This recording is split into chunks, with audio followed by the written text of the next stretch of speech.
Okay. Hello, guys. All right. Hello, everyone. Today I'm going to be doing something a little bit different. Today I'm going to check out this free game called Hardest. This game is getting deleted at the end of the month. And it is free. And I found this because of a Polygon article that was like recommended to me on my browser. So, I wanted to check out this game for a couple of reasons. One, because it is getting deleted, and I find it interesting to kind of like, you know, preserve or have some legacy or log of things that, you know, we don't have access to anymore. But also because this is, I think, a gateway to an important discussion and an interesting discussion that I haven't really had in depth.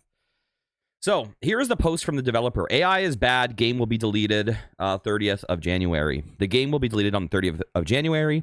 I made this game during the summer in a couple of months and thought to use AI because in university there is so much brainwashing on students and all the tools are given for free, so I could generate unlimited images for free. But I've realized the AI is not actually free and has a major effect on the economy and environment. Some AI companies can use this game just existing as a reason to get more investment for their AI companies that benefit no one, but rather suck resources from the economy from hardworking people. I coded everything myself, so I can in the future make a new game with real assets if I feel like it. But the game existing in its current form is a disgrace to all game makers and players. Ethically, only logical reason is to delete this game from Steam. The girl I've been dating for a month made me realize this. Thank you. Okay. And if you look at the community hub, a lot of the discussions they're pretty black and white, right? Either people saying like, right call, you're wrong. Oh, your girlfriend that you dated for a month, blah, blah, blah.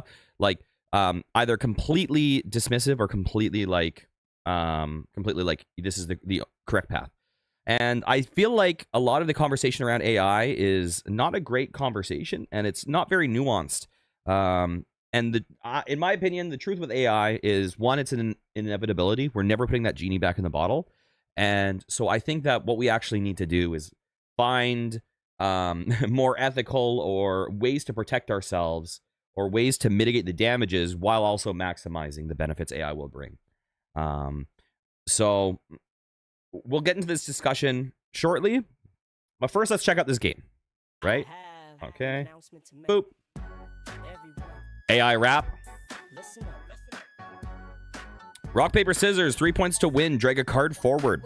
Hold a card in hand to read its effects.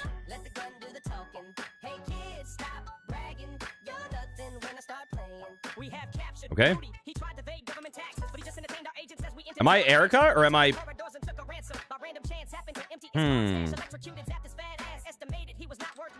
Uh-oh.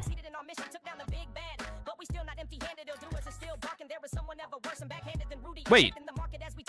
Why did I lose the first one? Oh, wait. Huh. Okay.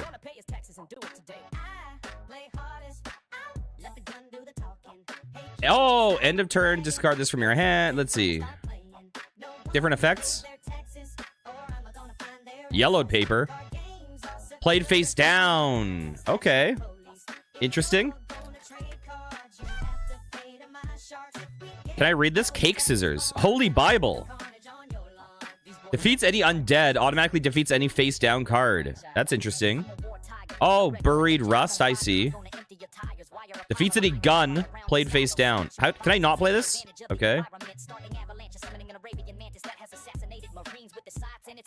Okay. Let's see. Discard your hand, then draw one. No. Defeats any undead. What is this again? Okay, let's just play the paper. We'll take our hit. Buried. Bam. All right. What is the muddy pebble? Played face down. Let's do it. Okay, we won. So now we're starting to see the idea that it's a twist. Wait, I just heard a 9/11 reference. I wasn't listening to the lyrics. Whoa, what? Okay. So, drag a card forward. Pair. What does that mean? Love letter. With less keywords. Okay. Divorce. Defeats with a pair or doubles. Okay, we're playing it. So the gameplay is actually kind of interesting. Like, it's a twist on a formula we all know very well. But it clearly evolves. Buried copycat. Copies the opponent's card type. I think we need to play buried to win, basically, right? Dang it. Paper, scissors. Dang it. I didn't mean to play it. Oh, I still won. Okay. I'll take it.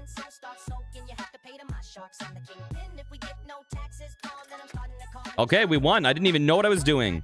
A vampire cursed. So we're getting crazier and crazier types as time goes on. Copies opponent's card type. A nugget. Uh-oh. Can the nugget beat the wait, what is that even? Okay. You know what? Let's save the gun. Okay, we got double points. Thank God it won. We gotta play buried. Oh no. Oh, we got it. We super won. What is this? Fights up to 3 random cards in the opponent's hand. If loses, lose 3 points. Oh no. I didn't mean to play that. We won. Okay, let's play the pebble. Oh, hell yes. That was a quick win. Brick phone. If this card is in hand is better, replaces the card. Oh, interesting. Automatically defeats any face down card. Okay. A text message. Oh, I just noticed on the bottom it says rock, paper. Oh, so this is paper, so it beats rock. Oh. Whoa. Huh, I have nothing buried. I guess, well, I saw Snuff King. Don't know about that. Okay. Let's go for it. Oh, it ate us. Scissors. I guess we get the cell phone. Bam. Okay, let's do it. Damn it.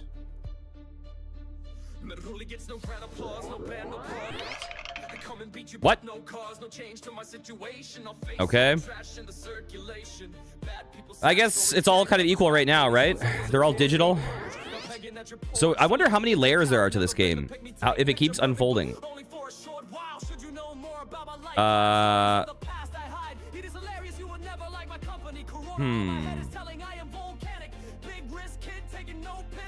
Okay, let's just match. Beautiful. It's all the same. Okay, rock. Do we have any paper? We do not. Influencer. What the hell is this? Opponent's top card becomes pebble.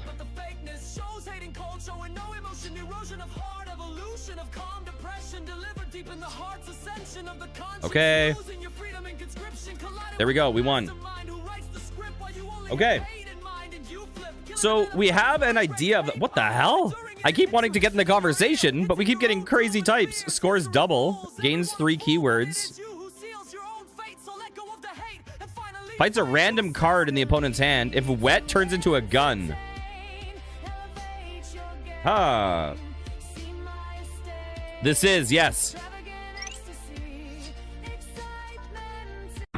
Uh-oh, wait. Jaculius? That's the guy that was in the rap at the beginning. Hello, Bombshell.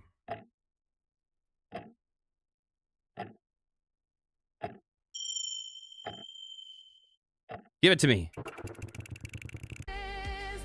Okay. Ouch, ouch. Oh my god. Oh my god. What is this? Pair breaker. Defeat any card. Wait, what? Nut collector. Shuffle 3 nuts into your deck. Eats the first card the opponent plays. Defeats any card pair with a double stamp. Eats the first card the opponent plays. High nut. Nuts on any face down card. Okay, listen. Oh, interesting. If loses, draw 2. Let's see. Destroy a random card in the opponent's hand. All right, we'll get that. Each card in opponent's hand becomes a random card of the same type. If the card in the hand is better, replaces the card on the field. Okay, I guess we'll take it. All right. What is this stuff here? Anything? All right. Let me turn this music down a bit. Okay.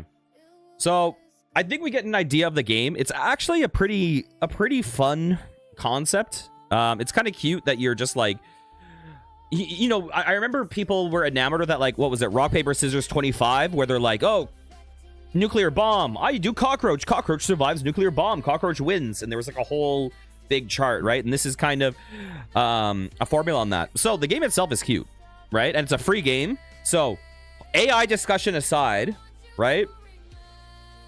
So this is a 52% rating. I think that this 52% rating is probably hugely warped because of the use of AI, right? I think that we can probably assume that it's. But here, let me mute this and actually have a discussion for myself. So here, I'm just gonna play stuff randomly and we'll see what happens. You know what? We need to nut on a card at least once. Okay. Okay, we nutted on the hearts. Got 2 points. Beautiful. Okay. Oh, and now we're getting some things. Defeats paper and scissors. Ties with rock. Feel it. All right. We want that buried mimic. Steal it. What is this? A high nut? Oh, does that mean we already have it? Apex predator. End of turn werewolf. In hand. Become the color you played. And okay. You know what? We don't care about the strategy right now. We're just playing stuff when we're talking. All right.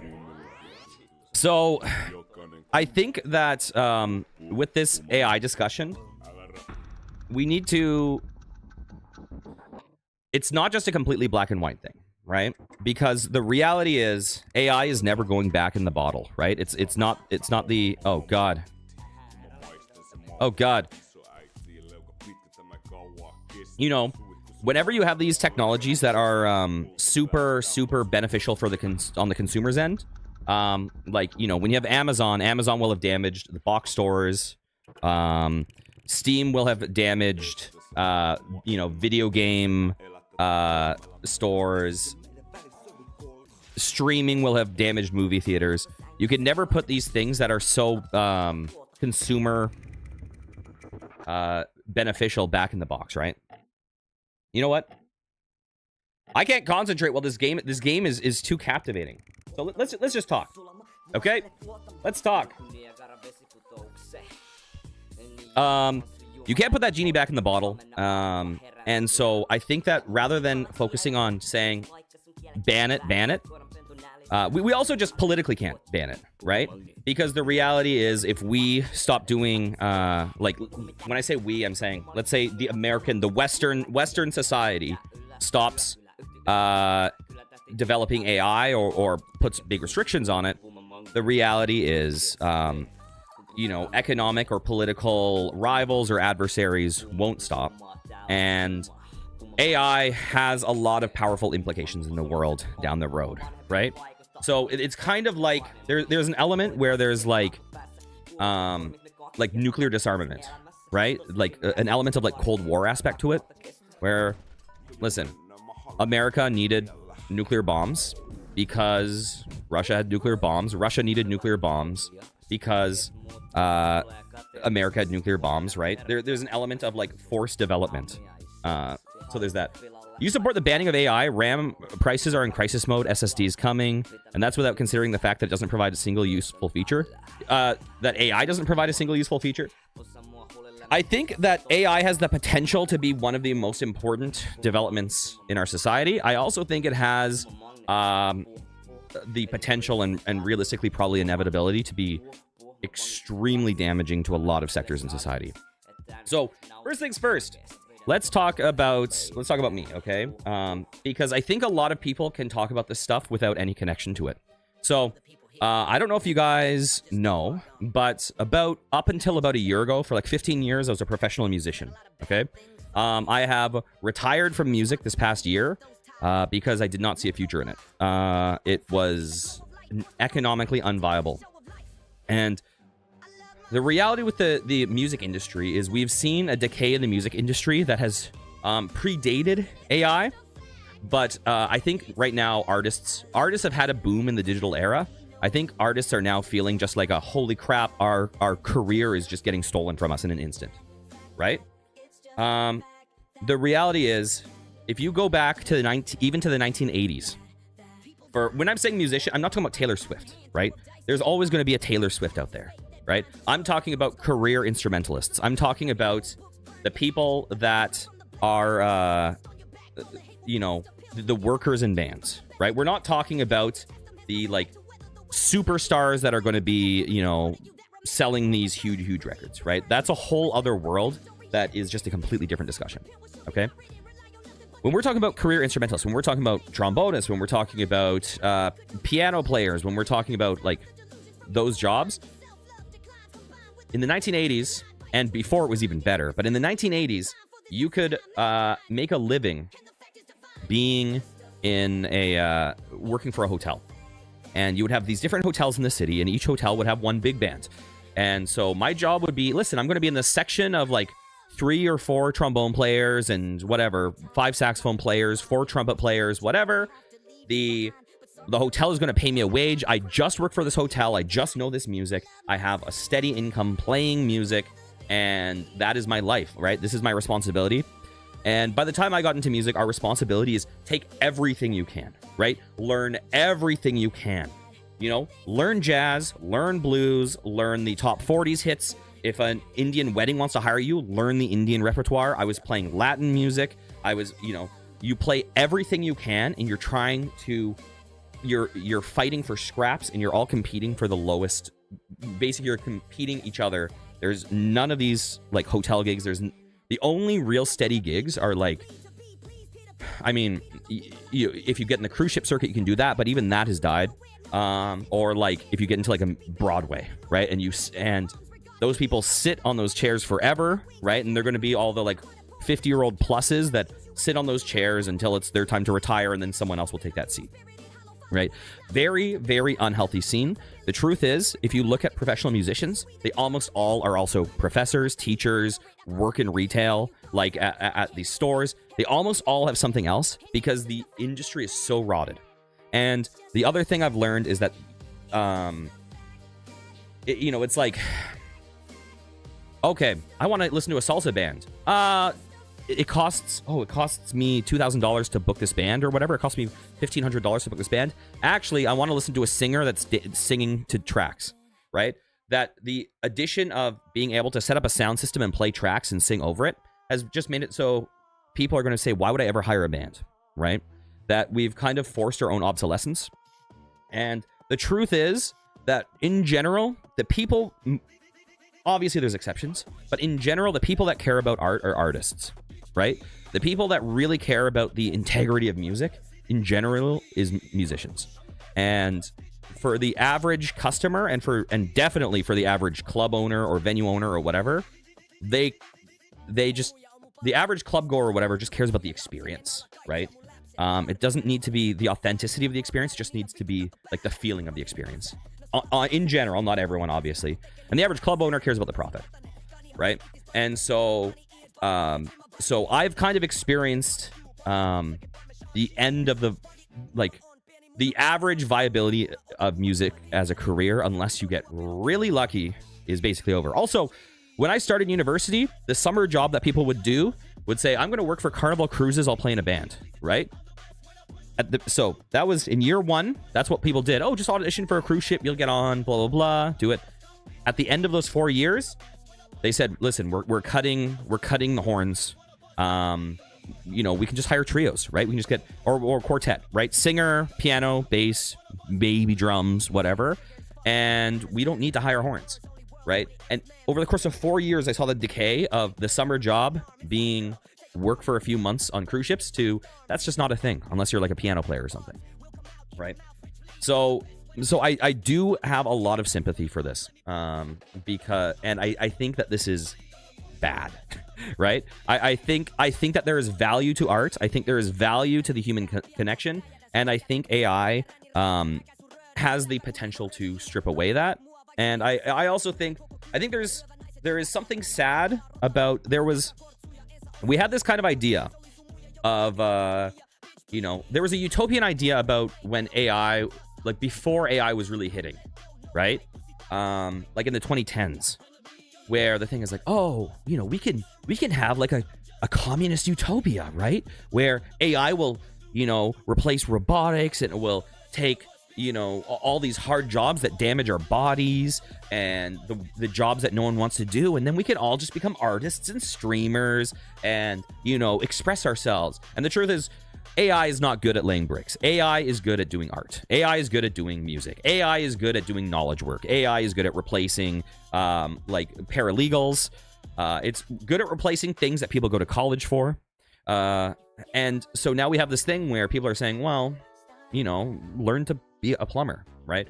And so it's this weird thing where for the companies, it's been really beneficial for like the top line for a lot of companies, but broadly in society at this point, what it's done is it's saying, wait, this has kind of robbed us of the aspirational jobs that we dream of having time to do, right? It's robbing us of our passions in certain ways on a societal level, right? But there's also multiple levels to look at this, right? So I don't know the story of the person that made this game, right? But the other thing that it has done is it has given a lot of people access to enter fields that maybe they couldn't access, right? Maybe this person has learned to code, they want to work on becoming a developer, they want to train their skills, and they are putting themselves into this game. But maybe they don't have the connections of an artist that is willing to work for free. Or maybe they don't have the skills to make something that, and to make like art or something, and they want to develop, right? And the thing is that from that aspect, AI is given a tool where they can have a vision and they can actually step into this world, right? So there's clearly benefits for certain people. You've seen so many people entering, like with the digitization of music, you now see tons of people entering, creating music, putting it out there, right? Like Pokalals, the streamer on Twitch, has created a bunch of music that honestly, a lot of it's quite catchy. And, he's not, playing an instrument and having to hire a clarinetist and a viola player, right? He says, okay, I have my digital program, and I'm going to learn how to use this program, and I'm going to record my samples and figure it out, and I'll release stuff that I like, right?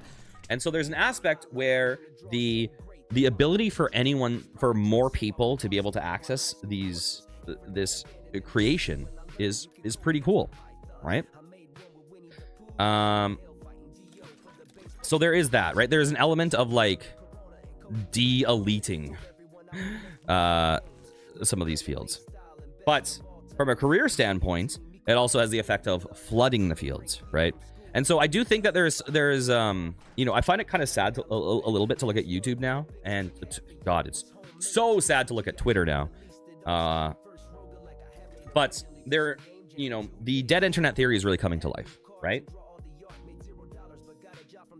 And it's just going to get worse. I think that people now say that, listen, don't quote my fake stats, okay?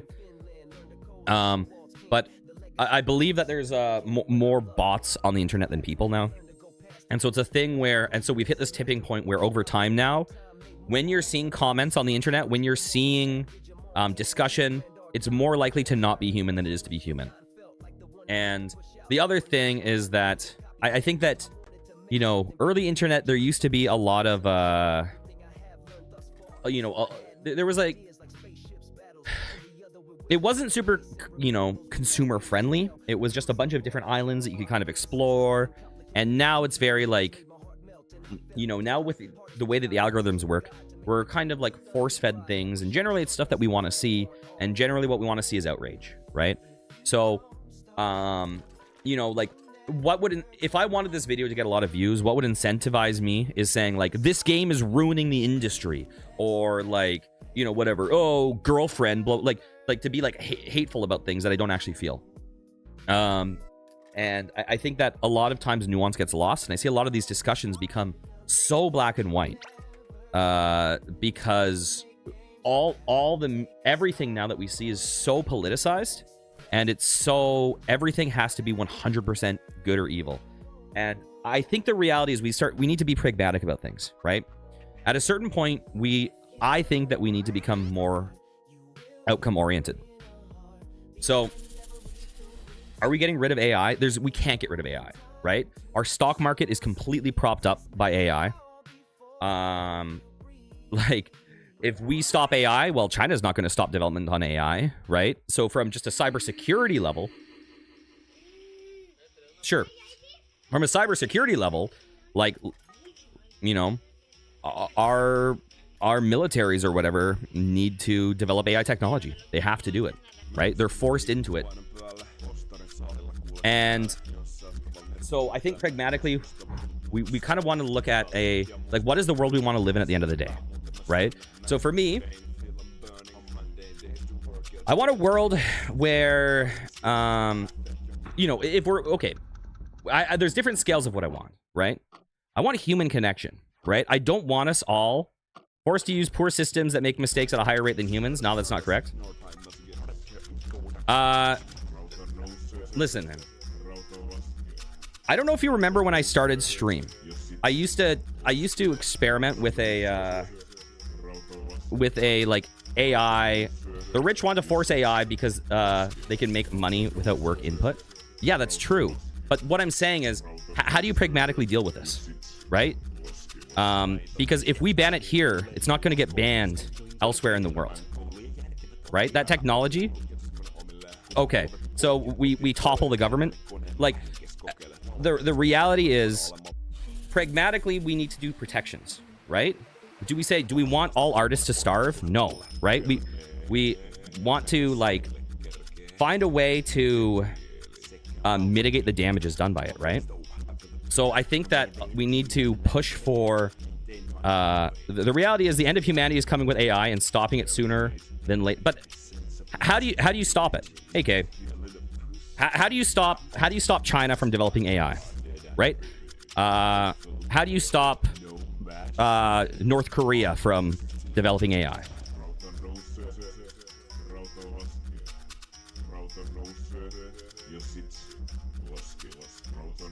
Right? Like, there isn't, you know, would the world have been better off if if we didn't have nuclear bombs? Right? I mean, listen, there's a very good argument for it, although there's also arguments for it not being better, but likely, right? Although most people died not from nuclear bombs. Most people died from, like, fire bombings and stuff. And we haven't seen crazy death tolls like that since. So there is an argument, but emotionally, I feel like having nuclear bombs is probably a bad thing, right? We would probably be better if have nukes been used since the first time they've been stopped. But why have nukes not been dropped again? Have nukes not been dropped again because of a banning on nukes, or has nukes been stopped being dropped because of the poles of the world all have nukes? Right? And so that there would be reciprocal nukes and everyone would lose. The reason nukes haven't been dropped again is because the reciprocal use of nukes would be devastating, right? But let's say America's like, you know what? You're right. We shouldn't have nukes. You know what? Nukes are bad. It's only bad for the world. And Russia is like, haha, okay, you guys can do that, right? Do you think America would have any leverage to, like, you know, not that they're using leverage in Ukraine or anything, but like, do you think that there would be any leverage? Right? Like, some of these topics become really tough conversations because the outcomes are not so simple as this bad buy, right? Because it just fundamentally breaks down to game theory, right? It's like a hawk and dove. We can be a dove, but then a hawk will eat us. The tough conversation comes from those who believe it's worth something. AI is not worth something. We have seen how quickly it has progressed in certain fields, right? It clearly is worth something if someone is able to, like, this would not exist without AI, right? And I'm not saying this is like the Sistine Chapel, right? But there was a human input in this, and they were able to take components that brought that vision to life. And so clearly there is something tangible that comes from it, right?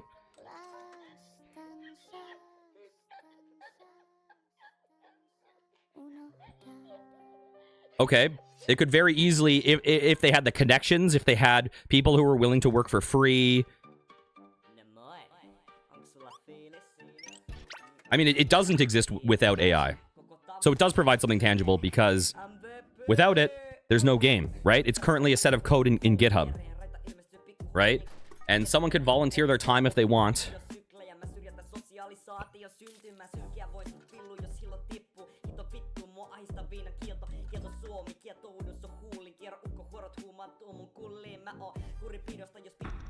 There are plenty of games that exist without... Yeah, there's plenty of games that exist without AI, sure. But there's plenty of music that exists without a microphone, right? That doesn't mean microphones don't have value or don't provide any value, right? Like, you could ban recording technology and music would still exist. And you know what? Live music would thrive, right? If you ban recording technology, oh my God, clubs would be amazing.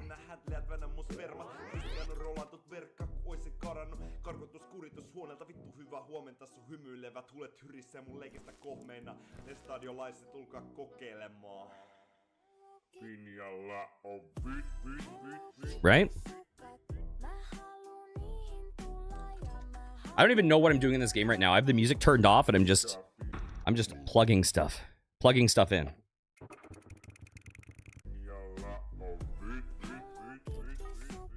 And also, like, where are you going to get the political will? Right? From a consumer standpoint, like, we've seen this over and over, where, you know, anytime you have, like, monopolies, there's going to be a toll on a lot of companies and a lot of people's individual, like, you know, ability to generate their own income. But at the end of the day, people are going to say, yeah, but do I want to leave my house to have to go to the mall to buy these socks? Ah, it's snowy out. Can't the toilet paper just come to my door? Right? You're never going to be able to politically force something on people that is just not popular. Well, okay. That was a pretty broad phrase, but you can't broadly do that. I'm sure that there's obviously lots of individual examples of unpopular policies. But I think I just personally feel like the saying that this is bad, stop it, or this is good, all in, is I think there's a naivete to it, because I think that it is an inevitability. So part of the thing is, how do we maximize benefits while reducing profit? I mean, while reducing damage, right? So I think a big thing is like I would be looking towards popularity, does play into it, and destroying its popularity is a way to make it go away. By what? Doing public shaming? Like, I think talking about things like saying, okay, maybe having taxes that target public shaming should be a thing for AI. Like, I think it's actually causing damage. I think pragmatically, there's just certain problems, right? I think public shame has become, all right, guys, I have an attention, okay? I am a left-winger, okay, guys? I'm sorry for anyone who doesn't know this. I'm sorry, okay? I believe that a lot of left-wing policies are better for our future, Okay? I believe that they're better for most people, and I think that a lot of right-wing policies are sold on grift and misinformation. Okay? But I think that the left wing has societally, unfortunately, had an attitude of condescension and public shame that has driven a lot of that has given the right wing a lot of ground based on just emotional feeling. And I don't think this era of just public shame, I don't think it works. I think it hurts. I think it hurts your political motivations. Right? I think I feel that I remember when I was a kid and I thought the left wing was like, you know, we had the Daily Show, we had Jon Stewart, and that was the cool stuff, right? And it would, and like the, you know, the right wing like media was kind of a joke. And now, like, you know, somehow at some point the right wing sphere has become this like, oh, we don't care, you know, everything's cool, blah blah blah, and then actual harm is being done. But it's all played with this like laissez-faire acceptance, and whereas I find the left is often very rigid at policing itself to the point where people are saying like, dude, I agree with you on 99% of the things. Like, why are you now calling me an enemy? And I think it's just forcing people away and just weakening itself. So I don't want to get super into right versus left, but I fundamentally don't think that just general public shame for broad things that have huge broad support is necessarily the best. Like, I think that we need to say, what outcomes do we want, right? We want people to be able to have human connection. So look, when you have 192 gigabytes of RAM that go from $600 to $2,500, you have tangible proof of damage for consumers. Eventually that will translate to this companies to upgrade their PCs that cost 5 times the price. Okay.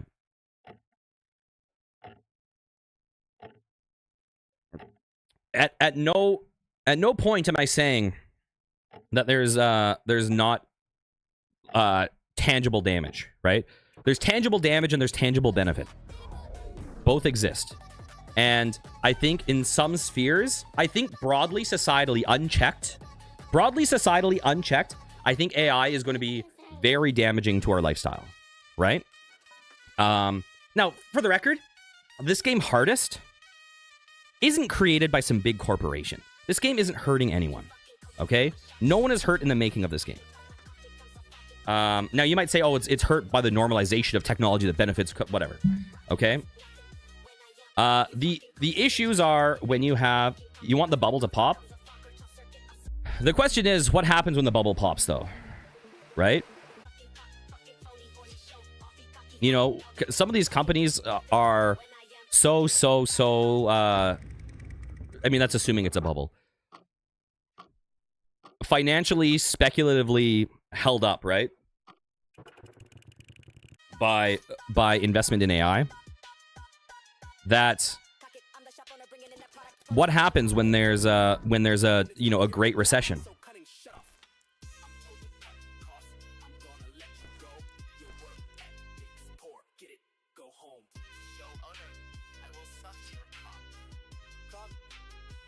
But I don't think, was NFT ever like the super huge thing like AI is? Like you didn't see an Nvidia of NFT.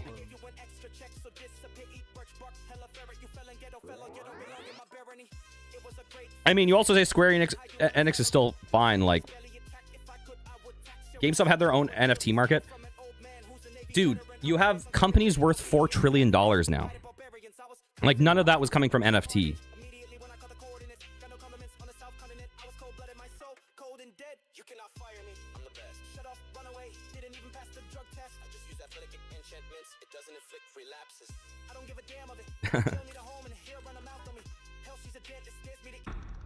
I don't know. I don't think NFT would have ever had the like just the broad application, right? People are viewing AI as being like maybe bigger than internet.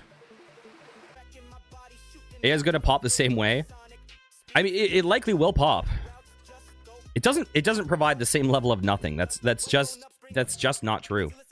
Like, why are like when you're saying it provides nothing, I think you're saying it provides nothing to like this artist, or it provides. You're talking about false equivalence. Lead paint is an extremely false equivalence.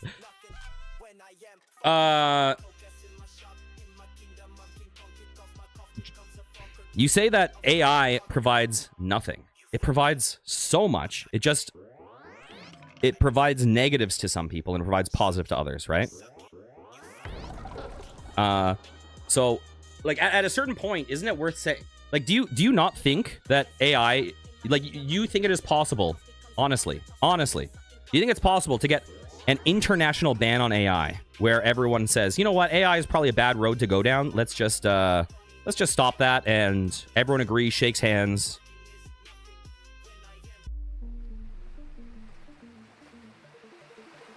Or do you think it's just saying, listen, we'll just be the doves, we'll lead by example, and you know what, no more AI, but you guys can get your quantum computers and learn to hack every piece of our, all of our email, all of our passwords, everything, and we won't have the cybersecurity to be able to defend against that because we aren't training with hyper AI. Like there's just the reality is AI is not just beneficial like as a consumer thing, but also in terms of international security and things like that. Like in my eyes, this is a road that in some capacity. Oh God, a centipede. Centipede defeats a gun? We're forced to go down.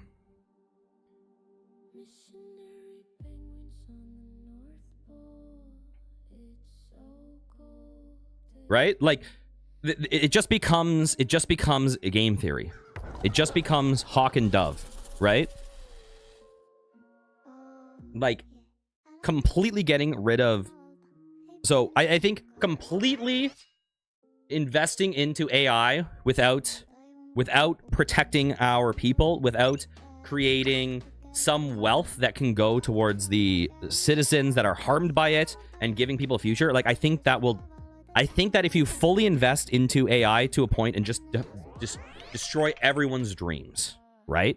If you go there completely unchecked, full capitalism, full monopoly, full like fuck the average person, you know, learn to weld, learn to lift heavy things. If we go full that, then eventually, and whatever, you have huge economic disparity where you have a 0.1% that has 90% of the wealth or whatever, like then you'll have a revolution, right? And if you go the other way around, then we will have like forced obsolescence as a society because we will basically be stripping ourselves naked and tying ourselves to a table and saying, do what you may, adversaries, like you own us. So like I think that there is a route that you have to find that reduces the harm as much as possible, saying how can we take these wealth benefits that are going to be super skewed for the top percent of the population that is controlling these models, and how can you have this wealth benefit the average people?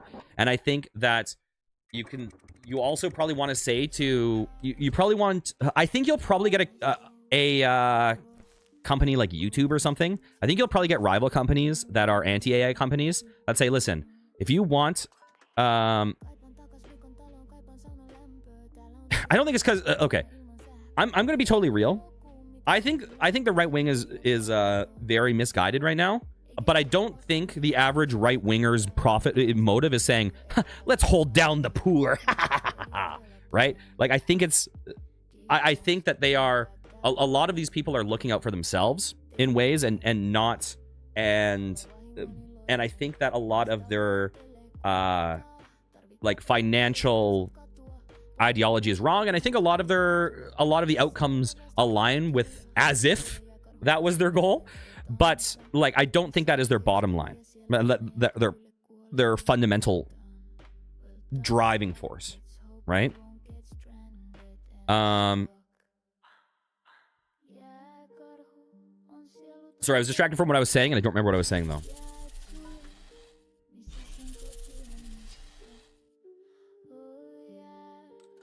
But yeah, I think you... What happens if we die? Should I not die? Let's not die. Very nutty? Doubles your next nut? Invisibility cloak? I don't like that. Let's get it.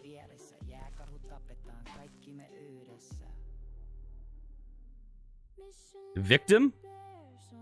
Winning and losing are reversed. Okay, that's cool. You mean Musk wants you to use AI? Okay.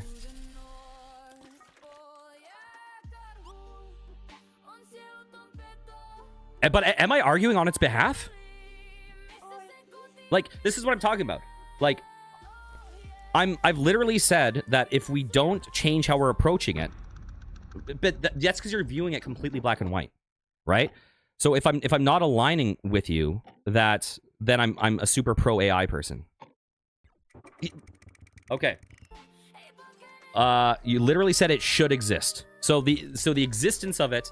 So in your view, oh, you still haven't answered. So what do we do if we get rid of AI? How do you stop China from developing AI? How do you protect ourselves from that? Yeah, but Elon Musk would say that I'm against him. He would say I'm on the opposite side because I'm arguing that we should probably implement certain taxes that any income that they are basically saving from AI or whatever is it needs to go back to people that are being harmed by it, right? Like, that is hurting their bottom line, but it's benefiting the people that are harmed by it. So apparently I'm your adversary, but I'm also their adversary, right? Like, this is what I'm saying. It's not a black and white thing. It's trying to find the path through because we can't, like, this is an inevitability. You're not going to stop this. You're not going to stop it. So how do you prevent the people from just being completely broke? How do you maximize people still having feelings of authenticity and human connection? How do you like, these are the things that I care about, is like gaining as much as we can from it, but not losing all the things that AI is on the route to rob from us.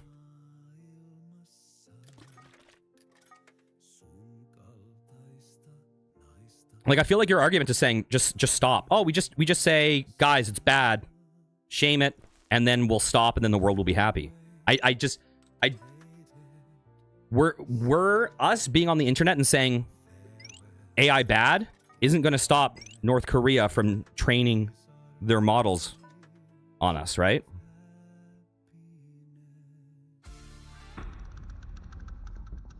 How do you stop economic adversaries or rivals from developing it? That's what I want to know.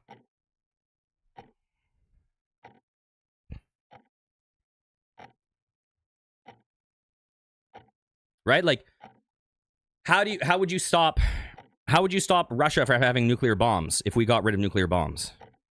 Right? And what would happen if we got rid of our nuclear bombs, but they didn't?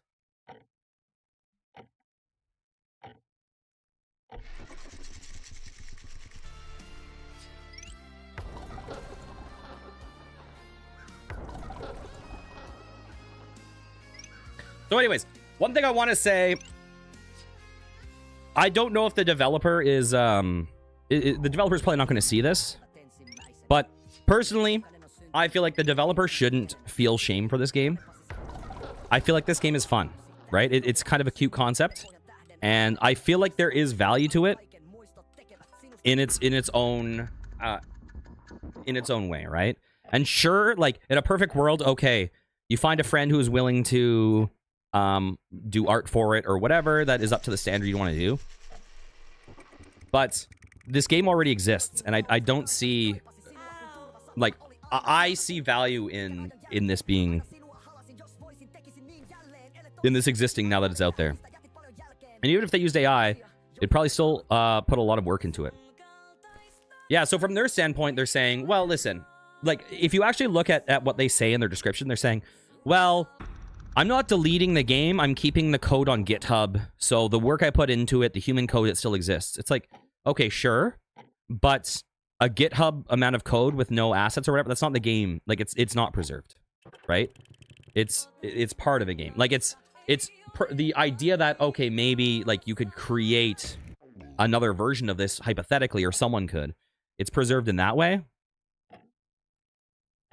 But I feel like there was still clearly intentionality behind this game. There was still a concept that was human at the end of the day, and that this is also a stepping stone in their journey for becoming a developer, right? I think that developing these skills, experimenting with these ideas, these are good things. And you know what? It would be cool to have your own studio with someone else to create stuff, art for it. Like, I think that would be cooler, but it's not, economically realistic for everyone, right? And does that mean that this person should say, well, I guess I'll just learn to code and never release anything, or it will all be like temporary, like MS Paint drawings or something? Like, I don't see the harm in the existence of this.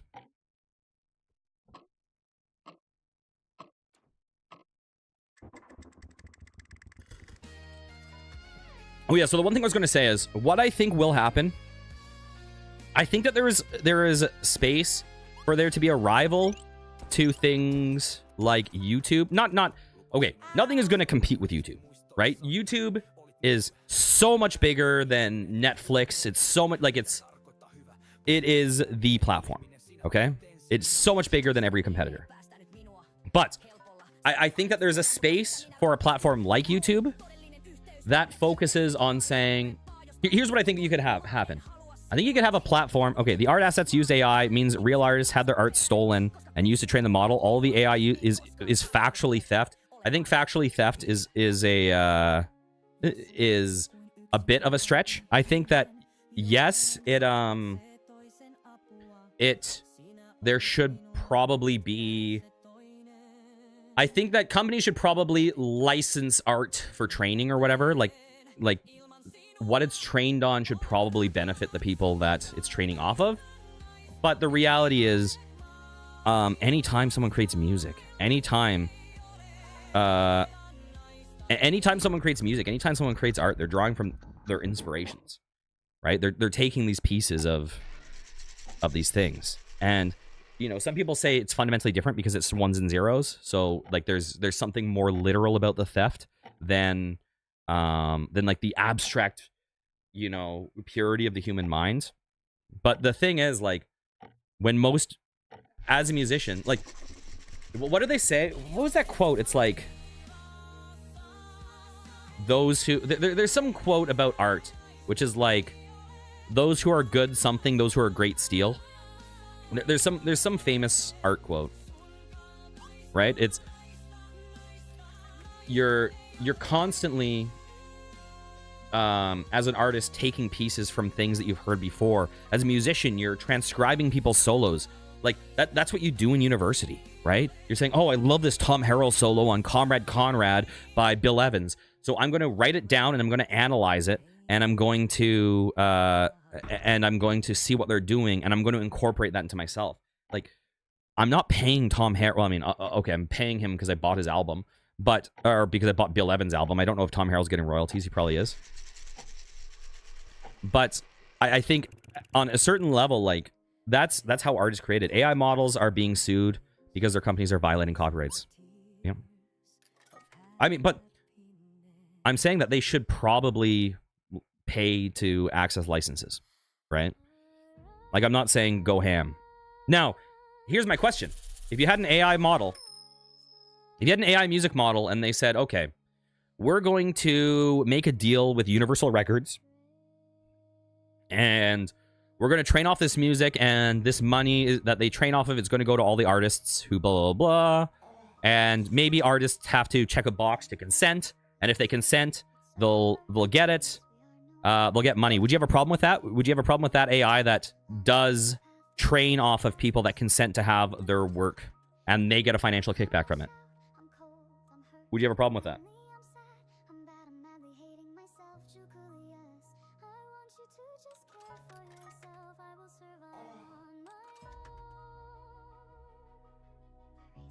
Okay. I think there's a bit of a difference between AI grabbing something and you using... I hear that a lot. And okay, here's a question. Okay, we're going. Okay, let's step back for a second, and let's go crazy. Okay, let's just go crazy, like thought experiment. Let's say we had a fully sentient AI named Dominique. Okay, and Dominique, she is an artificial intelligence, but her brain functions. You know, we made a biological brain, right? And okay, you know what? This is a stupid concept. Never mind. Let's not go down this road. Okay. There's also logical ramifications. There's studies that show how people who use AI on a regular basis lose cognitive functionality. But I think that there's a well, I mean, okay, but Bombshell would argue that those AI automated systems shouldn't exist. Like they're like they do use some of that stuff probably, but they're arguing against that. So I think that that's fine. Like I'm sure we all use things. Yeah, I don't know about that. Like, you know, we have like cell phones or whatever that somewhere down the line might have, you know, economic exploitations in making the screens or something.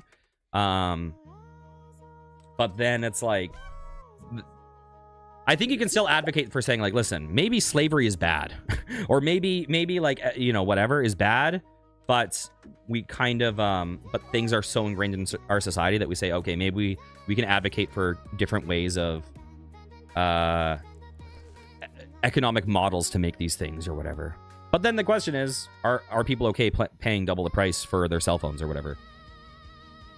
But anyways, I think it'd be better if AI is a bit more restrained and like in a cage where it's only fed things consented to, instead of right now where AI is just roaming around and slurping up whatever it can. Yeah, and I agree, but then once again, this is why it's such a hard conversation. It's such a hard conversation because then you say, okay, and now good luck getting China to do that, right? So there is just this like, there is this kind of like mutually assured destruction thing going on.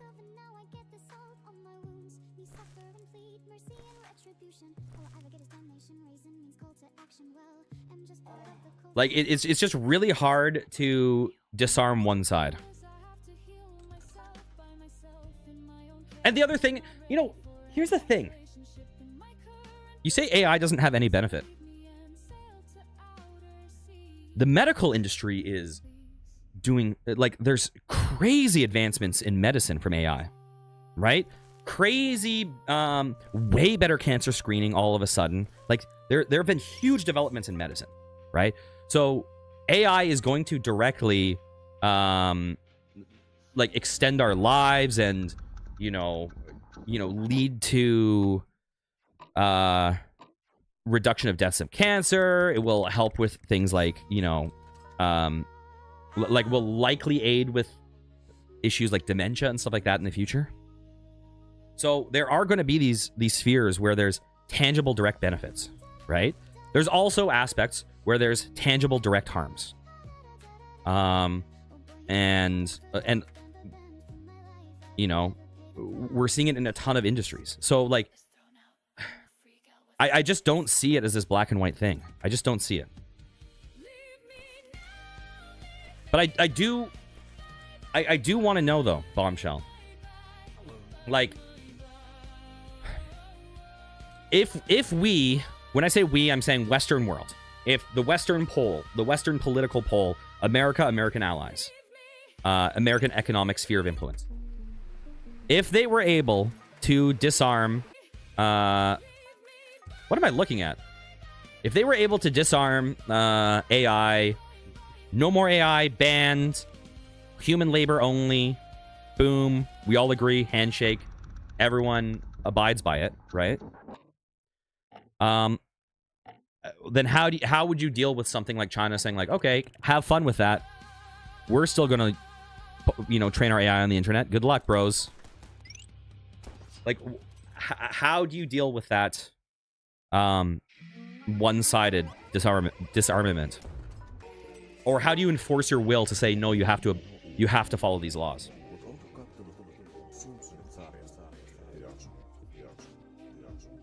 Mouse nut stealer? What was I looking at?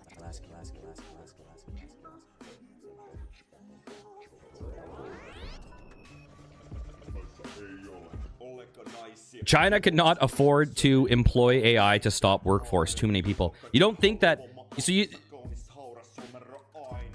don't, like... China has some of the most advanced AI, right? What was that? What was it called? Blue... What was it? Oh, God. Like, I'm not saying that they're going to replace their workforce, right? Their workforce is one of the biggest assets of China.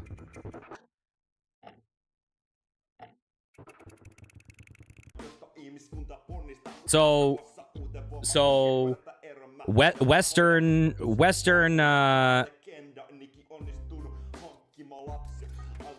AI is bad, but Chinese AI would be okay.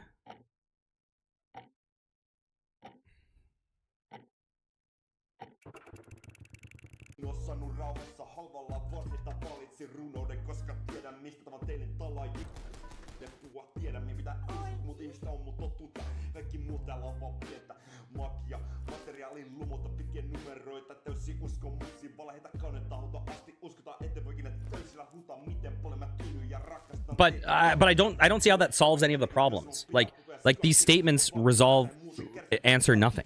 Okay, so culturally, sure, they don't care about copyright, blah blah blah blah. But then you still give them access to AI where they can not care about copyright. You don't see how your argument is credible. But okay, fear-mongering, how is that not a logical fallacy? You don't see how my argument is credible that one side disarming AI and the other side not disarming AI, it would be a problem? It's fear-mongering? What would happen if America said, you know what? No nuclear bombs, and Russia is like, haha, you can't tell us what the, we're invading Ukraine and you won't have anything to say about it, we'll drop a nuke on your head. Right? Okay, wait. Okay, let's not get we're all friends here. Okay? We could have disagreements. Let's not we'll try to not personalize. No. No.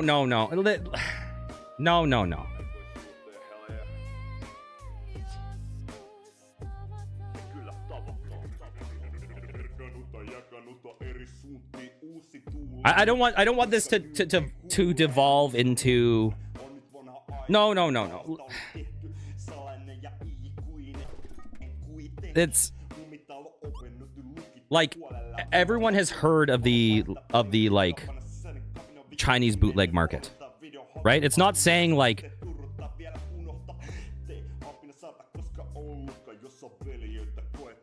no. Okay, well, we need to step back. We need to step back and depersonalize this. Like, I want to talk about AI. I don't want to talk about other levels of like implication, right? Because the problem is, I think a lot of these discussions, like the way things are often treated politically, is such a you're good. Yeah, listen, I know you're a fighter. You're a fighter, not a lover. I know. Like clearly Bombshell and I are like disagreeing on how things should go, but I'm not like, I don't think anything negatively of Bombshell because of Bombshell's opinions, right? Like there's a disagreement here when it comes to like how we think things will play out, but I don't think Bombshell's a racist. I don't think, like, the reason Bombshell has these opinions is Bombshell thinks that this will lead to less harm in society, right? And the thing that with where I stand is that a lot of the harms that Bombshell thinks AI is going to lead to in society, I also think AI is going to lead to in society. But I think that it's an issue where I don't think we can put the genie back in the bottle unless we have like, we even have like international courts of, we have, like, what is it? The ICJ, the International you know, whatever, like the criminal court to dole out punishments on if countries can, you know, do war crimes and things like that.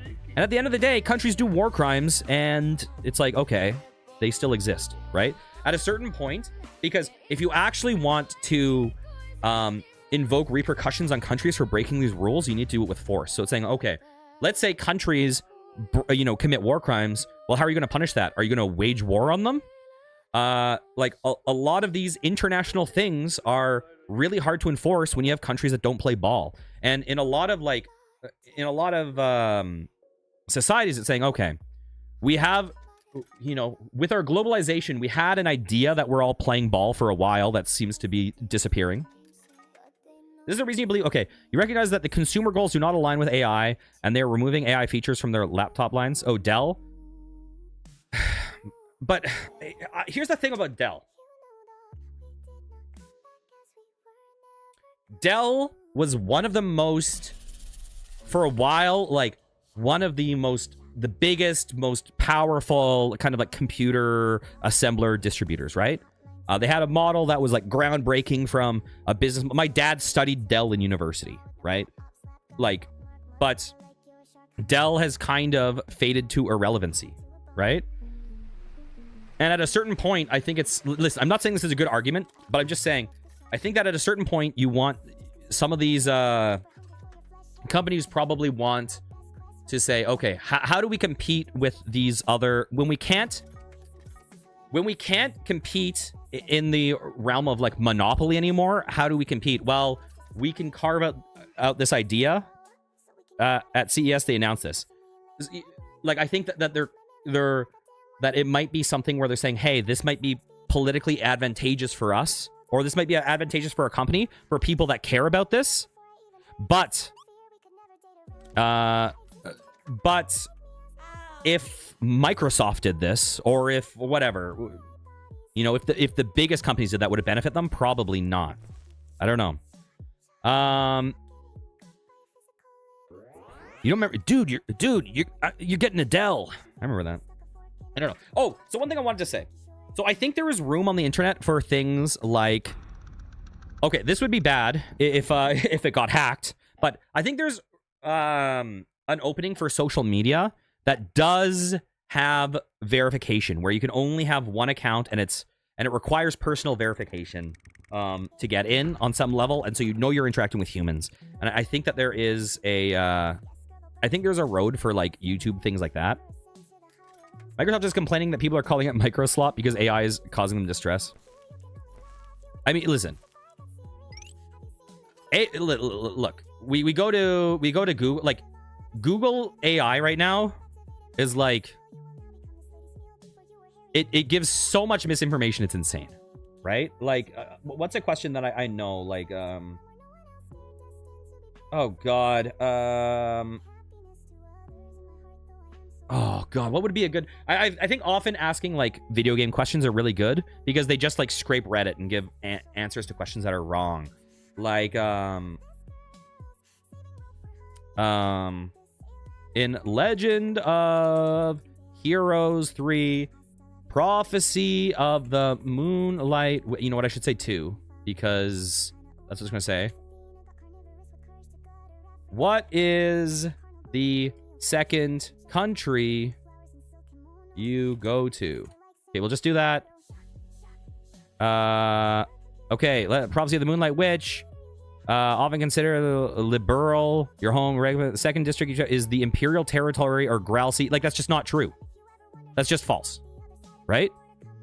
So it's the, like, anytime I don't know, anytime I ask a question about video games, it's just like scraping some keyword from Reddit and giving an answer that's totally wrong. No, none of this is true. Like, rag pick is true. Yes, that's true. That's it. That's the only thing that is correct.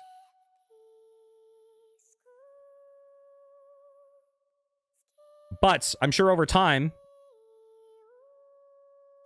it can get better. I briefly, very briefly, I signed up for a thing that was like I didn't really do anything with it, but when I quit music, I was looking for financial opportunities. And one of the financial opportunities I looked at was a thing called data annotation. And it's basically a site that you take some tests to get approved for. And if you do it, you're basically you're a human AI trainer. And what you do is you're trying to make sure it's being accurate, that it's not saying harmful things. They have a lot of rules saying, like, okay, you have to make sure it's not being racist, it's not giving factual misinformation, it's not like hallucinating things, it's not being harmful. I kind of looked into that, and then I didn't even really do anything. I just did some tests and got approved, and then I was like, maybe let's not. So there clearly are like big efforts to try to... Oh, it was also a complex job too, because there's so many... When you're gauging if these things are accurate, you need to gauge it on, like... What was it? Oh, there were so many different things. Like, is the language correct? So it can be making a false claim, but you rate it on language. So it is... If the language is correct, but the factual information is wrong, then that's one grading, and then you have to grade it on like relevancy to the question. And there were two different ones. There was recall, and there was anyway, there were two terms that were like very similar but slightly different meaning. Another bad example: someone poisoned themselves with a salt that wasn't sodium because of bad AI advice. Another bad example: ChatGPT being used for some dude in therapy. He killed himself because of bad advice.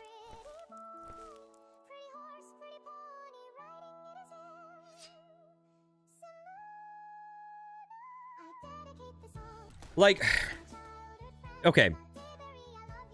The reality is, it becomes a very difficult topic with some of these things, because when you have this technology that people are over relying on, there is a responsibility of the companies to like really try to mitigate harm, right? And I think we're in a really weird time with AI in certain areas, because I think that we have an issue where a lot of people are really, really freaking lonely. They're not feeling connection. And, you know, social media in theory gives us way more connection, but it's a lot of fake connection. It's a lot of posturing. It's a lot of, framing how you act based on how other people act, and, you know, keeping up with the Joneses, and then a lot of like the algorithmic things on the internet are just like focused on getting clicks. So you start getting these like, and then people start saying, oh, well, we don't want to associate with people that have different views than us. So you get these echo chambers that become very, very, very black and white, and very like, you start becoming unable to hang out with people that have differences. And then people like take blah, blah, blah. And then at a certain point, you have all these people that just say like, you know what?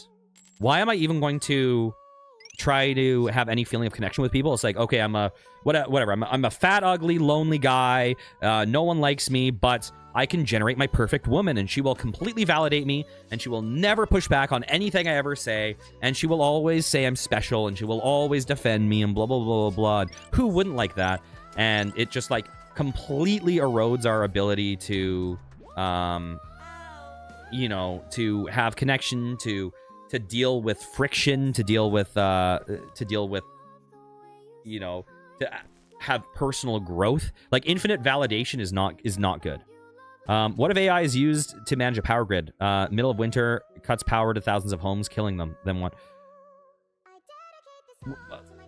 I mean, what if humans manage power grids in middle of winter, it cuts power to thousands of homes? Like, part of the problem, here's the thing, is that your last example kind of feeds into what I'm saying, though. What if we unilaterally disarm AI? We get rid of AI, okay.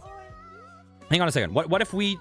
Well, what you charge with AI, you would probably charge like engineers or whatever who didn't, or the companies who did not put what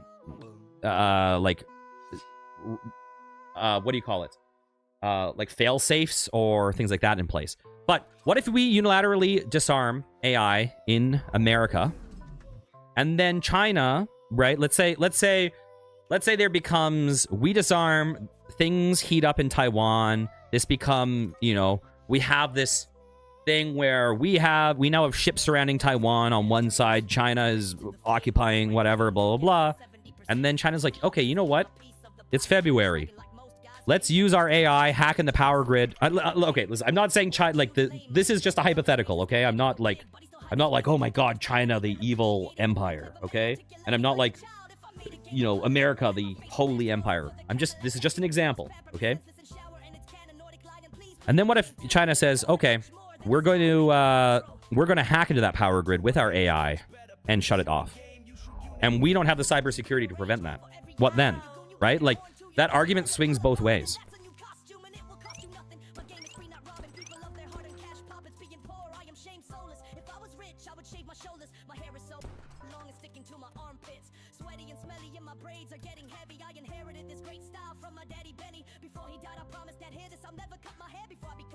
So that's actually, you know what, that's a big reason why I like I'm not even focused on this game anymore. I've actually turned down the music in my headphones because it was so distracting. So you guys are hearing all this music, I'm not, because I can't talk over the AI rap. Hopefully it's not saying horrible stuff that I'm that I haven't heard. Hopefully it's not like spreading conspiracy theories and stuff.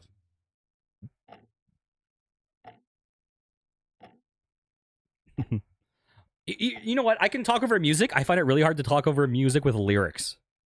Especially like rap music with lyrics where they're like, my name is Jaculius, I am the best of them, I am going to beat you with my cards, I have the scissor.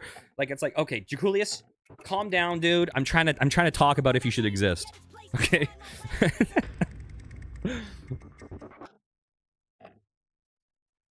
Yeah. You know, here's the thing that's interesting. I think that we have a it is funny because I think in certain ways, Bombshell, that you and I are kind of arguing from different points, because I think that you're arguing that AI shouldn't exist, right? It ought not exist. And from your perspective, I'm saying AI ought to exist or it should exist. I'm not. I'm saying AI will exist, right? Like I'm taking that as that's already like a societal non-negotiable that I don't think we have control over. So for me, the ought isn't that it should exist. The ought is we ought mitigate the damage that it causes, right? We ought maximize the potential it brings. You view AI as a tool for capitalism to take from the poor. It should not exist.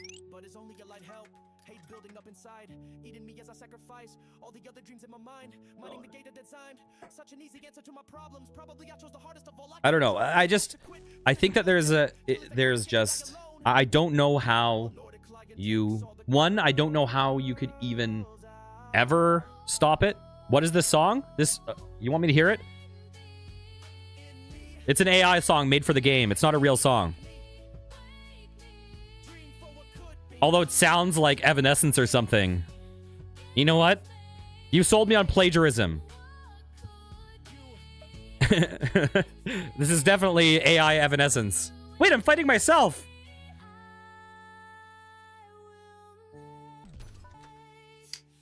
Yeah, like... Okay, I'll stop talking and then you can record my stream.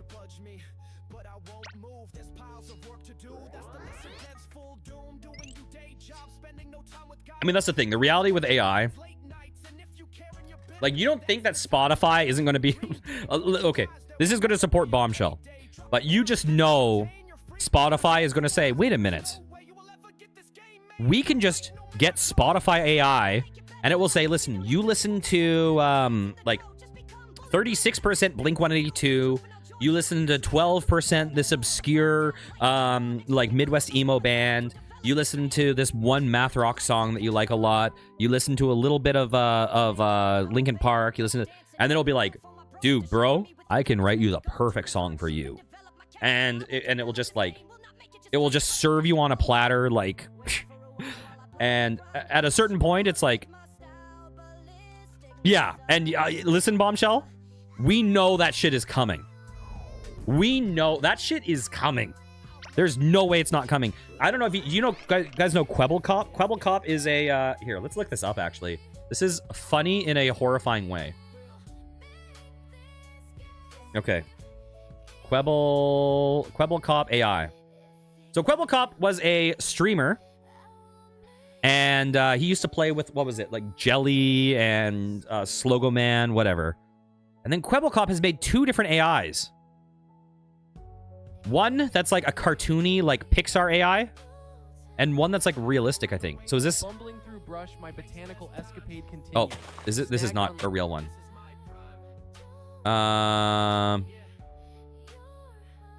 Oh, Quebble Cop AI was banned on YouTube. Okay, never mind. Okay, never mind. But when I saw this, he was training these AI models so that he could do live streams with ever streaming, and it was himself, right? And for me, I'm like, that is so fucking dystopian. Like, streaming is like the job most people want in the world. Well, most kids want in the world, right? And then to say like, okay, I'm now going to... I already have an audience. Now I'm going to turn this audience into a thing that can push out infinite content 100% of the time that's completely artificial and get all, like, and the other thing about YouTube that's really fucked is that we're not, it's not just the content that can be AI, right? We see AI content everywhere, and it's like super hard to tell. But then the problem is dead internet theory. The bots then give views and upvotes and likes and engagement.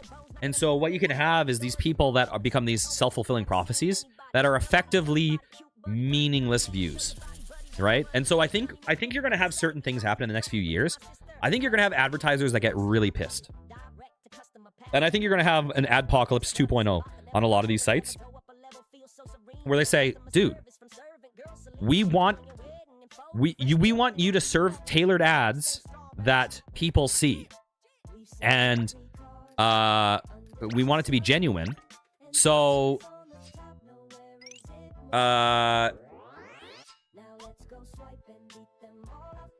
so you know what? We're gonna have to change our model. Instead, for you to get money on ads, people need to click through the ad and buy something or something. Like, there will be some change in the advertising model at some point for how people get paid. Because there's, with the way that you can have these like artificially, like, how do you break into Twitch or YouTube now? Like, you need to know someone, or you need to bot the fuck out of yourself, or, you know, like, or you need to get lucky, right? Or you need to, like, you know, you can on certain things, like on YouTube, there's still room to make like really, really high quality content, like really, really, really high quality content, and you can be discovered. On Twitch, you can commit your life to a game and like really carve out a niche for yourself in that game. But to actually like break in and become like a new like big dog, how do you realistically do that, right? It's pretty connection driven, right? Like the age of like just random kind of natural emergent discovery is kind of over. I think I don't want to super get into capitalism conversation, broadly speaking, but I think that is a hard conversation, because I do think that unchecked capitalism is horrific, but I think that capitalism also does certain things really well. So I think, like, I view capitalism kind of like I view AI in certain ways. Like, I think it's good to take the best out of capitalism and try to mitigate the worst of capitalism.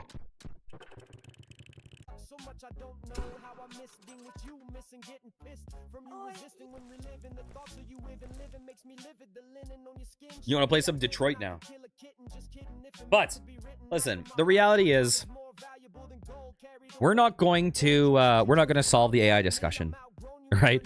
Like, my little stream and video, this isn't going to solve anything. But we can't even solve it within this group of 4 people.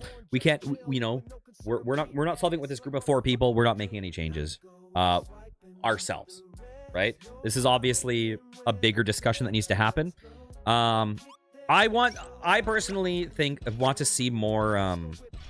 I think that the discussion has been largely unreal. I don't mean this discussion. I mean the discussion broadly about AI. I think that the discussion, broadly speaking, in general, has been unrealistic on the topic and a little too black and white, a little too and I think that sometimes there are certain things that, in my opinion, are inevitabilities for it to exist in some form, and I would like to see more, like, how do we make it so that we have, like, okay, if I'm gonna get lefty mode for a second. Okay, let's get lefty mode for a second, okay? Left-winger mode for a second. Like, I'm like, okay. Let's say the financial things that were able to be extracted from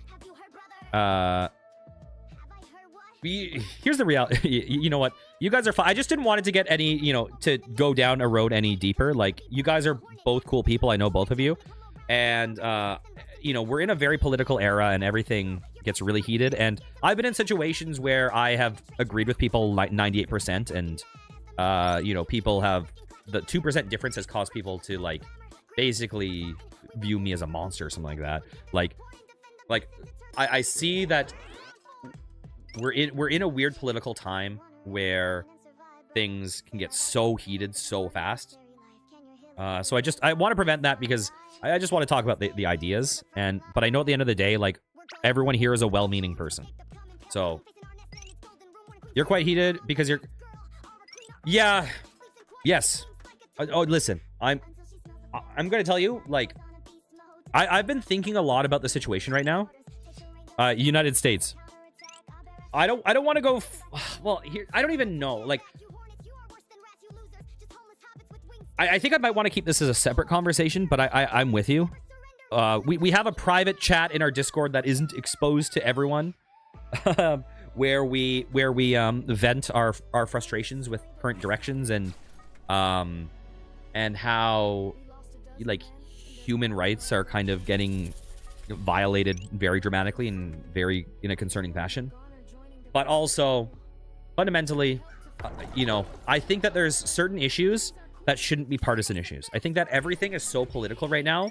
Like, if I release a game, right? And let's say the main character is a woman, and her being a woman is essential to the story, or even if it's not, like, somehow that has become political, right? Even though we've always had, Alien, we've always had Terminator, we've always whatever, and somehow everything is political. Oh, woke game, blah, blah. It's like, and then the idea that even if you listen, I think woke games, like actually woke games, should be allowed to exist, right? Because the reality is not every game needs to be for everyone. There should be games that furries like that I wouldn't like, right?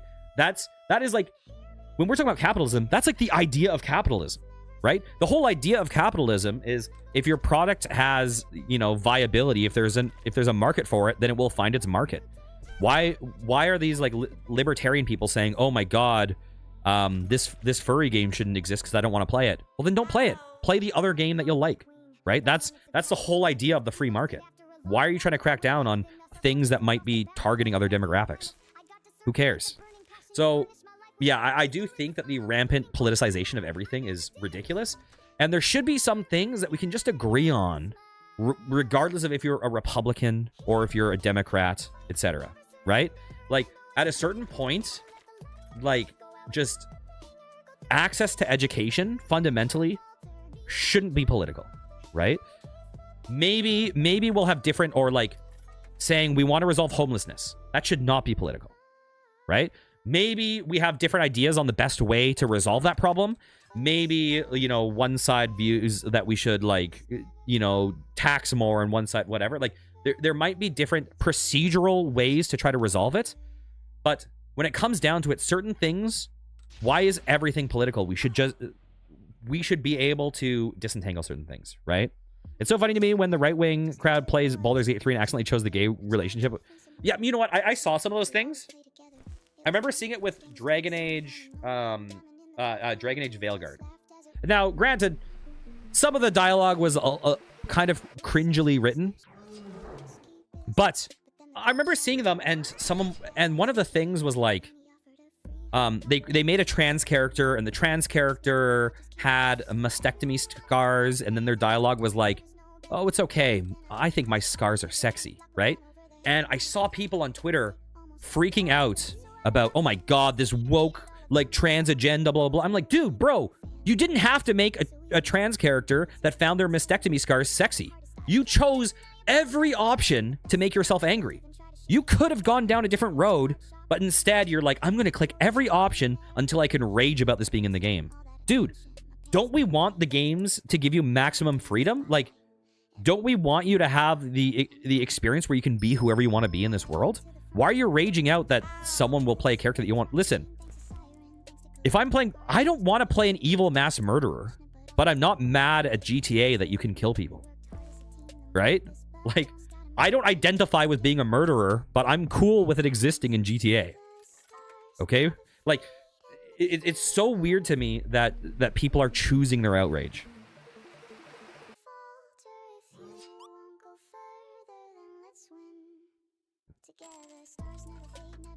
And so certain things, like, it's like,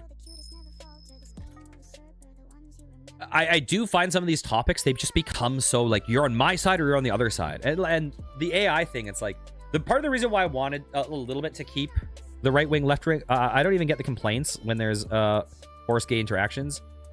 Yeah, like, so I can see situations where I think that sometimes there is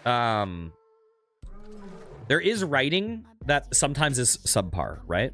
Like, did you watch Captain Marvel?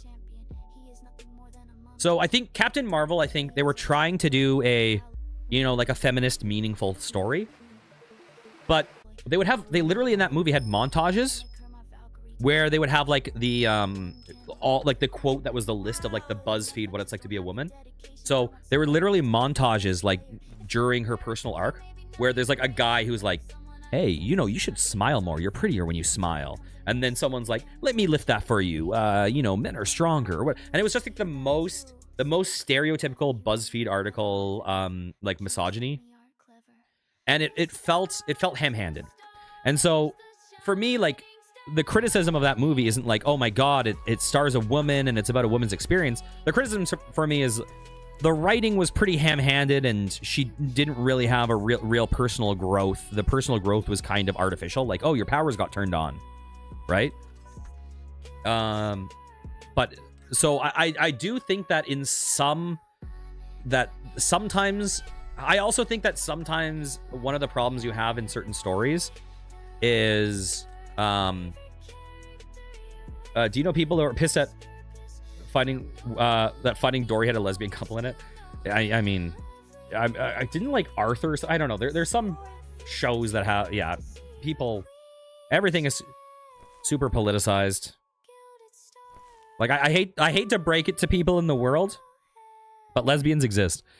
There's going to be lesbians you encounter every day if you go outside of your house, unless you live in an apartment and only talk to the AI that 100% validates you.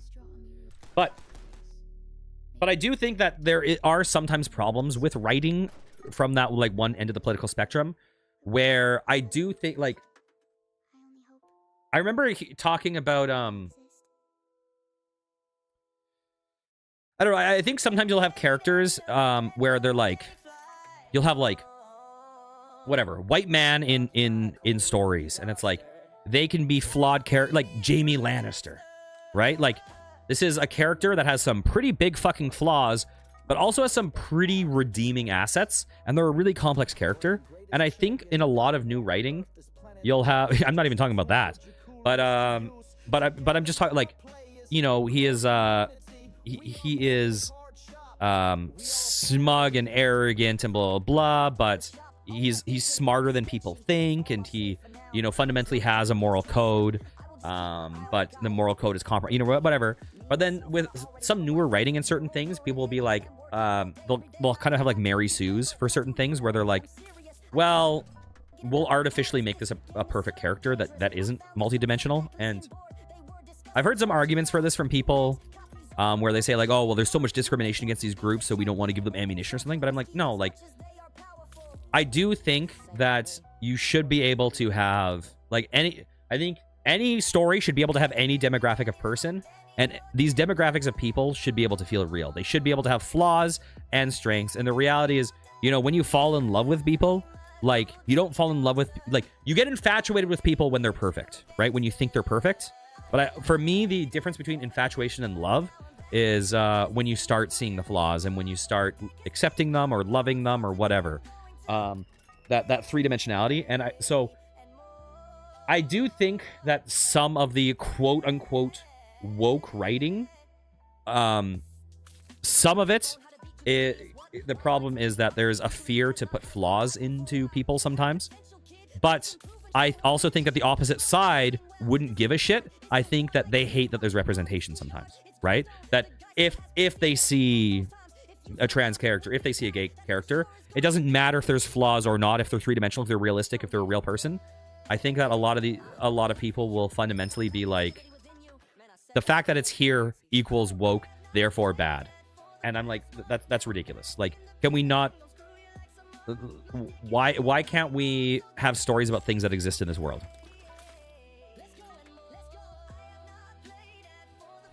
Yeah, and anytime, like, you know... God, I remember seeing Asmongold years ago, and he presented himself as the most, like, libertarian, like, free market, like, dude, like, let's, you know... like, just like everyone should maximize their freedom and do whatever they want. And then I you know, as years have passed, kind of gone down this road of like, these things shouldn't exist. And it's like, why is this political? You're compromising on your own values. It would be like saying something like a right-wing character, because it's, I don't know. I am quite, like, as an artist, like, I do really, really support, like, okay, free speech means a lot of things to a lot of people, okay? Free speech is kind of a meaningless term right now, but broadly speaking, I support the idea of what free speech is, right? I think that we should be allowed to share our thoughts, broadly, like our opinions in the world, broadly speaking. And I find it weird that there's so many people that present themselves as the free speech absolutists that are trying to crack down on free speech of people that have, like, different worldviews or different experiences than they have, right? Why are so many free speech absolutists saying, oh, woke game, we should get rid of these woke games? It's like, dude, don't play them then, right? If you believe in the free market, then let the market decide, right? Don't spend your dollars on it. Spend your dollars on the game, you know, the Chinese game with the hot, big breasted women. And listen, here's the thing. I also love game. Like, you know what game I want to play so badly? And I remember this game stirred up a controversy when it came out, okay? But I don't care, right? Here, can I zoom in on this? Oh, I can't make this bigger. I want to play Dragon's Crown, right? The game with the huge boobed mage that has jiggle physics and the giant booty Amazon, okay? I like it. I like the art style. It reminds me of, like, the Frank Frazetta hyper sexualized, hyper masculine, hyper whatever. Like, I like that. But for me to say that, you know, back when there was the kind of, like, all the Gamergate stuff going, whatever, and when people were talking about, like, the chauvinism of the game industry and the problem with that, I'm saying, listen, I think that stuff should be allowed in the game, but I also think, like, the LGBT games, whatever, like, should be allowed to exist too, right? That I believe, like, if I'm actually a gaming libertarian on the content, then don't take away, like, things that I like in games, but I also don't want to take away things that you like too. Jason!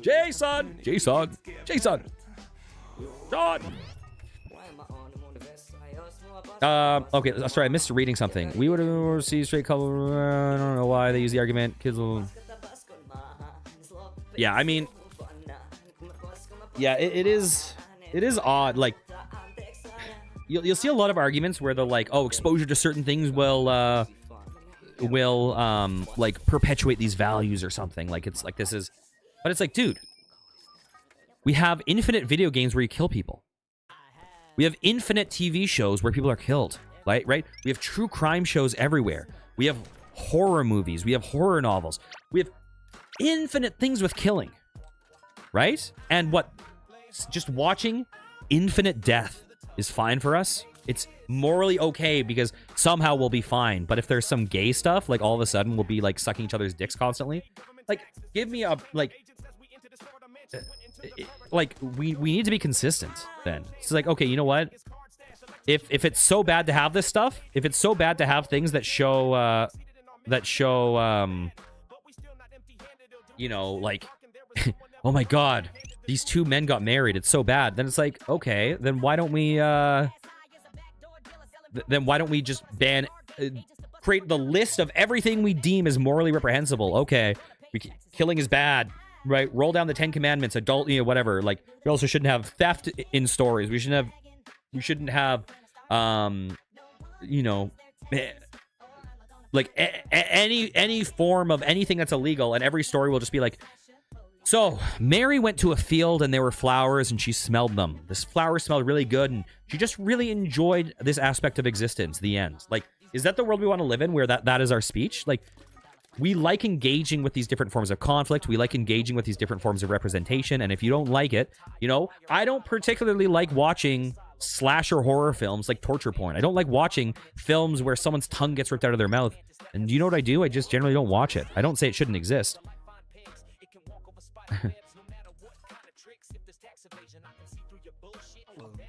Yeah, exactly. So, I don't know. I think for a lot of people, what free speech means is, I want freedom to say things that I want to say without criticism, but also I don't want to hear what you have to say because I disagree with you. It's like, that's not free speech. That's your speech. You have to defend the thing. If you're a person that claims to be a free speech defender, you have to defend speech you disagree with. And this is where I've actually had people get mad at me. Like earlier when I when I mentioned that I had people I agreed with on everything, but like said I was a monster, is because I would defend people's right to say things that I think are not good. Right? I'm not talking about like racial slurs. I'm talking about ideas. I'm talking about people saying political opinions that I disagree with. Right? You know, if you can't talk about things, then how can you discuss? Now, that being said, I think we're in a very, very, very, very bad time for discourse, where we never actually have to meaningfully engage with the opposite opinions as humans. I say opposite, with differing opinions as humans. I think it's I think it is a bad time for discourse, because I think all of our brains are kind of melting and we're not being confronted with opposing views. And I think a lot of the opposing views we are confronted with, we extrapolate. We're like, well, if you believe this, then you're probably just a racist, or you probably are, you know, grooming the kids, or you're probably like, a lot of the discussions have just boiled down into these like really, really weird like things that are super disconnected.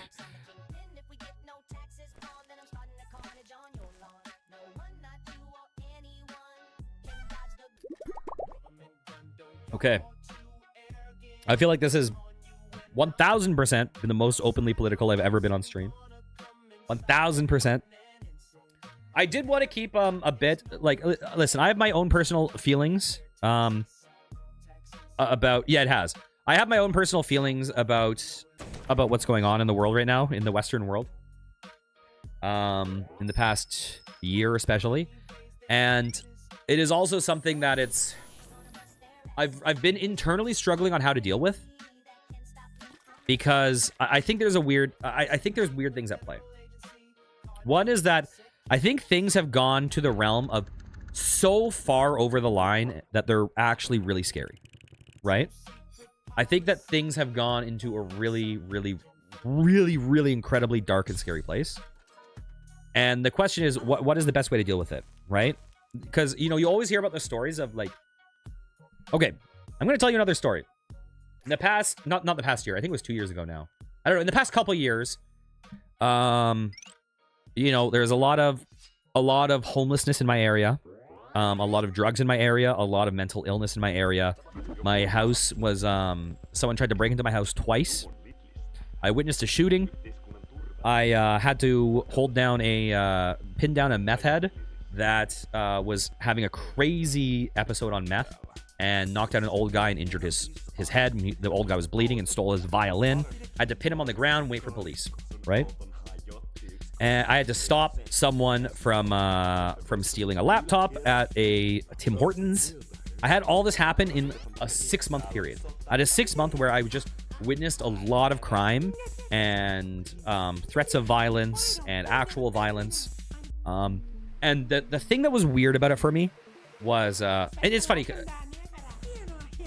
like I almost felt emotional for a second describing that, but it didn't really affect me. The thing that affected me was that I was the only, actually with the meth head, a few people acted, but with every other one, with the meth head, I was one of 3 people holding him down.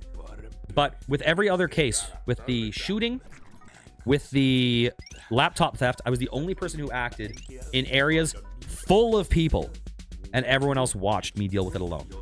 And it was a really discouraging experience.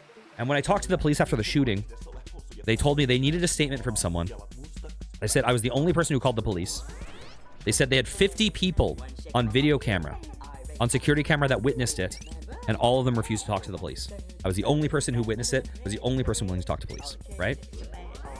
And I'm like, listen, there's clearly something wrong if we can't even talk about a shooting, right? If we can't do something during a shooting, it's crazy to me. Like that is the time when those services are most needed, right? Or when I'm stopping a guy from stealing someone else's laptop. The guy's in the bathroom. The guy's trying to steal his laptop. I have a store full of people watching me quietly as I'm stopping this guy from stealing the laptop, all quietly thinking, oh God, well, I hope this doesn't affect me, right? That fundamentally, people are going to do what is convenient for them, and they don't want to get involved, and they want to not be impacted, right? And it kind of fucked with my mental a bit, because I think about Nazi Germany, and I think about the idea that in Nazi Germany, were all of the Germans that allowed that were in society when horrific things happened, were they all horrible people, right? Or are we all that person, right? Not all of us, but is 99% of us are the people that say we would do nothing, right?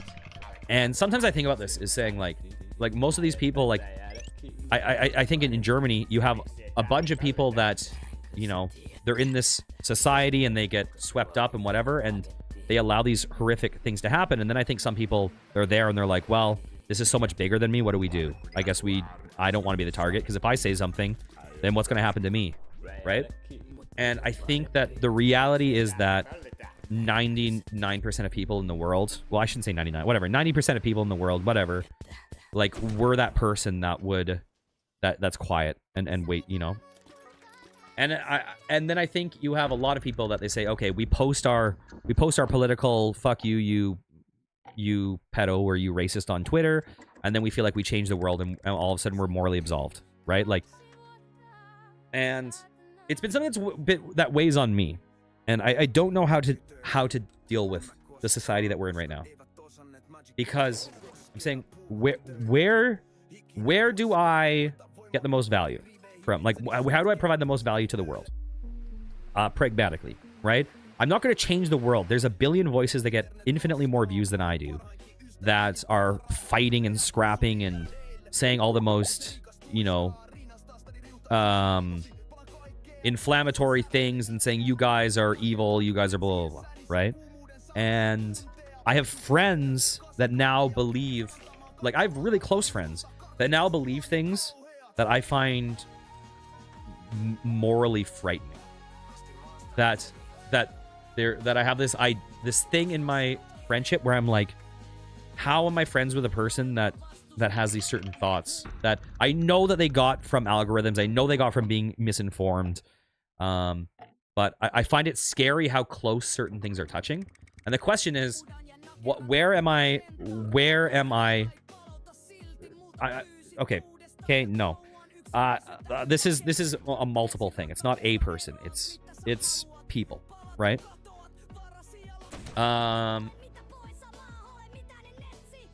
the question is what is the most effective thing? Because there's a billion people fighting on Twitter and turning the rhetoric more black and white and scrapping with each other and saying the most extreme things, and all it's doing is backing people into their corners. But the thing is, I think a few years ago, you know, we'll say 2020, COVID was this tipping point.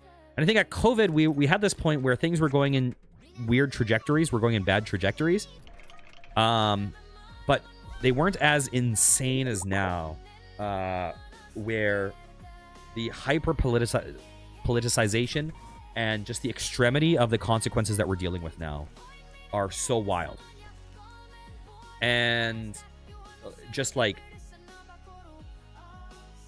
there are things happening that are so much farther than I thought our society would ever do to people, right? Or values that I thought were so bedrock into our culture that now I realize people fundamentally don't care about, right? That fundamentally people are so team sports that what they don't actually, most people I don't think have these fundamental bedrock values. I think most people care about their side winning, right? I don't think most people care about democracy. I think most people care about their person being in power, right? I think most people want a dictatorship as long as their guy is the dictator. I think that most Democrats would view the best society as a society where Republican never wins. I think most Republicans would view the best society as a society where Democrat could never win. And I think that that is really bad. I think that we have these really important values for a reason, and it's to protect ourselves from being able to get ourselves out of bad situations. And I think that these abilities are getting eroded very, very quickly right now. And so the question is, how do I do my best, right? Do I avoid politics and just try to show that, listen, in my community, we have trans people, right? We likely have people that are not supportive of trans people, right?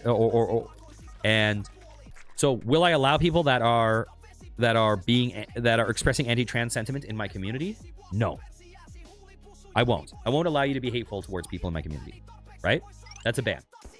But if there's people that privately have views, I'm not going to witch hunt and discover people's views, because on some level, I feel like fundamentally we realize that we like video games here, right? We exist because I just fucking love video games, and I like sharing things I love with people, and I like having some semblance of human connection, right? And so there's a certain ideology where I've kept politics out of my content for a long time, because I feel like fundamentally it's like, we shouldn't be this divided at the end of the day, right? I don't care if someone is like, is, you know, a naturalized citizen, is an immigrant, was, you know, born in the country, what their gender identity is, what their whatever, what their race is, I don't care about any of that. Like, fundamentally, we're all people, and clearly if we're in this community because we have a realm that we agree on and that we share about, and that we lychee is awesome, and I would love to try that, and I want to try that so badly, because I also am generally somewhat pro ginger. Okay. So the question for me is, what is the role I can take that is not the person? Oh, really? What is it? What is the role I can take that is not the person that stood by and watch the you know, watch what happened in World War II, right? How do I be a courageous person? And what is the best thing to do? Is it to talk to my friends and not dehumanize them, but talk to them as friends, and, you know, kind of drip in my beliefs a bit, and kind of say, like, you know, try to be understanding? Is it to be, you know, super aggressive? Because I feel like the super aggression also helps the aggressor, because I think that we're in echo chamber society now, right? If you're a fully fuck you monster, well, then people say, well, why would I hang out here? I'm going to go to a community where everyone strokes my ego and agrees with me, right? So what is the path? I find it something I struggle with a lot internally. because I do think that there is good in most of us, and I think that right now we're just, there is some aspect of our society and of our internet and of our way of engaging with people that is a little bit rotted. That we've lost our ability to engage in a healthy way, and we've lost our ability to assess information, to assess reality, to assess truth, to assess scale, to separate anecdote from like statistic, right? Like to be able to know like the scale of problems, right? Oh, you're going to be able to find any anecdote that supports any political opinion you have. There is going to be an example of every demographic doing some form of harm against every other demographic. So if you're just using anecdotes, you can construct any narrative you could potentially want, because there's going to be an example of that, right? But just because there's an example of it doesn't mean this is like a statistically meaningful concern, right? So I don't know. It's something that I think about, because I don't want to be a politics channel, but I also don't want, and I want to. I know my channel isn't going to do meaningful good by being like, there's currently a center and I don't think there's a center and a right. I disagree.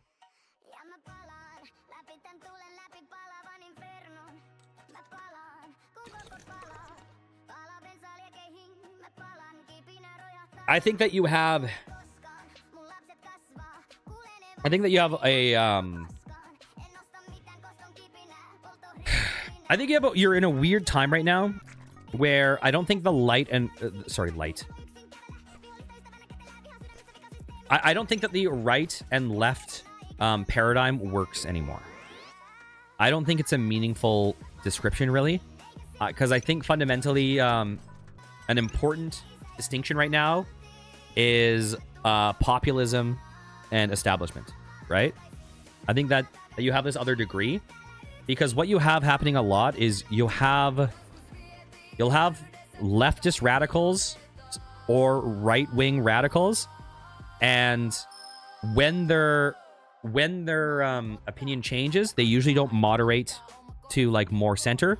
They usually become radical on the other side, right? So there is some element of extremity that is and it might be algorithmic, but you know, a big thing I see. Okay, I don't know if you remember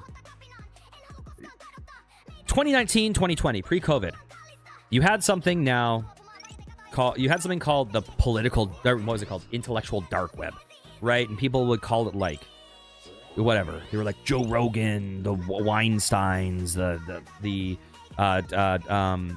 was it Dave Rubin, like Sam Harris, whatever. And I would say that with the exception of Sam Harris, every single one of them has gone very, very like very, very, very kind of MAGA, right? And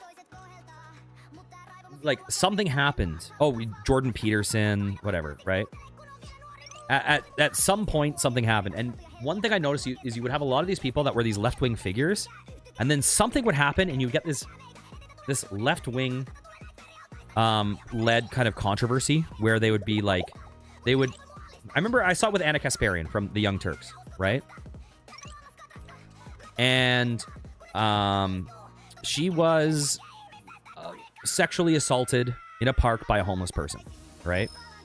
And she kind of shares this story, and this story kind of becomes really, really, really like politicized, and people were calling her racist. Like from a lot of the other thing that's hard to say is we also don't know if a lot of like certain things are just bot-driven bait, right? Like if a lot of the extreme left that's like hostile is actually like right-wing bots, or if a lot of the right-wing hostility is from left or whatever, or if they're from foreign actors bots. There's so much online agitation where they're just trying to make us tear each other apart. But the perception that it seemed like she had was that her side turns against her and calls her racist, even though it turns out that she said the person that sexually assaulted her was white, and people assumed that the person wasn't white. And ever since that instant, it seems like she's very, very kind of pivoted into like talking with MAGA and the views have really shifted in this direction, right? There's this thing a lot where you have with Brett Weinstein, who's like at Evergreen College or whatever, and he has this. What are we talking? We're talking about people shifting to political extremes because of pushback from their perceived side. You had Brett Weinstein, who was at Evergreen College. He had an issue where I guess they had something called the Day of Absence, I think, which was an idea taken from a play where like I think it was black people, but it was, you know, some minority group would take a day off work or whatever to show that we are important to society. Look at how these things struggle to run without us, like that our value in society is being overlooked. But I think at Evergreen, they decided to shift it up one year, or the student body was pushing this. And they said, this day we're going to do a reverse, where we're going to say white people shouldn't show up for this day. And he was saying, and his idea was saying, listen, I think it's bad to compel, to like kind of have this being compelled not to do that. Like, I think compelling people not to show up based on like racial lines or whatever, like there's something that feels uncomfortable about this. Okay. So I think that's a relatively reasonable position. I'm not saying if it's right or wrong, but I'm saying it's a thing that I can understand happening, right? And the very left school kind of turned against him, like a lot of the student body and whatever. I don't know if there's more to the story, but now you look at him and he is full on ivermectin, like, you know, COVID, like conspiracy, whatever, right? So we have seen this thing societally, it seems like, where we have people on our perceived side, and then when they turn against us, instead of saying, listen, you can't define what I believe, I have my values, you don't determine what I believe, right? You can't speak for me on my values. If you call me like just because you call me like whatever, a racist, or you know, or if you're like right wing or like groomer or whatever, like I'm talking about when I say right wing groomer, I mean that's what right wing people use on left wing people. That just because you use those words on me, that doesn't define me. You can't tell me you can't force my politics. Like, you can't make me. And just because the other group is willing to say, see, you understand now, come join us, that's not going to change my belief, right? And I think there is a problem with political discourse. And I think we need to have more people that have bedrock values rather than letting their social circles push them in the direction of being extreme. Died to COVID. You just like anti-vaxxers? Yeah. Well, that's my point. That's saying that from what I understand of Brett Weinstein, there might be more story from Evergreen that I don't know. Like, maybe he had more extreme positions. But my understanding is that he had a relatively like milquetoast opinion that slightly diverged, that he agreed on most things with people, but he disagreed on this idea, and that it kind of caused a big social uproar within his circle.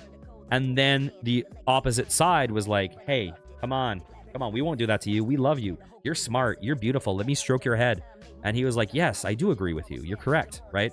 That so much of our beliefs is not based on bedrock values that fundamentally have some meaning for us, that are determined by internal beliefs. So much of it is based on social circle. So much of it is based on, well, this is what my friends believe, and so I believe it, and I'm going to act in the way that I'm socially conditioned by the people around me. And I don't think that's good. So yeah, this has turned into a huge political one. I anticipate that if anyone watches this video, it will be my most disliked, probably. But it is what it is. Like, this isn't going to be my my content going forward. This is just zipper versus scissors. But a reason why I got into stream was because, one, I love games, and two, I wanted the feeling of authenticity. I like the feeling of connecting with people. I like laughing with people. I like talking about games with people.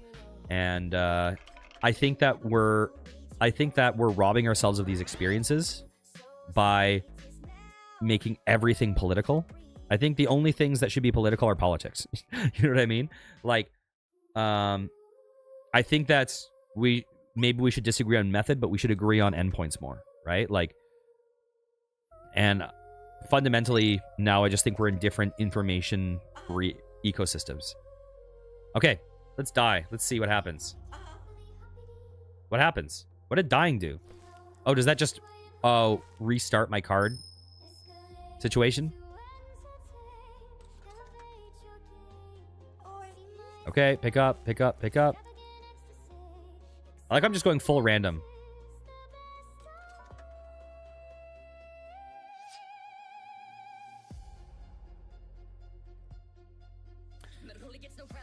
Anyways.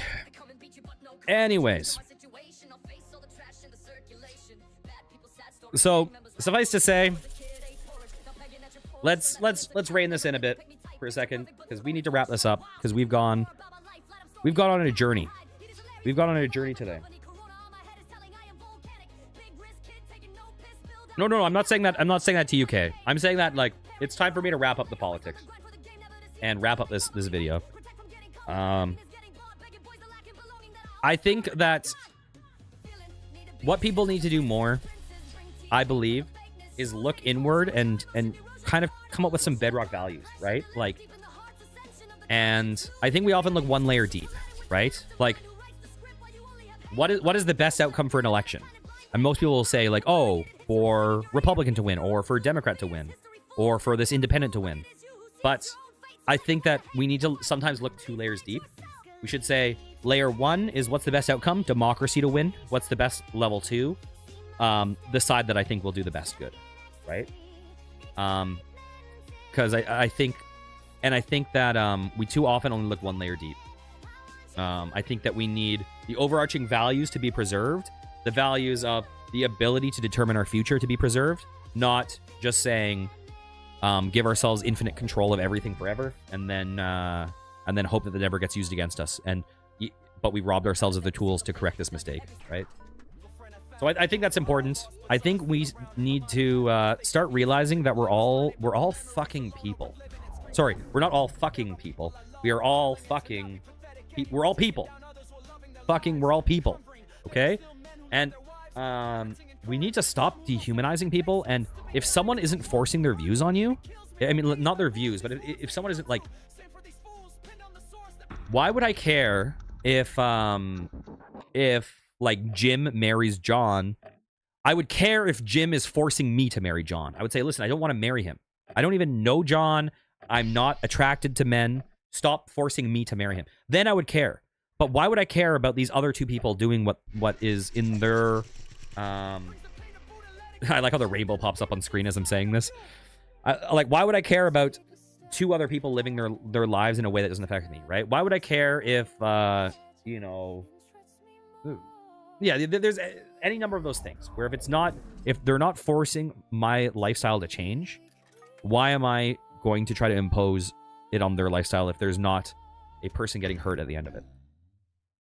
I think we need to engage with things non-politically more. I say that in the most political video I've ever made right now. But I think we need to start saying, like, hey, do you like Pokemon? Let's talk about Pokemon. And not look at who the person on the other side of the screen is that's saying it. Not saying, like, wait, what's your skin color? Oh, actually, I don't want to talk about how Charmander's cool with you because you're not in the demographic that I care about the Charmander opinions of, right? Like, we have so much more in common that we just artificially throw away because we're in rage mode right now. And I think that sometimes, like, getting back to the AI, I know that we're this is I'm just wrapping this up, so this isn't a new terrain. Like, I know where you're coming from, but I think that with certain things we need to look for the end goal and saying like, if it is in fact an inevitability in society, how do we make it so that artists aren't homeless? How do we make it so that paralegals aren't homeless? How do we make it, you know, How do we make it so that if AI comes in and does do a bunch of art, how do we make it so that people that want to see actual human art can still see it? How do we make it so that like the idea of human expression isn't gone forever? How do we make it so that people who want to talk with another human on social media know that they're talking with another human on social media? Like, how do we mitigate all these harms that are coming? How do we make, you know, and how do we make it so that people can see joyful content rather than hateful content or dramatic extreme content, right? Because everyone's going to click on this is the. I've even started doing it in some of my videos. Oh, the worst gamer, whatever. Like, that's you know. And also, I also want to touch on this game. I think that the developer of this game, listen, there's no way in hell the developer of this game is watching 2 hours and 10 minutes into this video where we have detoured about general politics. Okay? There's 0% chance. But I don't feel like the developer of this game should be ashamed. And reading their comments, listen, I get that they have their own views now about it, and that's totally fine. And if they view AI as a harm for the world, then I support them doing what they think is right. Okay? I support them taking down the game if that's what they want. But for me, I think that there was value in this game. I think that there is value in it making you a better developer. You did put yourself into the game in the realm of what you were able to do, right? Like, what was within your ability, your coding, your concept, the game design. This was all human. And the rap that is probably happening right now under what my voice that I can't hear was not you. But I still think that there is I think that there is value in this game, and I think that there is value in this being part of your story of development for the future. You know, when I was a musician, one of the recommendations some people had was write a song for 5 minutes every day and then throw out that song, right? Learn. So I get it. Like, from that realm, you know, I get that it's a bit hypocritical for me to say, like, I like to see this preserved, and I know that you're preserving the work, but I don't think you should feel any shame for this game. I think it was an interesting idea, and it was honestly a bit more inspired than I expected. All right, so I'm going to die and call it there. If you enjoyed, like, comment, and subscribe. If you hated, and if you think I was a monster, and if you think I'm politically a horror show and I'm going to lead the world into its demise, dislike, comment below, tell me what a piece of shit I am. I encourage you to join in. Future videos will probably not be political. Most likely, I'd say 97% chance they won't be, unless something happens and I feel like I can, do some change, or my voice is important. But fundamentally, I feel like my voice is not important. So who cares? We're going to call it there. Take care, guys. Mwah. I like how that comment, Scoots, is going to show up in the last second of the video, and it's perfect. Okay. Time to turn up my volume.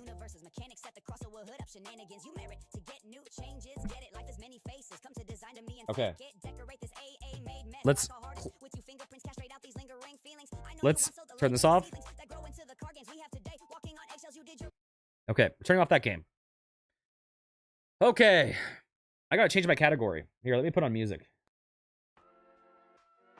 I feel like Scoots would play Magic. Scoots just seems like someone that would play Magic. Coldy, don't even ask.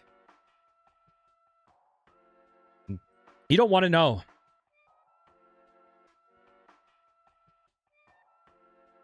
Let me check this out. PPSSPP.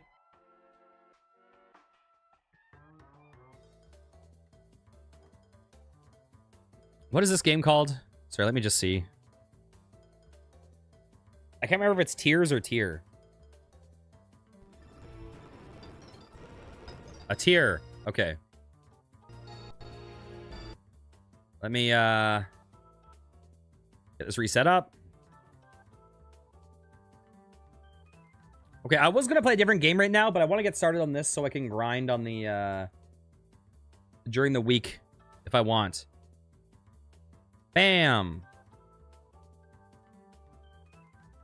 Bam. Update all titles.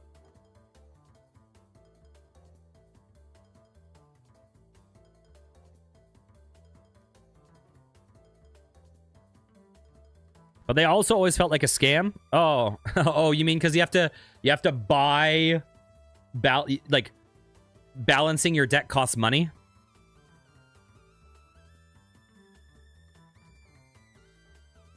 Of heroes, a tier of Vermillion. Bam. All right, we're in the new category. Okay. And by the way, Bombshell, if you're still here, I just want to say I appreciate you. Okay? I appreciate how you handled that conversation. I appreciate that you gave pushback, but it wasn't personal. It was just a disagreement. And yeah, I think that's great.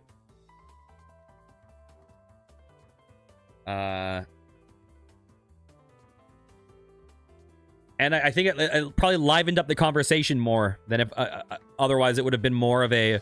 I know I ended on a pure rant, but it was more of a dialogue, which was interesting. No, it didn't offend me. Listen, Kay is someone I know in real life, and so Kay is going to... and Kay is also spicy. So I think that she's someone that will be like... From her perspective, I think sometimes we'll be like, I'm gonna defend my friend. Let's scrap. And I'm like, okay, we're all good here. Everything's fine. No, you were not. And Kay, I also appreciate that. Yeah, I know you get heated, but I'm glad that when I said like, okay, let's rein it in, we all did, and everything was fine. And here's the thing: is that we're talking about conversations that have big implications, right? Like, it's hard because a lot of these conversations aren't as simple as like, oh, here's just a little tee-hee thing in the world. It's like our economy is propped up by this right now, and so many jobs are going to be lost, and it is harmful for the environment at the moment, and whatever, right? Wait, is that a Dennis? Is that a Dennis thing? Or are we on a boat right now? I get it. It's not so simple as like, tee-hee, it's drawings. I get it. There's consequences and it's real, and so it makes sense that people can get heated on things. But I do appreciate how it was handled. Okay. I'm gonna wait for the this stuff to clear.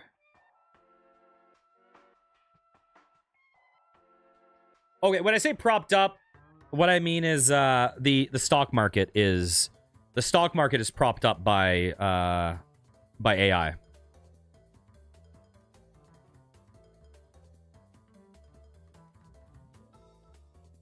Like listen, I don't want to go into another thing, but with all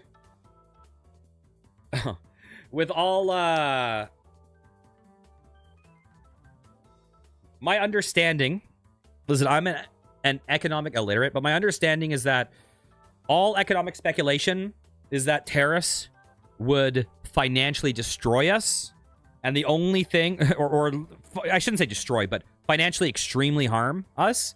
And the thing kind of preventing that a bit is just that there's currently so much speculation in AI, and if the AI bubble bursts, then we'll really feel the full impact of the damaging things. Right. All right, but too much politics. Let's wait for this to clear. We'll wait for the politics to clear, and then we'll start this new video. Politics free.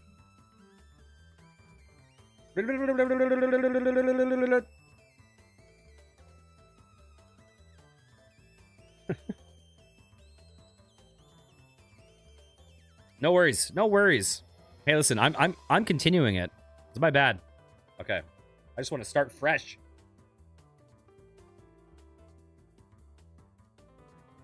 All right, bam. Oh, let me get rid of my face for this. And bam. We don't need a face. Why are you playing Little Inferno? Don't play Little Inferno. Save that. Save that for stream. I'm just kidding. Play what you want. Enjoy life. Enjoy life. Stream it. Oh yeah, Creepy K is setting up to become a streamer. Got her set up. And she will offend everyone and says really offensive jokes. When I say offensive, I don't mean racist. I mean says very like she might get banned for saying too Kay has certain games that she plays a lot. Okay. All right. Let's begin. Hello, everyone. Welcome. Today, we're checking out the second game in the Gagarv trilogy from Legend of Heroes. This was actually the first one released in North America, a tier of Vermillion. From what I understand, this is the worst translated of the trio of games. This one was the first one released in North America, and it is apparently a mess localization-wise. So I think it's going to be a little bit painful. Oh, I need to adjust the volume. There we go.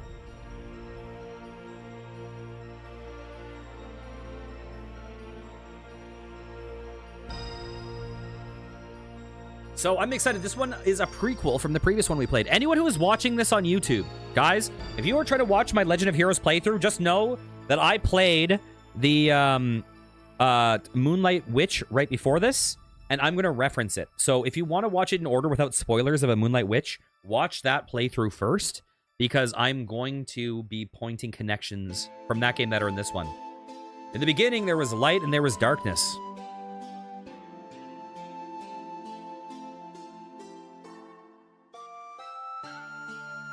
I feel like I'm playing Patapon right now for some reason. Bardus of Light and Octum of Darkness. They were opposite yet inseparable entities. After a long, never-ending struggle, the Earth and Spirit God Draga were born.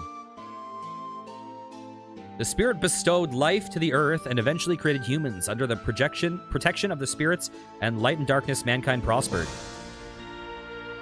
However, humans were young and imperfect beings. Following selfish pursuits, they'd created chaos on Earth and even distorted the order of the gods.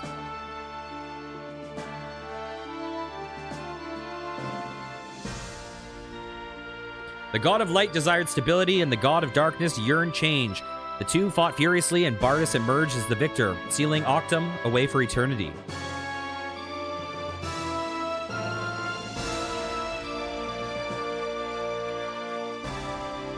However, because of the link between them, the body of Bardus was utterly destroyed when he sealed Octum away. Soon afterwards, Durga and the spirits fell into a deep sleep. This is the sequel/prequel of the game from yesterday.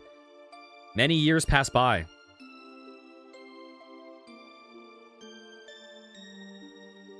In Elfilden, the land where the gods sleep, a struggle between Bardus Church and the Octum Apostles threatens to disrupt the life of everyone or something. Mankind has not yet learned to stand on its own and is still entangled by the old ties to the gods. This is the tale of gods and man in the world of Gagarv.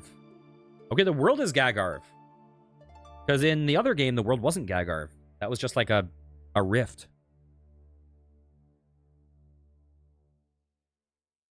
I think. Okay. All right. So one of the things about the problem with the localization of this trilogy is apparently some of the names are changed between the games. So I'm wondering if like that, like Durga and stuff like that, if those were names we would have heard in Moonlight Witch, Prophecy of the Moonlight Witch, or if that was or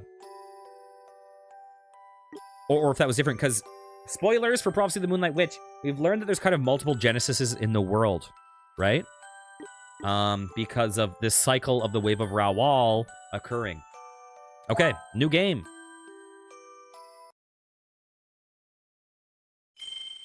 So this might be a previous cycle, I'm not sure. Cathedral, the holy place and home of the Bardus Church. Two innocent children came to this place where oracles undertake intense training. Avin and Emil. The siblings lost their parents and were orphaned at an early age. They had put their mourning behind them and were living a peaceful life under Supreme Priest Asperius, who had taken them in.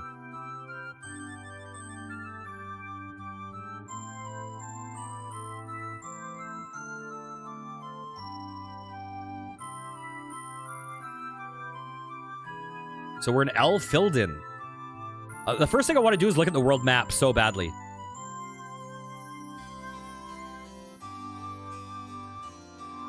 Am I hiding?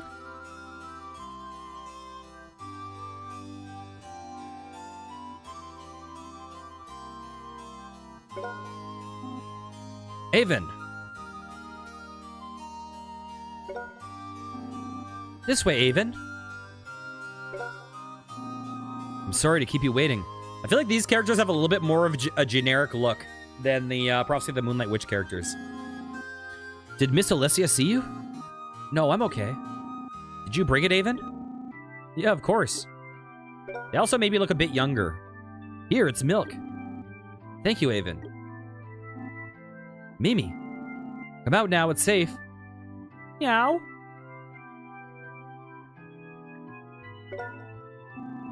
Drink as much of this as you like. Meow. She is tiny, but she sure drinks a lot. She must be very hungry. I don't think she has eaten anything in days. But what should we do now?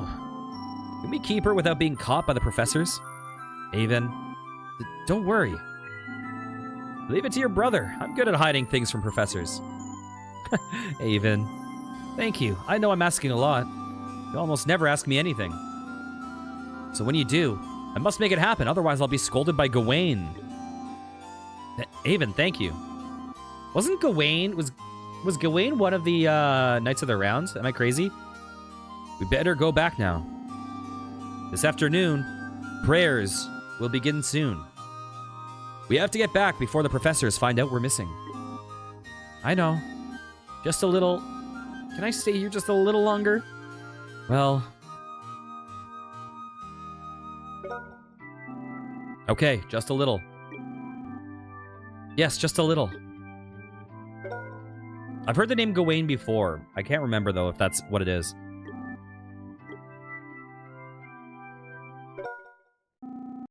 Avon, Emil. Oh, no, Professor Alessia. Professor, I'm sorry, I just... Good, you're here. It must be the blessing from Bardus that you were not in your room. Uh-oh, what happened? Come with me. I'm sorry, Professor Alessia. It's my fault. I found the kitten, not my brother. Uh-oh. This one's starting more dramatically. Run, leave this to us.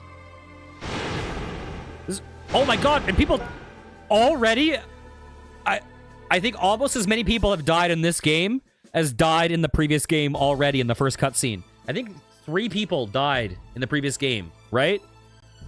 The 3 big bads, the Wizard Khajiit, probably, although that happened off screen, and the 2 Ravis and Isabel. So we've already seen 2 deaths. It straight up evaporated. Their state of matter changed.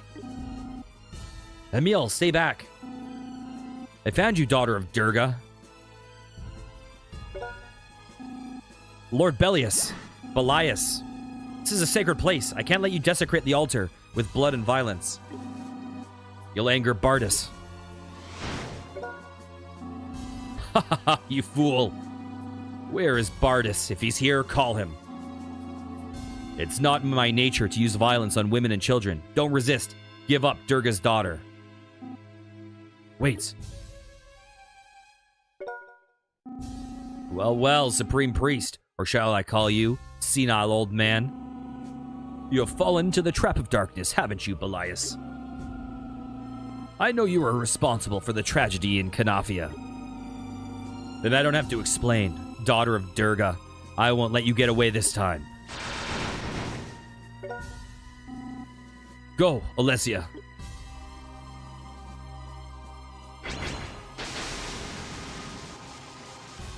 Way more intense start already. This game is going to feel so different.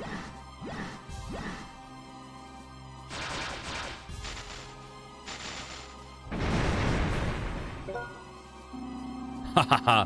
What happened to your peace-loving nature? I thought you'd like to talk.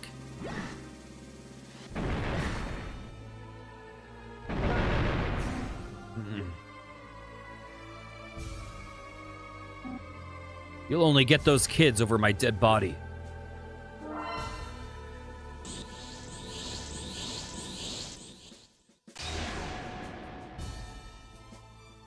This is so different. You can defend against that spell. You know what? I'm going to, oh, let me click this real fast. Where's my cursor? Okay, we'll get our save state going. You can defend against that spell. Old age is a cruel thing. I'm far better than you now. You used to be an excellent oracle.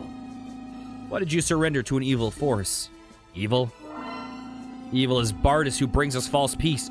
True peace will not arrive without absolute power. Listen, Lord Belias, I know you're evil because the color behind your name is red, and that is always evil in games, okay? Octum is the symbol of good. Octum is the truth. I will guide the world in the right direction with the power of Octum. Right now, I feel like this is like that pro-scub, anti-scub comic from Perry Bible Fellowship. You know what I'm talking about?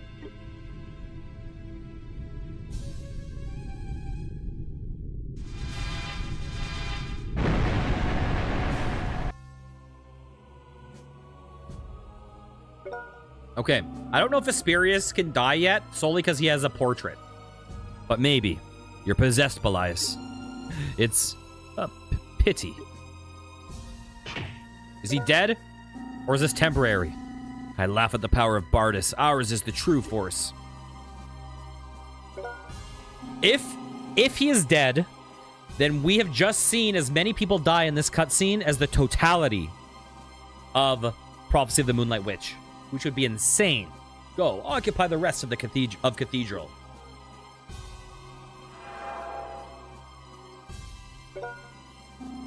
So long, my teacher. Is the cat going to be the pet that we feed now?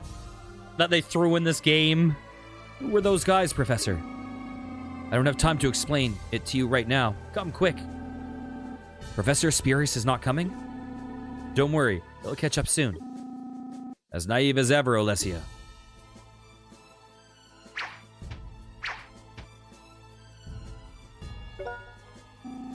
Asperius is dead. No one can protect you now. Leave these children alone. Bring them to me. That's an order.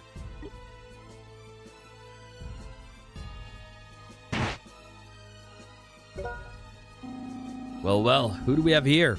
It's the Sage of Power. Oh, Lord Belias, I cannot let you do this. Run, Olesia.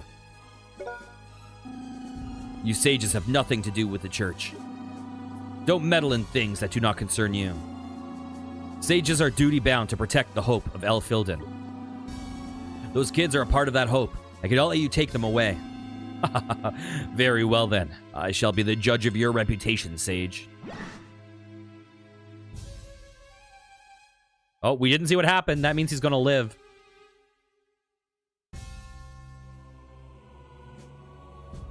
If I know anything about Game of Thrones, if it happens off screen, Oracle Olesia, this way. Get in the cart.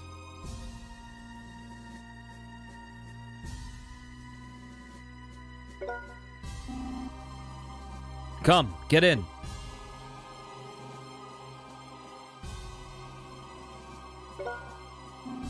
Let's go. It's got a straight up chocobo. It's got a blue chocobo. No, Mimi. Mimi. Oh, Emil. Right, okay. Listen, Emil, before I progress, we just played Prophecy of the Moonlight Witch. Our characters were goddamn idiots. Don't do it, Emil. Let the cat die. It's fine. It's fine. Don't get out, okay? Don't, for the love of God. I'll get her. Avon! Oh, you idiots. Avon! Avon! Avon! It's okay, they're not after Avon, they're after Emil. Avon, brother! Master Gawain. Go. Break into 2 groups. I'll protect Avon. Avon. I'm guessing I'm playing Avon and I'm trying to find my sister, I guess. Emil. This way, run. Yeah, was it worth it for the cat? Was it worth it? No, I have to protect Emil myself. Emil. Maybe the 3rd game will have smart characters. Avon. Emil, just hang on a bit longer. Hey, Avon. I will save you without fail. Avon. You're awake, Avon. It's such a fine autumn morning without not a cloud in the sky. It would be a shame to oversleep. Good morning, Lemurus. Are you having a nightmare? No. All right. Breakfast is ready. Go wash your face. Thank you for breakfast. It was good. I know it's good. I'm pretty confident in my cooking. When I was young, I couldn't decide if I should become a sage or a chef. Really? Just kidding. Don't give me that look. The secret of its taste is the vegetables from Urt Village. Urt Village? When you came here 3 days ago, didn't you pass through there with Sir Gawain? Yeah, I remember that small village. I know the Elder of Urt very well, so they deliver fresh vegetables once a week. So, Avon, I have a favor to ask of you. A favor? I've been so busy lately that I haven't sent my regards to the Elder. I'm going to write a letter to him, partly to thank him for the vegetables. Can you give it to him for me? All right, I'll go. Here, this is the letter. Thank you. Avon was entrusted with the note to Elder. Okay, I'll get going then. After you're done with your chores, why don't you hang out there for a while? The people in Urt are good people. What are you having for breakfast? Okay, data. Save. Okay, this game has already started way more intense. System. Okay. Whoa. Avon and Emil are orphaned. Supreme Priest Asperius takes them in the cathedral and they start to live. 924. Okay, is this the same cycle? Avon is entrusted to Sage Lemurus by Sage Gawain. Huh. Okay, here's what I was wondering.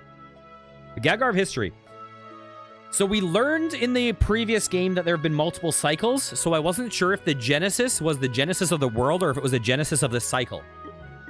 That being said, this is 924, 929.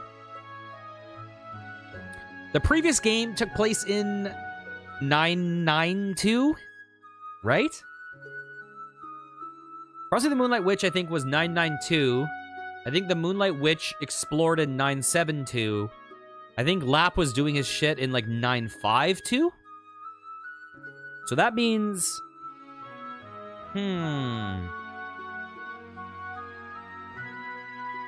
I wonder if anyone from this game is still alive in Prophecy of the Moonlight Witch. If it was... Probably not. Probably not. Okay. We can't look at the map yet, unfortunately. Oh, I don't want to go down. What have I done? Can I load? Let's load. I want to talk to him real fast. Okay. Save. Hey, what's up? Is there a butt? Oh, let me talk to you. After you're done with your chores, why don't you hang out there for a while? People in Urt are good people. Same old?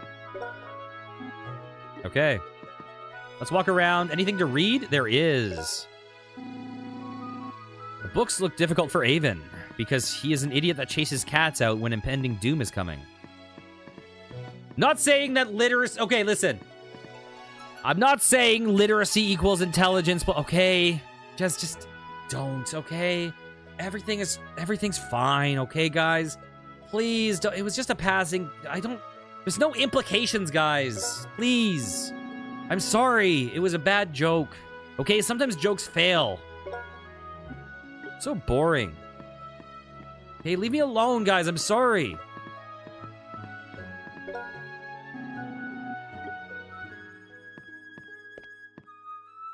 Hey, kitty. That's the cat Lemurus was raising. Are there treasure chests in this game? The treasure box is locked. There were almost no treasure chests in the previous one. There's a book titled Easy Recipe for French Vegetables. 1. Cut potato into fine strips, put them into boiling water, and take them out quickly. Cool them in cold water and drain well. This dish will taste good with lots of spices. It is a delicious salad that has a different feel of food than radish and others. Okay, I think this is an example of very poor translation that we have expected to encounter in this game. I like how the cookbook is like... Oh my god, that's the dog from the previous game? No, no, it's the same dog. Oh no, it's the same dog. That cookbook is like, recipe to make potatoes. Step 1, cook them. Step 2, spice them. Note, potatoes aren't like radishes. Thank you, cookbook. There's a straw scarecrow here. What the heck is this?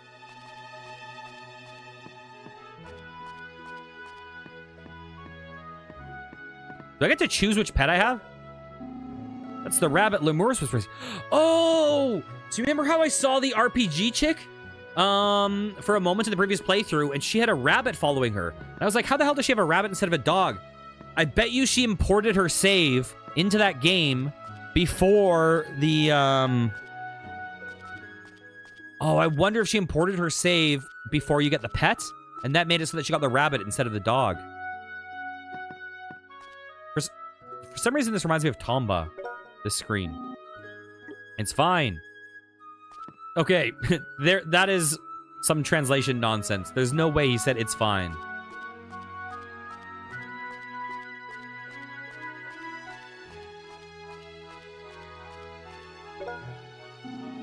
That's the dog Lemurs was raising. All right.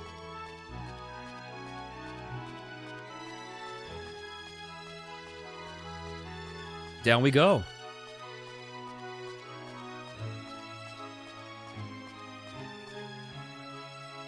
What do we call them? It wasn't Chipotle, it was Gordita. Do I have any skills? No magic. This is a very red game comparatively. Urt. Urt is a terrible name for a village. What's a better name for a village in these games? Urt or Dilt?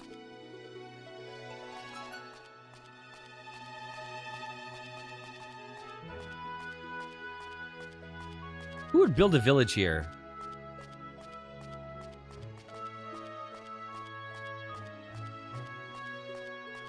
I guess that wasn't a village, it was just a dude's house. Hey, we're in Urt. Hey, this looks nice. Lookout cottage. Meaning just some dude's hut.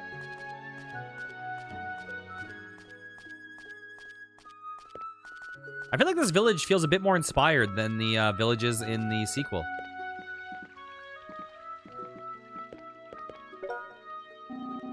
Look who's here, a young customer. How about some colorful marbles? We just got them from the capital. No, thank you. I don't have any roses to buy one. Okay, then I'll give you one for free. Take any color you'd like. My favorite color. The color of Emil's hair. You've chosen the crimson-colored one. Here you go. Please cherish it. Red marbles obtained. What was the point of marbles? We got them in the previous game, too. Thanks. I take great pride in what we have in stock. We also deal with some weapons. I guess you're too young for that, huh? I doubt it. Welcome to Urt Village. You must be Avon. We opened this tool shop only a year before the last. We're new, too. We hope we will be good friends. Okay, this feels so Google Translate to me so far. I'm curious how much of that is genuine or how much I'm just primed to feel that because of the reputation. I like the village, though. It looks cool. Urt. Hello, you must be the one who came to stay with Sir Lemurus. Nice to meet you. Welcome, what's your name? Avon. It's a good, manly name. We have a son named Mile. You two are about the same age. By the way, honey, where did Mile go? I haven't seen him since we finished breakfast. I wonder where he went. Is he going to be my first party member? I don't know what to do with him. Avon, please be a friend to our son. There's no one his age in this village. He's always playing alone. Please be nice to him. You've come again. I will introduce you to our son, Mile. I wonder where Mile is goofing around at. Avon could be his first friend.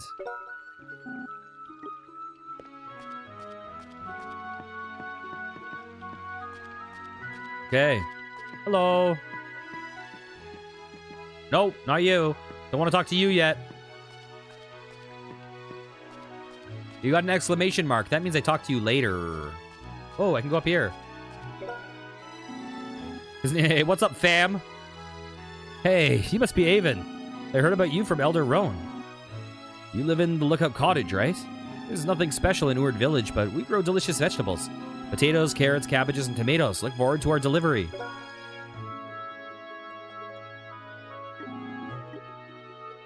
Oh, I know about potatoes. They taste nothing like radishes. Okay, later, fam.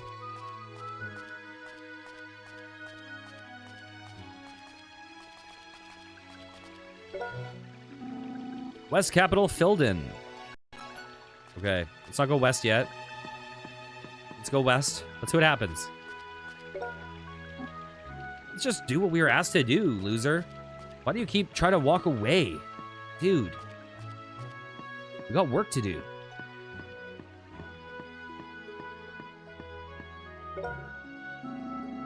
You must be the boy who's staying with Sir Lemurus. I'm Yuzu.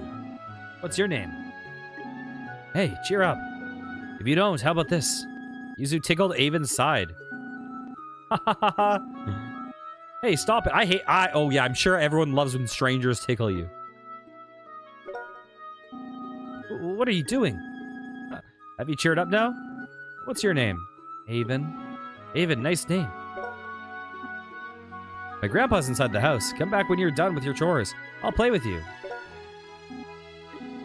Why isn't Mile friends with Yuzu? Is it because she tickles him all the time? Hello? Hello? Huh? Are you by any chance the boy who's staying with Sir Lemurus? What was the name? Avon, right? Yeah. I came here to deliver a letter. Avon handed him the note to Elder. Oh, I forgot to read it! Oh well. Wait.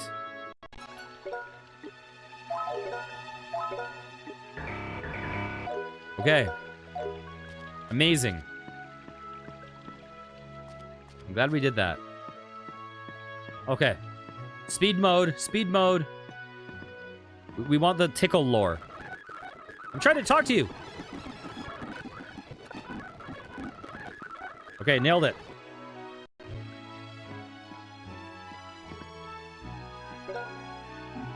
Huh? Are you by any chance the boy who's staying with Sir Lemurus? What was the name again? Avon, right? Yeah. I came to deliver a letter. Handed the note. Thank you. Elder opened the letter from Lemurus. I see. Well then. Later. Later, bro. Later, fam. I'm not fam. Fam's over there. Wait a minute. So, you were at the cathedral beyond the ocean before you came to Sir Lemurus. Oh, is it Mile eavesdropping? That's right. I heard about what happened there. I'm sorry about what you had to go through at such a young age. I hope you'll enjoy. Oh, Mile, I'm glad you came. Come over here. He just has social anxiety. Who is he? His name is Mile. Miles per hour. He's a very intelligent boy. There are no other small children in this village. He must be shy. Oh, okay. I almost forgot. I'm going to write back to the sage, so can you bring the letter back to him? No problem.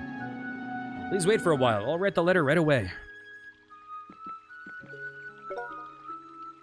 Please wait till I finish writing the reply. Go look around the village if you like. Okay, so I'm guessing we have to talk to Mile. A boy with fine blonde hair? Must be Mile. He was just frolicking about, saying his dream came true. And now I know what he meant. He's the only child in this village. If you become his friend, you'll become very happy. Wait, how old are you?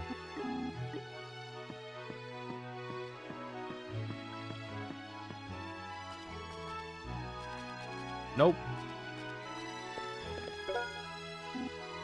The number of monsters has been decreasing lately. We buy goods from the capital, so that's good news for us because we will receive our shipments on time. But is it not bad news because then people will need swords less?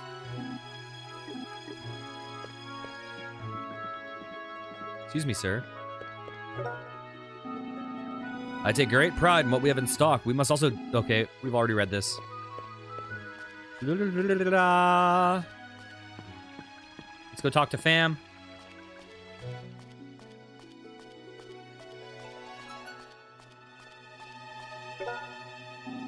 By the way, how's Lemurus doing? He taught me how to read and write. Also taught me proverbs. You're lucky to live with him. Oh, Miles is also studying with Grandpa Lemurus once a week. It's good for him to have someone to study with. Okay. Let's go this way. This way.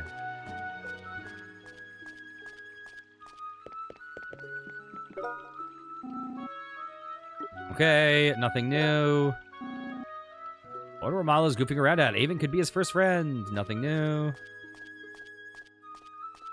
All right. What's up, buddy? You got a face. Oh, well. He looks like the, what is his name? Lloyd from Vesperia? Oh, well.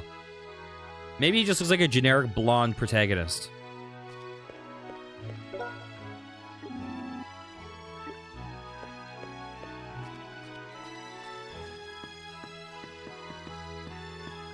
Okay. I think they're still saying the same old. So maybe I won't talk to everyone. Okay, let's go find him. I like this village a lot. Where are ya? Where are ya? Where are ya? Where ya at? Boo. Your name is Avon, right? Yeah. My dad told me that you were staying with Grandpa Lemurus. All right. Dude, my wish came true. Tee-hee? Wait.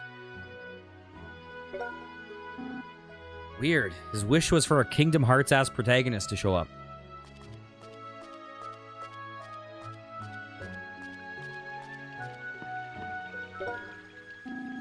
What do you want to play? What do you mean by play? I just came to deliver a letter. How about tag? I always wanted to play that game. Let's play. You're it, Avon. All right. He's not listening. Schwamp. Where are you? Where are you?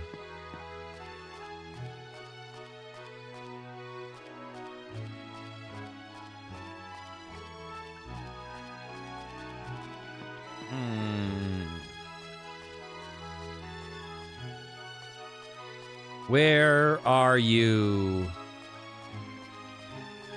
Oh. Well, don't stand in a dead end, you weirdo. Can't catch me.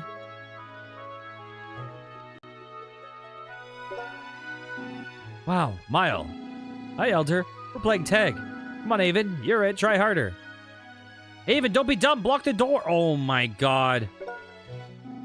What the heck? Sorry, Avon. He doesn't know how to play with someone his own age because there aren't any in this village. Usually he's quiet, but it looks like he is very excited about you coming here. Really? Well, I'm done writing the letter. Now we'll just never chase him. Avon received the letter to the sage. Go home safely. Give my best regards to Sir Lemurus.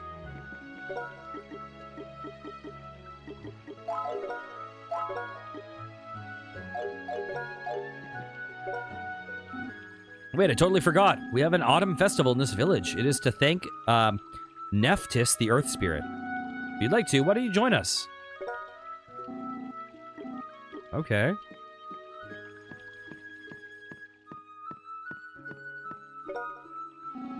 Mile got away. He's a shy boy. I tried to put a ribbon on his fine blonde hair once, but his face turned red and he ran away. I did finish the last game. Yes. Hello. Welcome. Okay.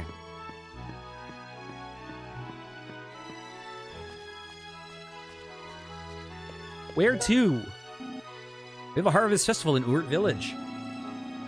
We thank Nephthys, the Earth Spirit, and have many events. It's going to be a lot of fun since more new people join the festival. Is this the stream where you talk about robot? We have a festival in Urt Village. We thank Nephthys, the Earth Spirit, and many events. It's going to be a lot of fun since more new people join in the festival.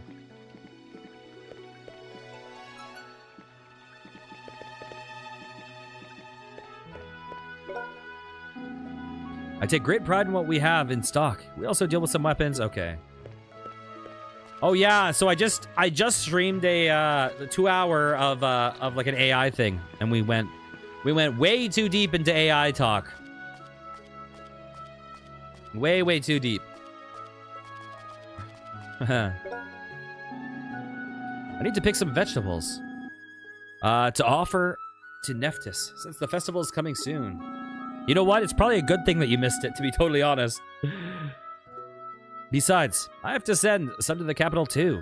I'm gonna get busier and busier.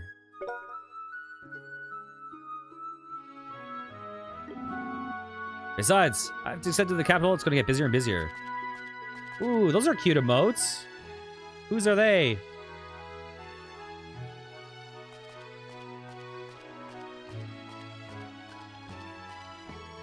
Synopsis.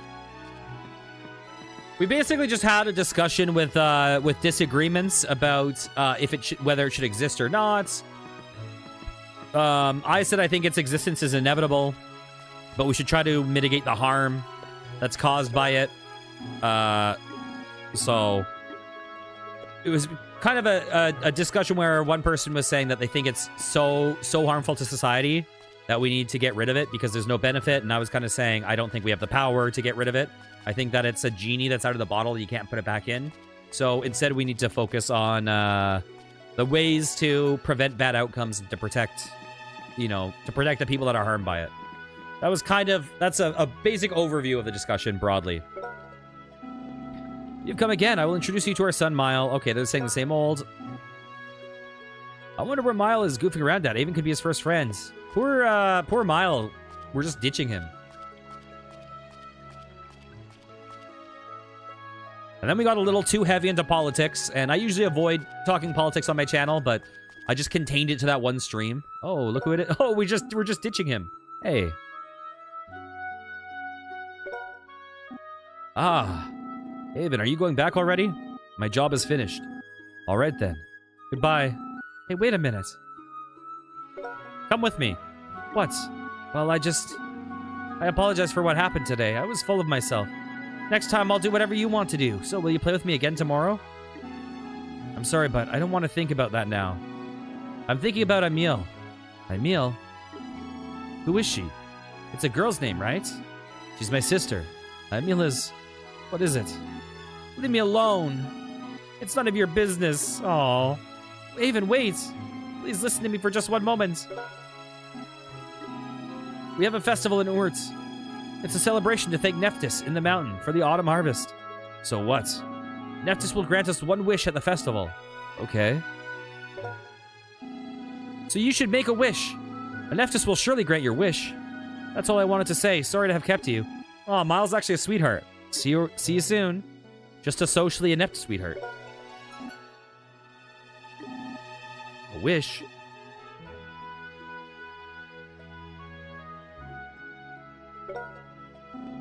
Well, what's next?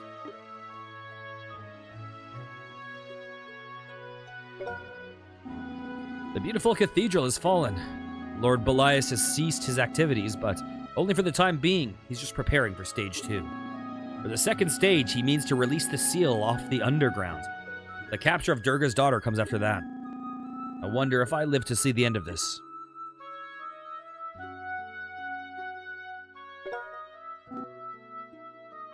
Avon.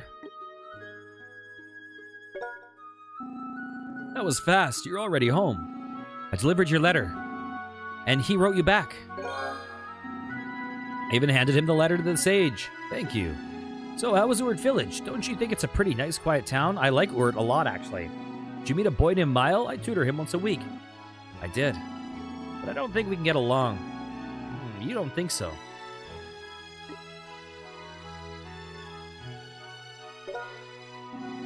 He must be hurt more than I thought. But I can't heal his wounds. The only person who can do that is a good friend with whom he can share both his joy and his grief. Oh, things will work out. I wonder if this game is going to time jump or if I'm going to stay this age in this adventure. A few days later. Avon. Is Mile going to come for tutoring? Hey, Avon. Where did he go? Today's the festival of Urt. I know it's hard for him to be apart from his sister, but Mile really needs a friend to him now. Welcome back. What'd you have for breakfast? Grandpa Lemurus. Speaking of which, here you are. I was waiting for you. I'm here to pick up Avon. He's not home? I'm sorry, but he's gone somewhere. I know he must be somewhere in the lookout cottage. Am I going to play as Mile now? I don't think he likes me. I asked him about his sister and made him mad. I think you're overreacting. You seemed very happy when he was telling me that he thought you could become good friends. Oh, okay. Gaslighting. Really? Do I ever lie? Under unavoidable situations, he has to live apart from his sister. He's trying to act tough, but I'm sure he's very lonely inside. Your encouragement will help him a lot. You can count on me. I'll go look for Avon. This should do for them. I hope Bardus will forgive my little white lie.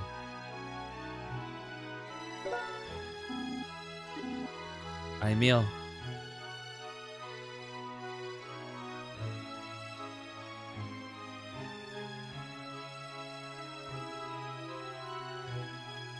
Did you just do the shoulder tap?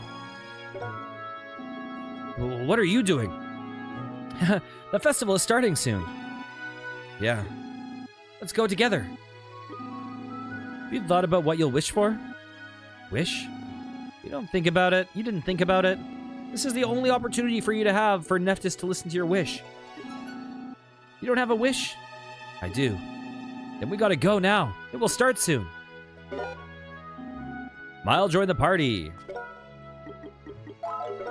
Oh, we got a 2%. Even a Mile from Urt Village meet. Okay. I presume that he will be our first actual companion. Did you notice that the previous game didn't actually really have any actual romance? It's fine. It's fine. It was fundamentally like a platonic journey at the end of the day.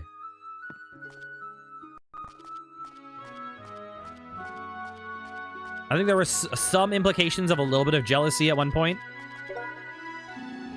There's a straw scarecrow here. This is called a scarecrow. It scares away the crows that damage the crops. Grandpa Lemurus made it himself. Grandpa Lemurus knows everything. He's a wise man, all right. I wonder if I can read the books now that we have a kid that actually cares about reading. The festival is going to start soon. You guys better get going right away. Are you not going to participate, Lemurus? I've got other things to do. I have to prepare for the ceremony at the Northern Shrine. Don't worry about me. Go have fun. Anything else? Lyle, take good care of Avon. You can count on me, Grandpa Lemurus. Okay. Avon does not care. Kitty. That's the cat Lemurus was raising. Mimi. Emil. Oh my god. I want to open that treasure chest so badly. That's the rabbit Lemurus was raising. Okay, I think we do a proper save. In slot 2. All right. Down we go. Look at his hair wiggle. Look at his hair wiggle when he runs. It's like Flappy Bird, you know? Wait. Does his sprite mirror image? I think it might be a mirror image sprite. I can't tell, though.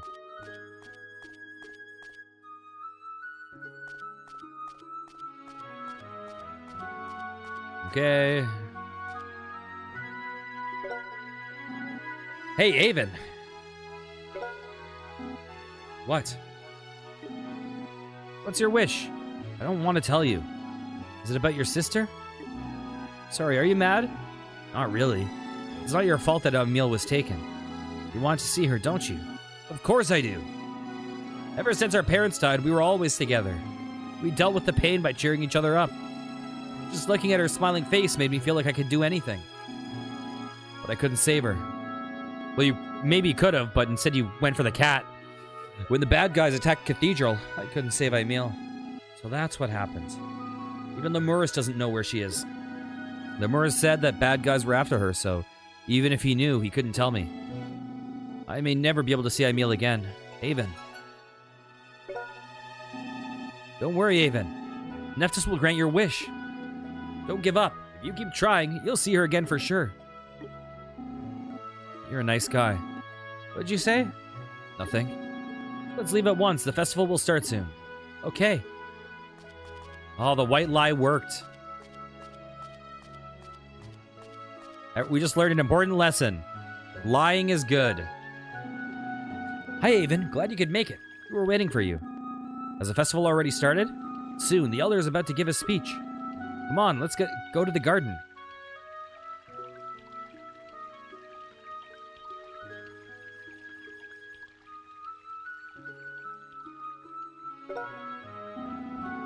I feel like this is a pretty sad crop to feed the village. 1, 2, 3, 4, 5, 6, 10, 11, 12, 13, 14, 15, 16, 17. Okay, guys. All we're eating this year is 17 cabbages. Hey, there are Avon and Mile. Now everyone's here, right? Yes, everyone's here. All right. We're now going to hold the festival to thank Nephthys, the Earth Spirit, for the harvest. Oh, yeah. Woo! Sage Lemurus made Nephthys' rewards for us again this year. Have you thought about what you're going to wish for? We have. As usual, rewards are hidden somewhere in this village. Find one and go to the Nephthys pool. If you can throw it into the pool smoothly, your wish will come true. Let's begin. Woo!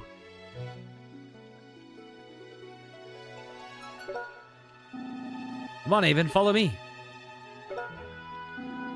Yeah, I found a reward. Look at him, he's acting like a little child. The festival is held only once a year. We better hurry and look for a reward. Rewards are hidden everywhere, like in wells and behind signs. You can even go inside the people's houses to look, but only during the festival. So let's go find one.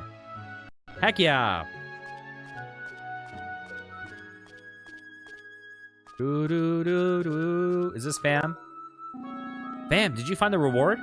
Oh, not yet. It was between the cabbage leaves last year. Under a pumpkin the year before. That means it must be somewhere near the carrots. I have bad news for you, my friends. There's no carrots or pumpkins. Hey, Avon, Mile, did you find the reward? Not yet? Sorry. Is there going to be a big exclamation mark?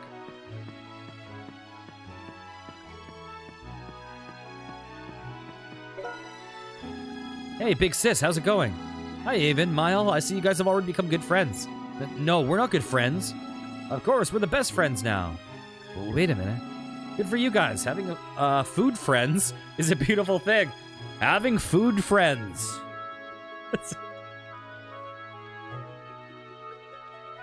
Okay, I was going to open up the webcam, but I have no food around me to make a stupid joke with. But you can't beat me. I'm going to find the reward before you two. Bring it on. Let's find a reward because no matter what this year, because I have something I want. Please wait for me, Nephthys.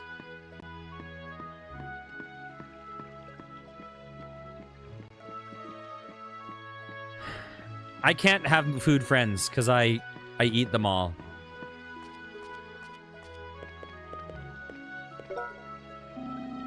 Where's the reward? My husband has already found one and left me behind. All he thinks about is himself. Moldy ass food friend.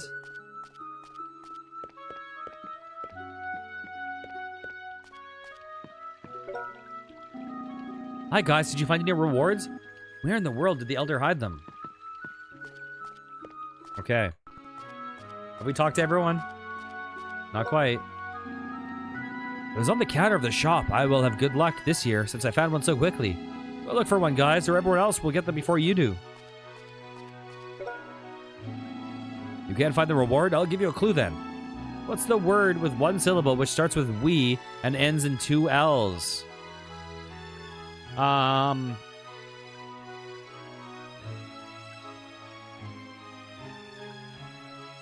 Wet hell. This is a secret. But there is one in my house too. Why don't you go look for it?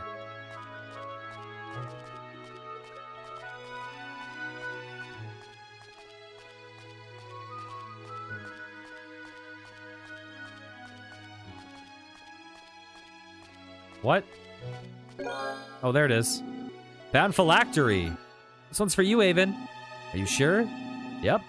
I can have one next year.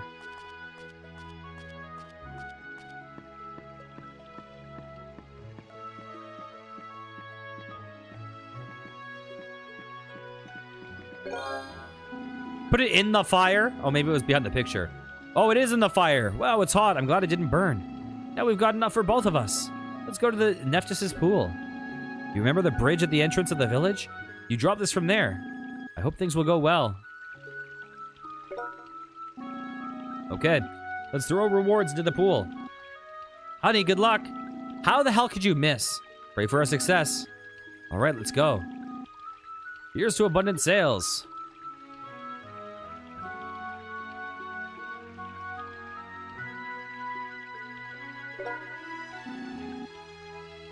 Yeah, it went well. You're awesome, honey. You will be successful. Congratulations. May Nephthys protect you.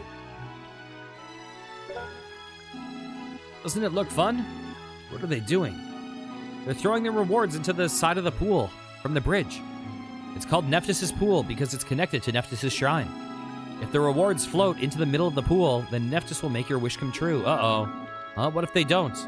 Then your wish won't come true. Uh-oh. Seems to work most of the time. Sounds a little fishy. It isn't fishy. My wish came true.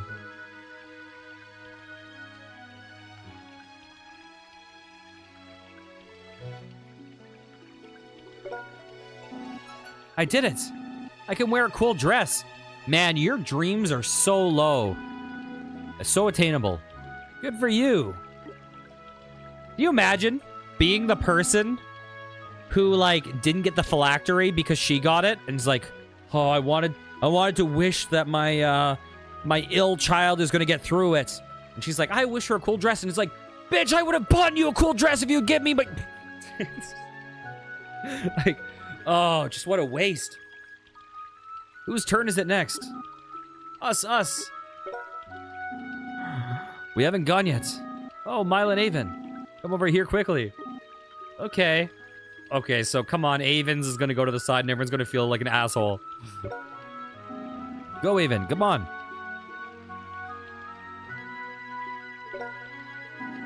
Avon, throw your reward from there. You must make an earnest wish. Good luck, Avon. I wonder if my wish will really come true. Trust me, you will do good. Oh no, I'm dreading this. If my wish would come true. Avon. Hang in there, Avon. Come on. I want to see a meal. A little more. Come on, more. Move towards the center. Go. Oh my god. Oh no. They just added an extra trauma to the kid. Oh no. No. Oh. I knew it. I knew it wouldn't be able to see a meal again. Oh my god. Avon, don't give up. Nephthys, please.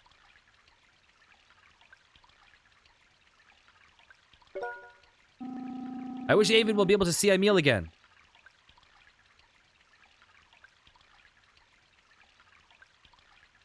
Hell yes. Okay, Mile is goated now. Oh, his wish will come true. Yay, we're happy for you, Avon. Mile. You should be able to see her. But what about your wish? That's okay. My wish already came true. It came true from the last festival. I made a wish to make a friend. Smile. Okay, that's heartwarming.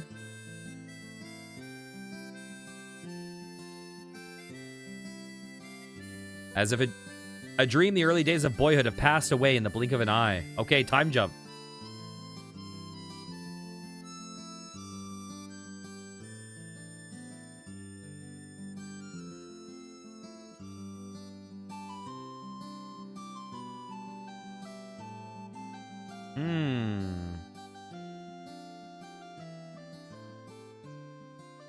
That was heartwarming.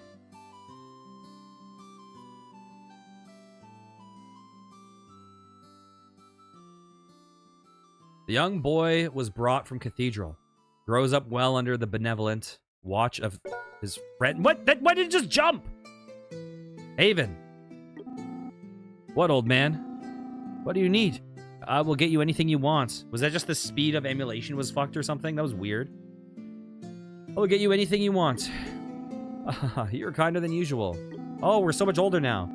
But I don't need anything. All I need is a peaceful end to my life. Jesus!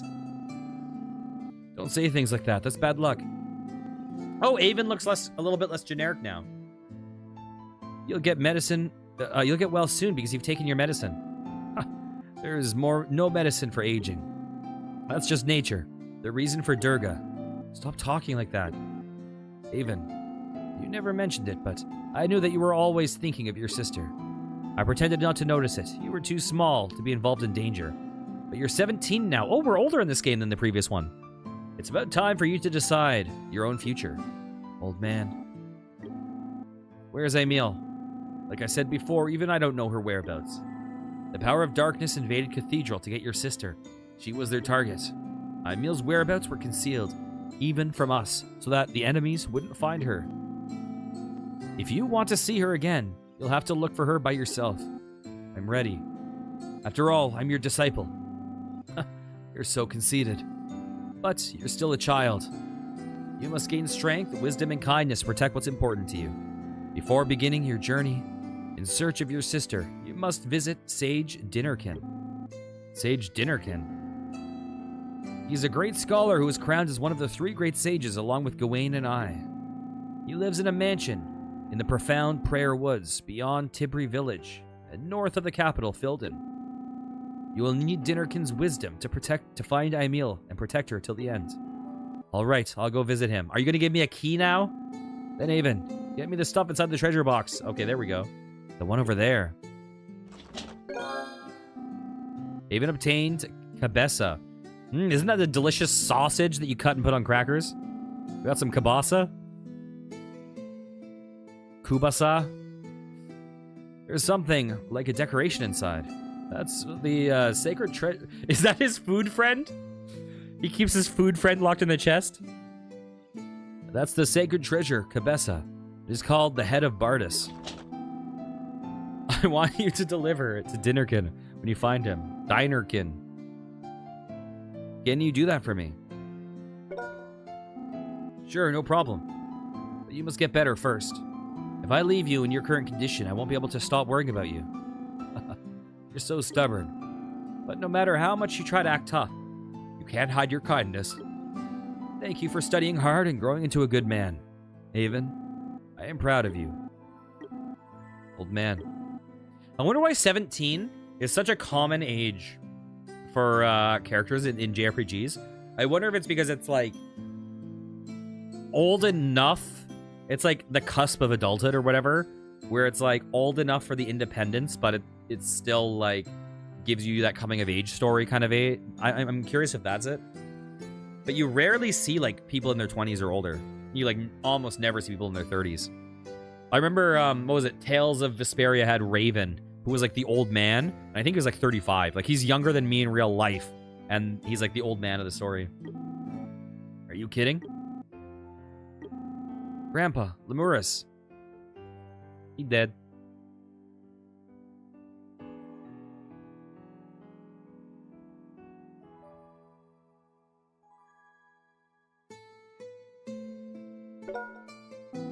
Grandpa, I gotta go now.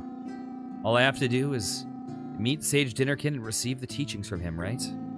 Don't worry, I will deliver the sacred treasure too. I will find a meal for sure. I'll protect her from evil. And when everything works out, I will come back here to report to you. I was an unworthy, unreliable student, but please watch over me.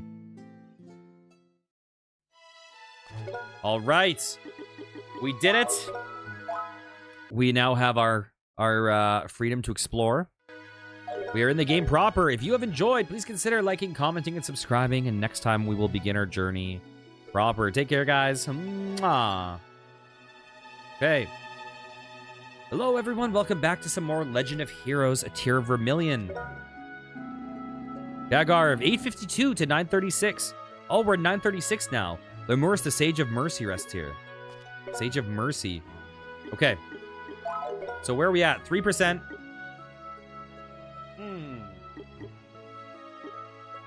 So 929.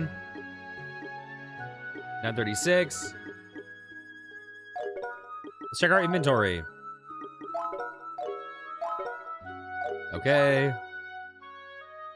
Sacred treasure entrusted by Lemurus called the Head of Bardus. Do we have equipment? Okay. We don't have access to a map yet.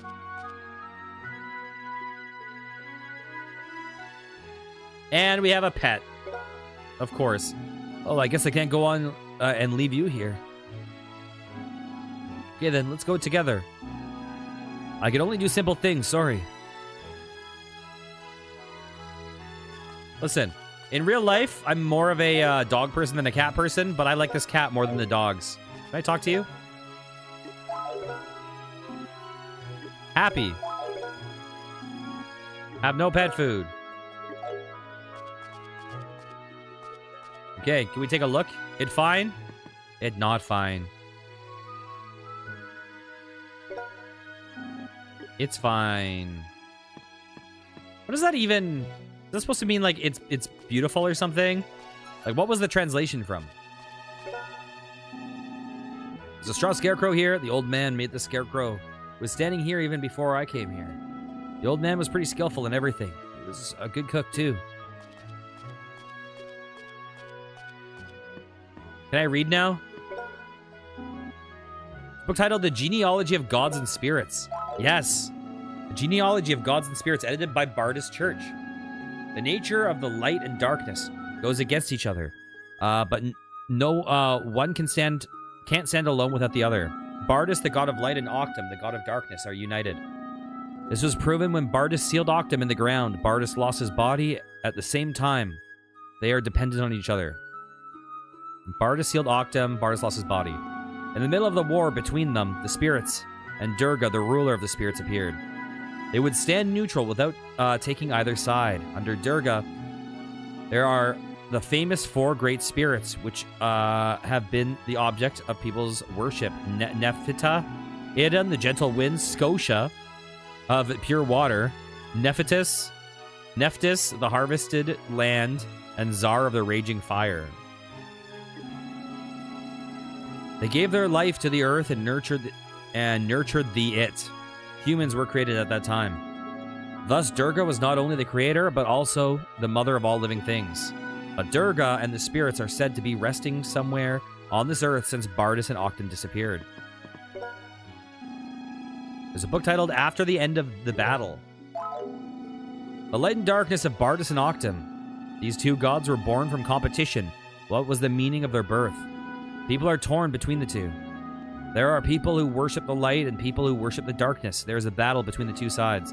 Humans who were born after the battle of the gods fight over which god is the correct god to worship. I wonder what kind of path they will take. Even as time goes by, my weariness is piling up. Recorded by Dinnerkin, a counselor of Bardus Church. So this game has a ton of typos. I think I'm going to just start reading it, like autocorrect it, rather than maybe read it as a joke. I don't know. There's an old notebook. Do you want to read it?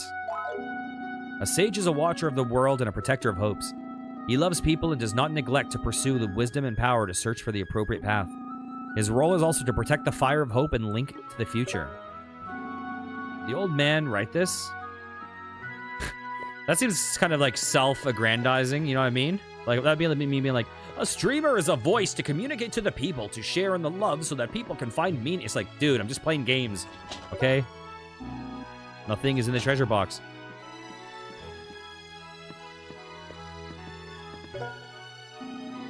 There's a book titled Easy Recipes.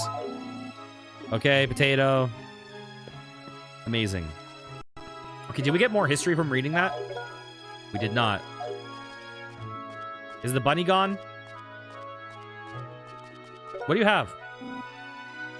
Special Arcanum 1? Is that like a MP potion? Resource 20.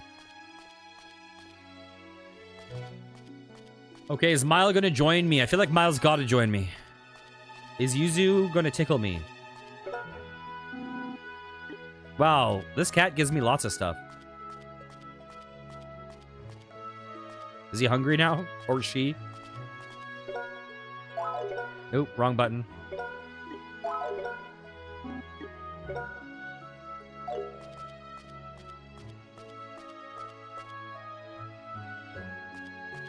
There's no observe. I wonder if pets get like all hungry in this one. It's giving the angry symbol. Does that mean is it hungry? You got a hungry cat?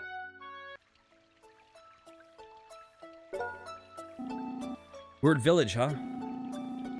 Everyone in this village took good care of me. I should stop by, especially to Mile.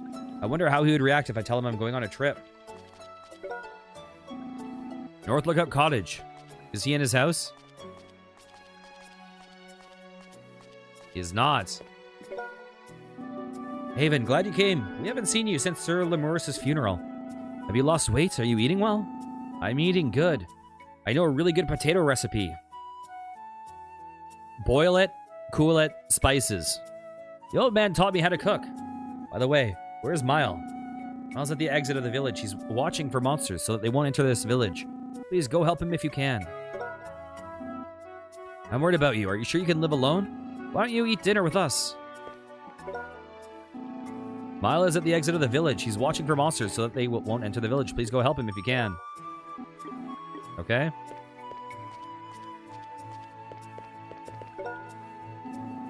Hi, Avon. Do you need anything? Huh. Here's paralysis.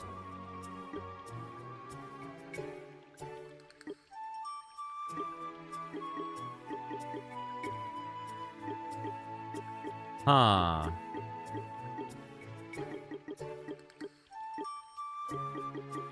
Let's just see.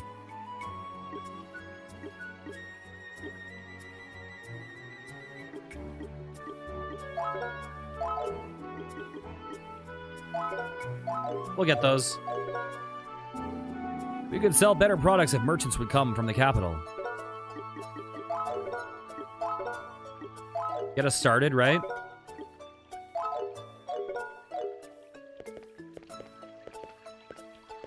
Hello? Avon, I'm so sorry about Sir Lemurus. I don't know what to say. He looked peaceful. I don't think he felt any regret.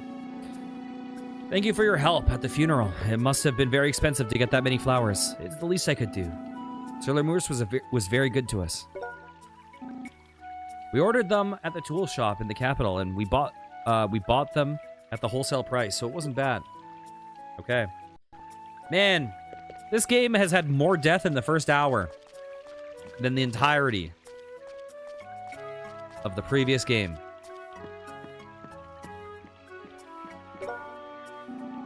Hey, Avon, you came just in time. I was about to send Mile to get you. Oh. The number of monsters is increasing lately. I'm worried about you being alone in the Lookout Cottage. What do you think about living here after you're done organizing the cottage? Looks like you're done. Actually, I'm done cleaning, but if I tell him I'm leaving for a trip, it may cause trouble. What did you say? Nothing. That's right. I was looking for Mile. See ya. What? Ha. Silly guy. That's me. Just a silly guy. Silly guy Avon. They all called me Avon the silly orphan. Avon, you finally came out here. Long time no see. Can I get one last tickle? Thank you for helping me at the old man's funeral. Otherwise, I would have had to bury him all by myself. Don't be a stranger. Everyone in this village is your family now. I hope you know that. Family, eh? Yeah, thanks. Make yourself at home. Mile is standing guard at the entrance of the village. Deep. I wonder if Mile is going to be an entire game ally. I'm guessing. Because he's introduced in the history. And this seems like it's largely a game about friendship. And like growth. Well, the series thus far. Avon, this is the first time I've seen you since the funeral. It's been tough for you. Not really, but I do appreciate everyone helping me at the funeral. I'm sure the old man is happy too. Grandpa Lemurus helped me out a lot too. It was the least I could do. Hey, take this with you. We got a tomato. Eat some of that and it should cheer you up. It's just been picked up, so it's fresh and delicious. Let us know if you need anything. Where's that tomato?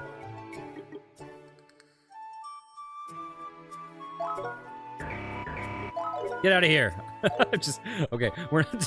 Could you imagine? He gives us a tomato, we chuck it in front of him, and then leave the town forever? That'd be so fucked. Hey, Avon, this is the first time I've seen you since Grandpa Lemurus' funeral.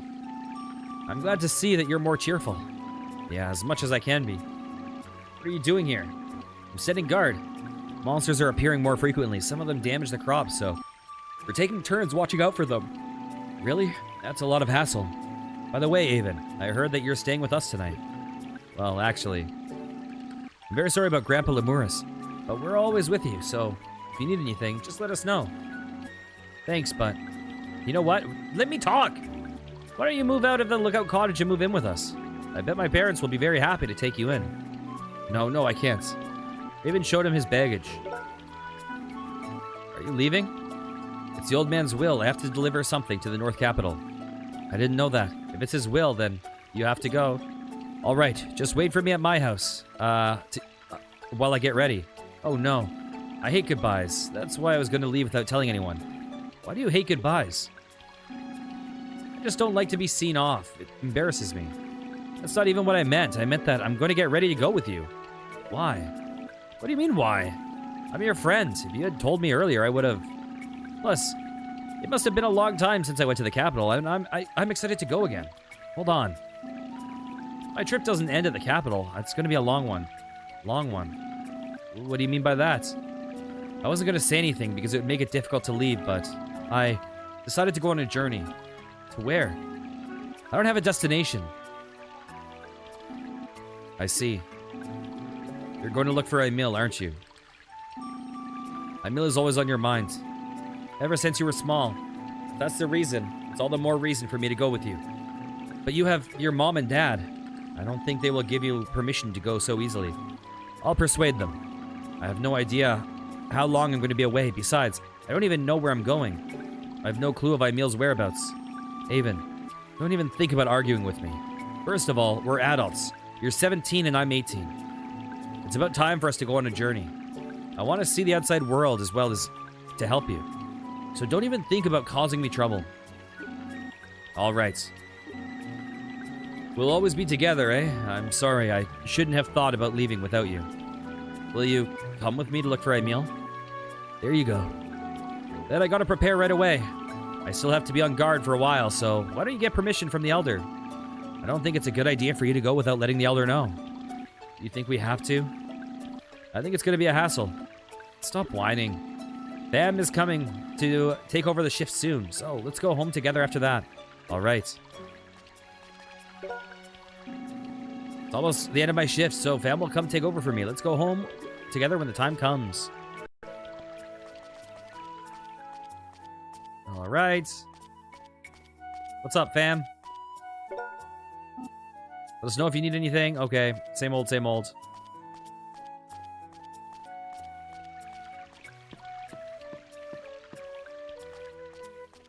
I'm guessing it's the same for everyone.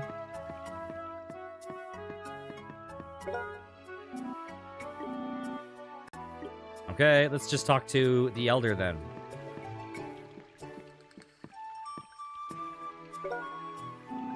Hey, Avon, I'm glad you came by. I came back to tell you something. What is it? To tell you the truth, I have some errands to do in the capital, and then I'm thinking about going on a journey after that. What? I'm coming back here for sure, but it will be a while. That's why I came here, to say goodbye. Elder, take care of yourself. Stay healthy. Hey, Avon. I was so surprised I nearly dislocated my jaw. What? What did you say? You're going to the capital and then leaving for a journey? Be accurate, I'm going to Prayer Woods near Tilbury Village, north of the capital. I don't care where you're planning to go. Didn't I just tell you there are more monsters up there now? There are vicious monsters wandering around in the west of the Sheep Highway. The capital has been offering a prize for the capture of the monster called Hamakages.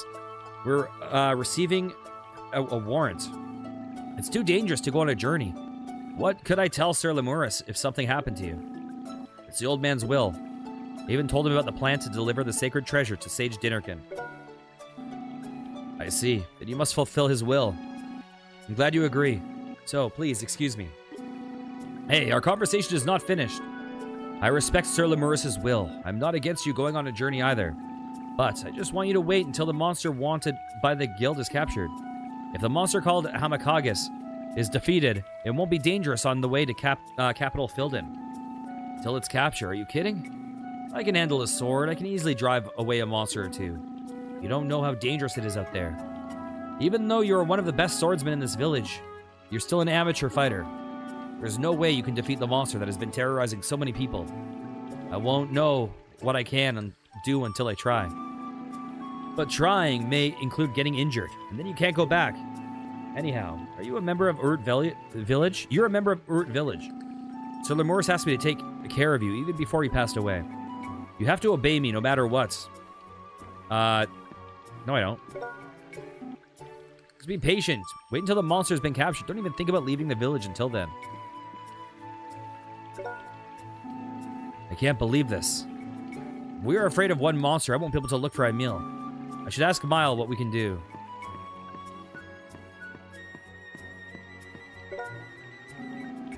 Avon, I just noticed, but how come you're carrying such a big bag? It's because it's for my weight training, I guess. Anyways, I think Milo already went home. We're not going to get a proper goodbye with the Tickler? Listen. Tickler's my favorite. For the record, I hate being tickled, and I will involuntarily punch if I'm tickled. It's not good. I have accidentally hurt people because they tickled me. Hey, it's Fam. Hey, Avon. Hi, Fam. Where did Milo go? It's time to change shifts. Maybe on his way home. Oh. You're so high-spirited. The monster ate the vegetables in the garden. We won't be able to get away with it if we find him. All right.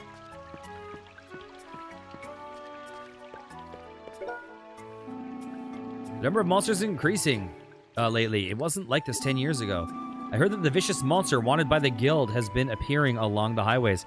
Is this because they, like, opened the underground or whatever they said? I hope it will be captured before we run out of our stock. Okay. You got anything to say to me? Can I talk to you, or do you just want to do business? Avon, do you need anything? Nope. Alrighty. Hey, what do you have? Thank you. Dooba-dee-da-doo-do. Dooba-dooba-dab-boo-dee-da. Alrighty. Dad, how come you can't trust my ability? You're the one who taught me how to use a boomerang. A boomerang is merely a means for hunting. How are you going to fight against monsters with it? We're going to be fine. We killed a boar, don't you remember? Oh no, they're fighting. It's understandable that his parents would be against us, suddenly going on a journey. Am I just going to sneak out without him? Yeah, that wild boar was pretty tasty. Wasn't it? Honey, please. It's not the point. Hey, calm down. Why don't you guys take a break? Is that you, Avon? What are you doing out there? Avon, say something. Hi. I knew this was coming. I heard you were planning on a journey. Yeah. Since I have to fulfill the old man's will. It's nothing to make a great fuss about. Listen, Uncle. Please don't get mad at Mile. I'll go alone anyway. Avon. I understand you are worried, I know that family is important. It's me that wants to look for Emil. I have no one left to worry about me since the old man is dead. Jesus, Avon! What a crazy thing to say in front of them. I know it's the right thing for me to go alone. Avon, what did you just say? I said that's the right thing for me to go alone. It's me that wants to look for Emil. Oh, that's clearly a mistext. He's not supposed to be saying that. It's me that wants to look for Emil. I have no one left to worry about me. Oh, that she's saying what he said. I'm worried about you as well as Mile. I'm not sure if I should let either of you go on a journey. Honey, you make a good point. I agree with her 100%. The old man is dead. Okay, I think the text is just broken right now. Yes, I'm sorry. Good boy. So, Avon, you went to the elder's house. That, for me, it is baffling that the localization got that messed up for a plot-important scene in the intro. So, Avon, you went to the elder's house, right? What did he say? Well, he told me not to leave until the wanted monster that is appearing on the highway is captured. Yeah, I heard that many travelers have been killed by that monster. I think the elder's judgment is right. So it is decided. We're not going to talk about it until the wanted monster is defeated. Hey, Dad, we're not done talking about this. Mile, you cool down. You can't just leave on a journey unprepared in this kind of world. We're done talking about this. Avon, you're going to stay here tonight, right? You two go to the garden and get some cabbage for me. I'll make stew with lots of vegetables for dinner. How about French fries on the side? Are we just going to sneak out? I'll join the party. You two go to the garden and get some cabbage for me. I'll make stew with lots of vegetables for dinner. How about French fries on the side? Her stew is very good. That's why I married her. Haha. Is it? I guess if you only have like 2 options in town, maybe that's why. Phew. I can never stand up to her. What do you want to do, Avon? What should we do? Do I look that weak? I think I'm pretty good at using a sword, though. I'm confident in my skills with a boomerang, too. I should have just left alone. That's mean. Why would you say such a thing? Don't forget that there is a chance you might get hurt. Avon, can you use a rare spell? No, I can't. All the old man taught me was black spells. I know white spells. I can heal you right away if you get injured. It will be more beneficial to have me in a sword fight, too. You're strong and fast, but getting close to monsters is hard, right? I can back you up with my boomerang. You're right. You make a perfect team. See? I don't think one of us could do it, but we're just as strong as the adventurers of the capital if we work together. No, we're stronger. We should be able to defeat the wanted monster, too. If it comes to that, I don't think we have a choice. If we were to defeat the monster that's wanted by the guild, the parents would have to let us go. Okay, let's go. Hold your horses, Avon. Fam is standing guard at the exit of the village right now. I don't think he will let us go so easily. Right, Fam seems like a prude. There has got to be a way to get past him. That's easy. Welcome back. Our dinner is stew and French fries. What does that have to do with it? Follow me. Here we go. I'll obtain the fresh cabbage for his mother. Just watch me. Hey, Dad's been standing guard for a while. I'm sure he's hungry. Anyway, deliver this cabbage to my mom. All right. Nice, a good choice. Stew and French fries, huh? Everything Auntie cooks is delicious. Her combination of stew and French fries is especially good. I wish I could join you for dinner. Are you learning to cook? Do you want to eat? Do you want me to fix you dinner?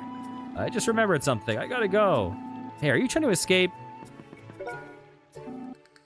How rude. I've only mixed up salt and sugar one time. Very true.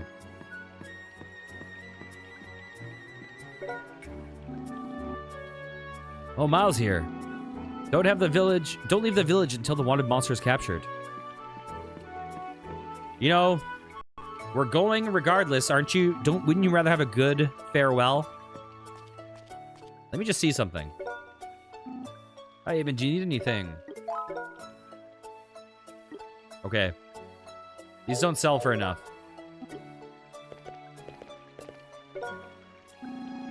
I heard that the vicious monster wanted by the guild has been appearing along the highways.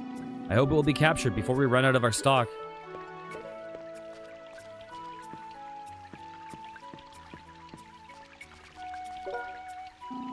Bam, you like French fries, don't you? It's my favorite. The best way is to fry them lightly and sprinkle salt on them. I also like cooked pumpkin and tomato soup. Simple is best. Alrighty.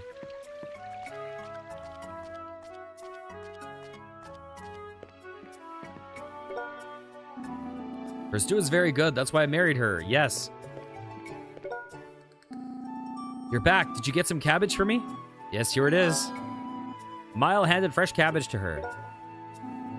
Thanks. Now all you have to do is wait for my delicious dish. I'll do my best to make a delicious dish, so look forward to it. Her stew is very good. That's why I married her. All right. Okay. Now do we get Fam to go? Because he's going to smell the stew. Ah, it's Fam. I'll take over from here. Don't say anything, Avon. Fam. Hey, Mile. Hey, Avon. What's going on? My mom wants to talk to you. Why is that? She's making French fries. You like them, don't you? French fries. Excellent. But it's my turn to stand guard. Don't worry. Avon and I will do it for you. Really? That sounds good, but are you guys sure it's okay? I'm sure. It's just our way of thanking you for growing such delicious vegetables. This is a new game. This is the sequel/prequel to the last one I played. Thanks. You guys are so nice. Wow, French fries. Here I come. How about that? Don't be mad at me, though. Not because we're not gonna get much food tonight. Do you think it'll be okay without a guard? Even though there are more monsters out there, they hardly ever enter the village, and if they do, they come at night. I'm sure Fam will return right after he finishes eating. We should come back as soon as possible, too. That means we don't have much time. Let's get going right away. Why don't we just defeat all the monsters on the road, and then it's fine. I wonder, will it not let me back in town? I'm guessing. Let's see. Oh, it does. It does let me back.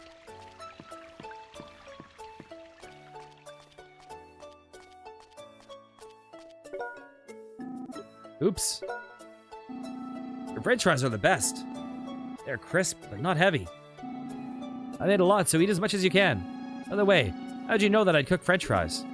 Mile told me. Oh, okay. Just settle down and eat. Look how he eats. That was a good time, Avon. Let's go defeat the wanted monster. Okay, let's talk to Yuzu.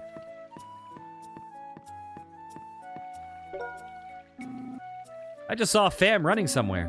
What's going on? Did monsters appear? I don't know. Maybe he got a stomachache or something. Oh, yeah? By the way, guys, what is it? Come back before dinner. All right. Oh, she knows. I understand you boys want to have an adventure, but don't do anything to make Auntie and Uncle sad. She's the only one who knows.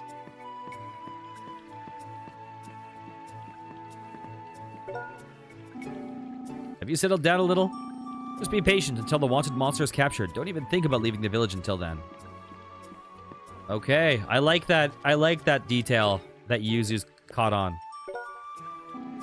The number of monsters is increasing. Okay, she already said that. Let's get out of here.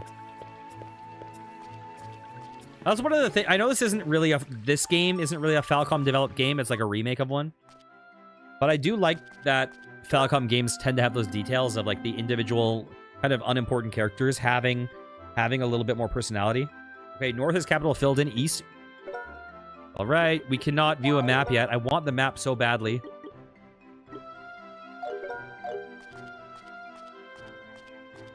All right, we got to do some fighting. It's fighting time. Wait, actually, while we're at it, black magic, fireball, sonic sword, taunt. Okay, rare, flamethrow. Ooh.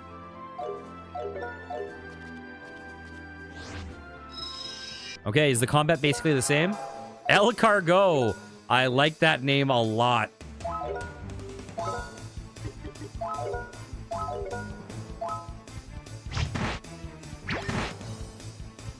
Cool. Ouch. This music. Nice. Okay, was that 2 XP? Okay, it'll take a lot of combat against these guys. Huh.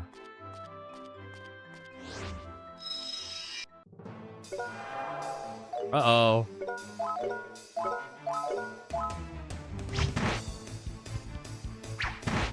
Nice! Ouch. Can he reach? Beautiful. That's what I'm talking about.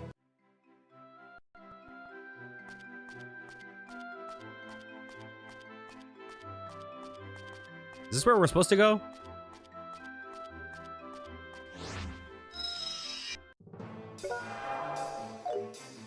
Okay. Happy pet! Oh, nice.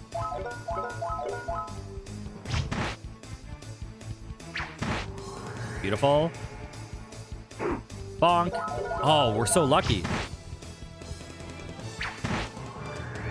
It's worth it for us to get some early game XP.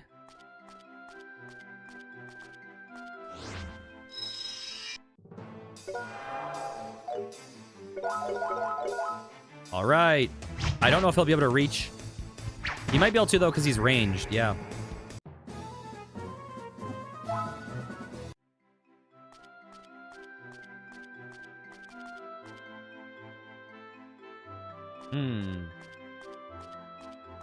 What are you? Same guys? Oh, new enemies. Hey, that enemy type, kind of, was in the other game.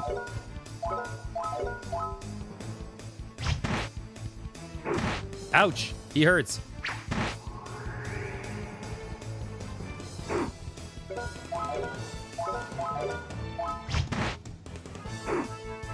Beautiful.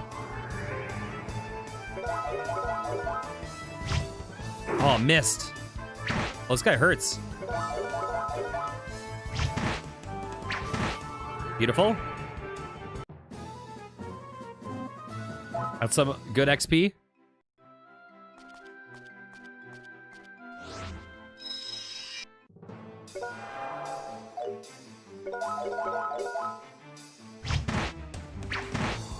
Beautiful.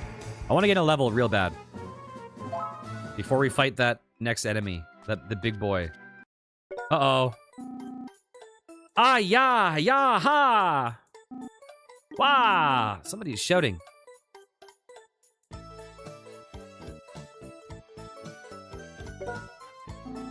Monster, Hamakages! You got some nerve. How dare you throw me away like that? You'll see the wrath of Marty. What's he doing? I don't know. Oops. You're better than I thought. In honor of your mightiness, I shall cast my most powerful spell at you. Well, let me see. How to kill shell monsters. Excuse me. Don't talk to me. I'm busy now. The book is upside down. Oh, thanks. Yikes. Who are you? You surprised me. We're the ones who were surprised. What are you doing here? What do you mean by what am I doing here? My name is Marty. I'm an adventurer. I was sent to exterminate the monster. Monster? Do you mean the one wanted by the guild in the capital? Yeah, it's a violent monster called Hamakages. If you don't want to get hurt, stay away. Hamakages, I'll have no mercy on you this time. Is he really an adventurer? I think I'm much stronger than him. Oh no, for Pete's sake, not my spleen! Somebody help. Doesn't look good, Avon. I think he's in real trouble this time. Okay, let's go. Oh, yikes. Hey, are you all right? Of course I am. You two just stay away. It's too dangerous for kids. Hey, shut up. You can't beat the monster yourself. Wow, what was that? This guy's not only has enormous strength, but it could also use powerful water spell. Quick, get out of range of the spell. Unfortunately, we were also looking for one. Avon, it looks like we have no time to chat. Right, let's do it, Mile. Okay.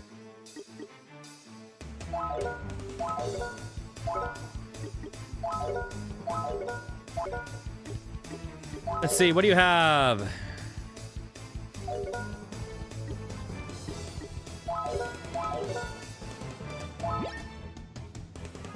Nice. Nice.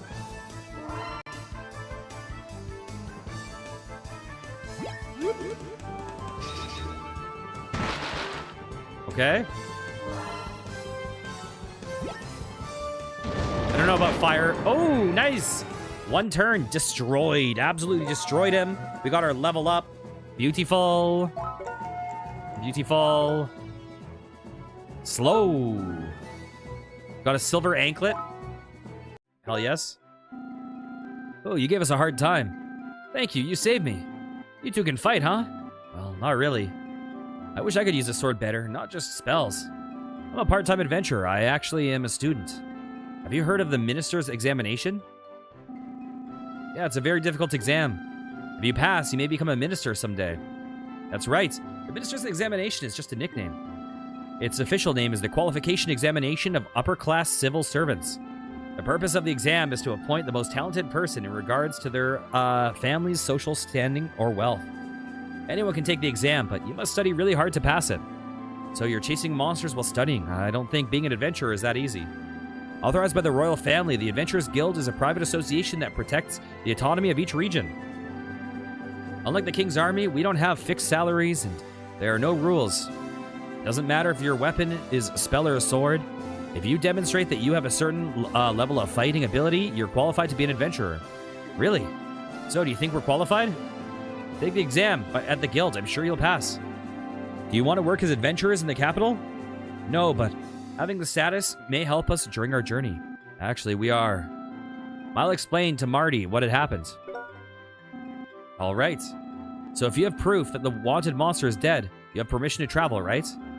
Then cut off a claw of Hamakagus and take it back with you. That's how a member of the Adventurers Guild proved an accomplishment of their mission. Well, then how do you prove you've killed Hamakagus, Marty? It has 2 claws. But don't worry about me, I'll take the other claw. Here we go.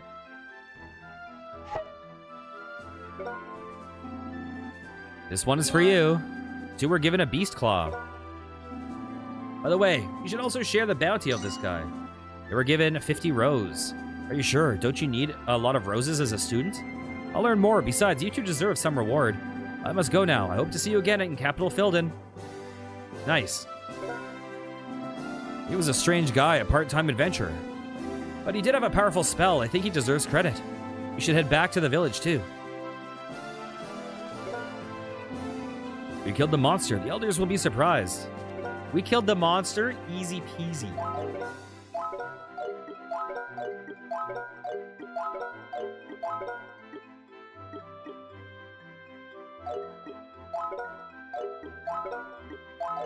Okay. How's our money situation? Oh, looking good. Okay, that went very well, actually.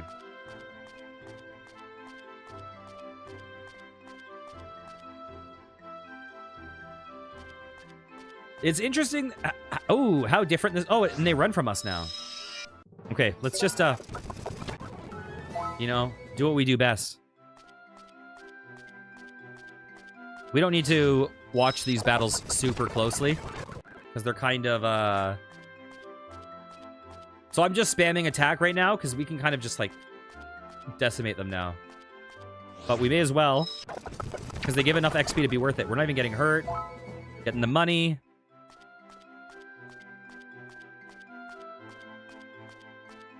What's up here? Beautiful. Oh, nothing here. Alrighty. Oh, hey there. Beautiful.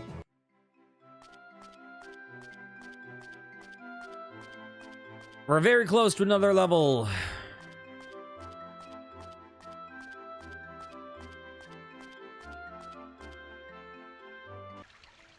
Oh, they're all here. Wait, Avon. Mile. Shoot, they found us. What did you do? Why did you leave the village after I gave you a warning? You're lucky to come back safely, but what were you going to do if you had encountered the wanted monster out there? As a matter of fact, we did. What? I'm sorry, Elder. I'm sorry, Mom, Dad, and Fam. Hey, Mile. Don't say anything, Avon. I'm ready for my punishment, but please listen to what I have to say first. I'm sorry that we disobeyed you, but we wanted to prove ourselves. Please, take a look at this. Do you know what it is? Mile handed the beast claw to the elder. This is a claw of the monster? Yes, it is a claw of the Hamakagus, that monster wanted by the capital. It's a big claw, just as the warden said. Did you two defeat it? They're heroes. Now that the West Highway is safe, I believe we proved that we can protect ourselves as well as anyone. Will you allow us to go on a journey? Maybe you got a little lucky this time. However, the problem is that you broke your promise and left the village. I never promised to stay. You said you're not allowed to leave. I never said deal. You may not be so lucky next time and get really injured or do something that you can't fix. Enough. You don't know very much for an old man. We are not little children anymore. We can make our own decisions. Stop, Avon. Don't interrupt me, Mile. It's not worth getting upset. They always treat me like a little child. Avon, Mile. You guys want to go on a journey that bad? Yeah. I want to go no matter what it takes. Please, Dad. Avon has a very important mission to accomplish. I'm not joking when I say that either. And I want to get out of this village and see the world. I see. You're men now. Dad? I also ran away from this village dreaming to become an adventurer when I was young. I traveled around many places in Elfilden without money or anything. I'm sorry that I caused trouble to you, Elder. I remember that. I made lots of mistakes and had a bitter experience. But what I went through at that time has become my treasure now. I met your mom back then, too. This is the first time you told me that. It's been almost 20 years. What do you think, Elder? They might make mistakes because of their youth, but they can also gain something from their mistakes. I'm sure this journey will become a treasure to their lives. Considering that, would you give them permission to go on a journey? When I think of it, I also left on a journey at the same reason, at a young age. Oh, because a big, bad, evil guy kidnapped your orphan sister? Or tried to? The passion of the youth will never change. Then, you're saying, even Mile, a journey is not all about fun and games. You will face unexpected difficulties and hardships. Will you promise that you'll be strong at all times and come back here when you're done? Yes, I promise. Thus, Avon and Mile received permission to go on a journey. After eating the stew that Mile's mother cooked, they had a good night's sleep. Avon and Mile departed while the people were seeing them off. Did you forget anything? Do you have any medicine? Hang your wallet from your neck. There may be bad people at the capital. Mom, you worry too much. We can't worry too much about this. Honey, let's just stop here. But they're leaving for a journey. You shouldn't treat them like children. Mile, take this with you. It has a cool sound. It's called the Guardian Bell. Your grandpa gave this to me when I left for a journey. I was planning to give it to you when you became an adult. Dad, a lot of deep thought was put into this bell. One who holds this must have compassion. Don't forget to be compassionate at all times. Look after your friends no matter what. Yes, I will. Help Avon accomplish his true purpose. Thanks. Avon, Mile. Yuzu, thanks. Everyone's gathering and waiting for you. Guys at the exit of the village. We better hurry. Let's go, Avon.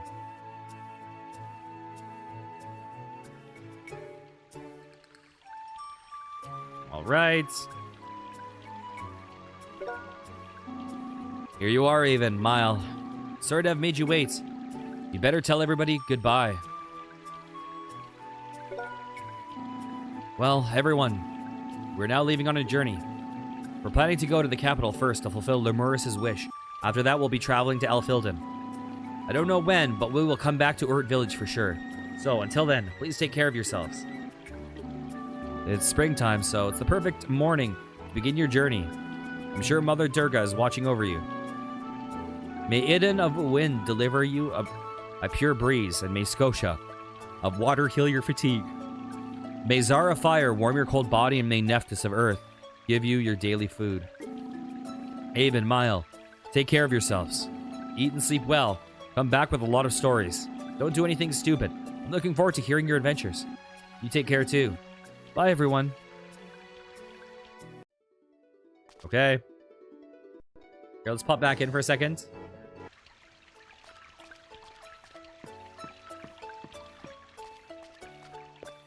Hello. Haven, I'll give you this book as a goodbye present. Please read it when you have free time. He receives Swordsmaster 1. Be sure not to waste your money because it's going to be a long journey. But remember to buy necessary things regardless of expense. It's better to be safe than sorry.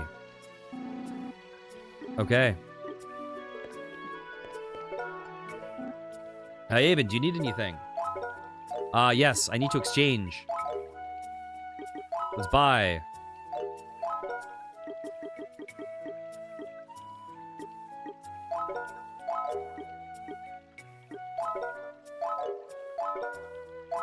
Okay, we're out of cash. We could sell better products, blah, blah, blah. Equip. So we got that.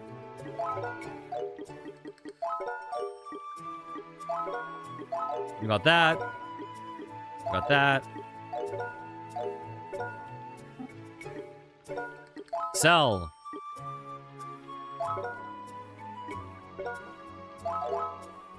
Okay. Can I buy anything else?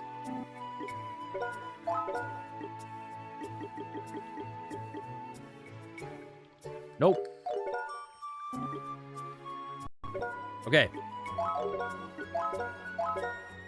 Oh, wait. Wartime novel popular among all ages. Ginkgo Round Dance. War Chronicles Swordsmaster Zamza, Volume 1, Ginkgo Rondo. The time was year 247 in the Gagarv calendar. Golden leaves danced a rondo in the air, drifting to the ground. The man leaned against a large ginkgo tree with his eyes closed. Medium build, medium height, probably in his mid-20s. If he were walking in a crowd in the city, his handsome face would not go unnoticed by the ladies walking by. The way his blonde hair drifted in the wind made him seem like a messenger from the large ginkgo tree. The skies were painted in the colors of dusk. The light was quickly fading away. The man was drifting in the memories of his beloved home, so far away. It's been a while since he left his home, Sir Zamza. I found you at last. A voice calling his name forced him back to the present, but his eyes remained closed. Rebel. How are the soldiers? Sir, their morale is quite high, as they emerged victorious in the last battle. I see. Have the 10 sages said anything about the battle with Sir Milligan? Yes, sir, about that. The 10 sages have decided to utilize the full force of the Red Tribe to fully resist and fight. An order to assume command of an army has already been here for you? Unbelievable. The members of the tribe are weary from the civil wars these past 40 years. It seems that there is no way the Red Tribe have a chance. The man referred to his Zamza's side. Although he is our enemy, Sir Milligan is an outstanding warrior and a tactician. It seems that we're at a disadvantage. Perhaps the 10 sages have something in mind. He mumbled, his eyes narrowing. Unless the way things are going to change, our demise is at hand. What shall we do? We have no choice but to fight for now. We need to buy some time in any case. Let's retire for the evening. Rebel, you get some rest as well. Yes, sir. As you wish. After Rebel had left, Zamza put his hand on the sword at his side with his eyes closed. Suddenly he opened up his eyes, and his battle arm flashed in motion. The large ginkgo tree fell to the ground with its treetop seemingly wiping the skies clean. Those old men seemed to ask the impossible. Zamza glared at the heavens in frustration. Okay.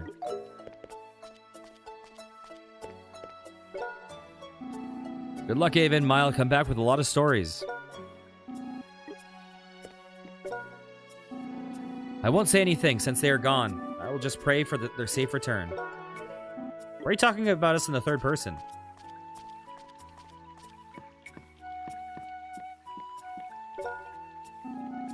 Sage Dinnerkin is one of the 3 great sages of Elfilden, just like Sir Lemuris. I hear he lives in the Prayer Woods north of the capital, further down from Tibri village. Be careful not to be rude to him. Okay.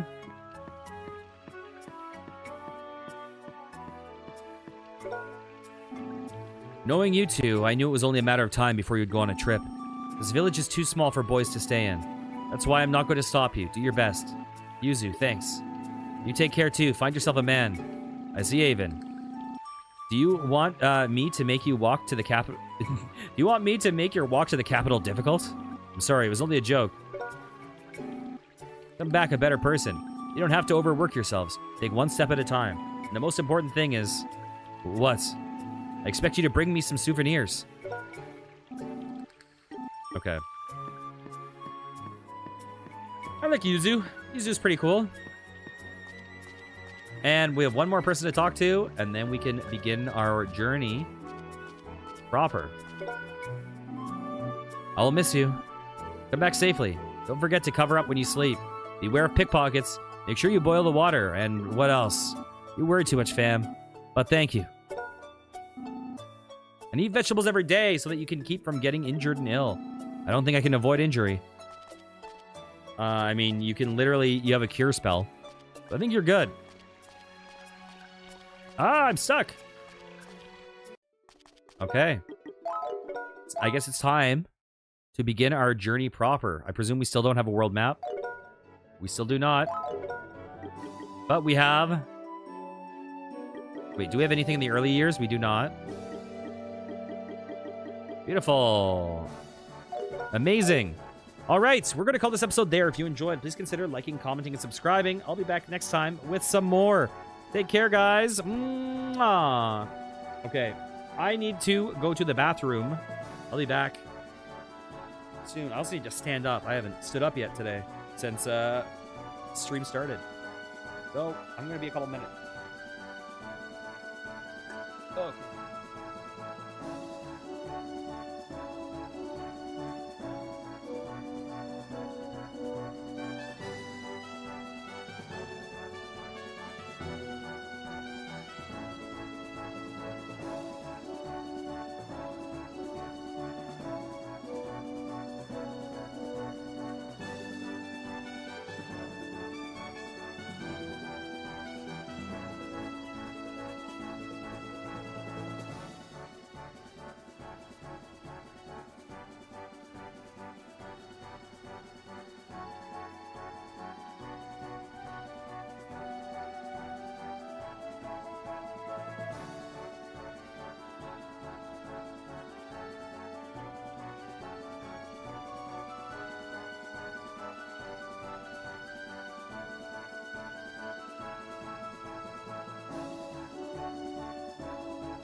Alrighty, alrighty.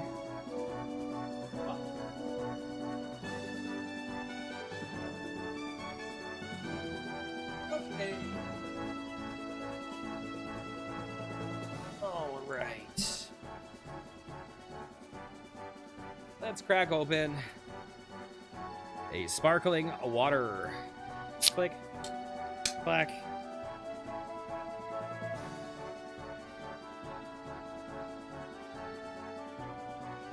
All right.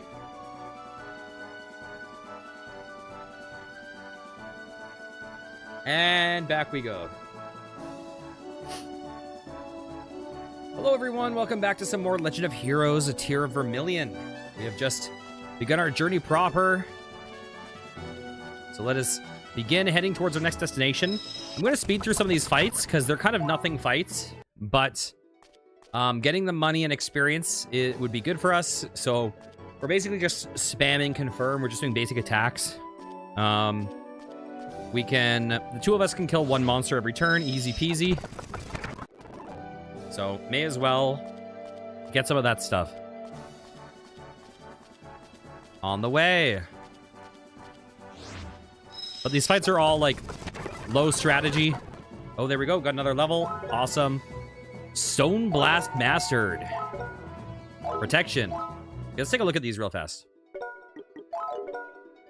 Okay, Stone Blast is gonna be a spell. Okay. We got protection, an auxiliary spell that increases the defense to repel enemy attacks. To repel them? What does that mean? Is that just defense? Can I talk to my dude? Happy.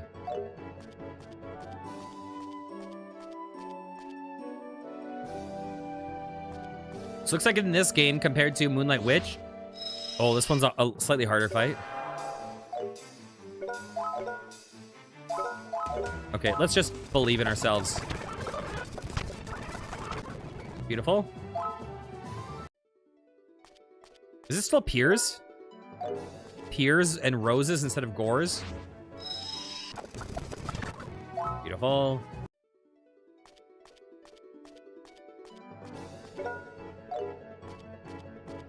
Are peers still 5-1 for the currency exchange?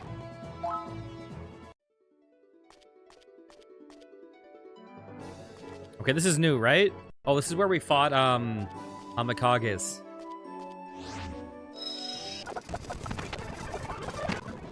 Okay.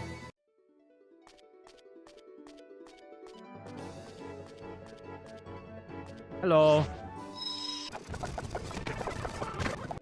They all seem to be targeting, well, actually, maybe the only damage we took was from that one harder enemy we fought. North Gemstone Stope, 259. West is Filden. Where are we trying to go right now? Wait, Avon, this is not the way to the capital. Okay, you're right. This is such a deserted path. Remember, there's a gemstone mine this way. Must head west to get to Filden. Wait, did they let us keep... whatever. Beautiful. I wonder if we need to pay for inns in this game. Probably, right? Okay, this is a harder enemy. Oh, there's two of them. Okay. That warrants a heal. Beautiful.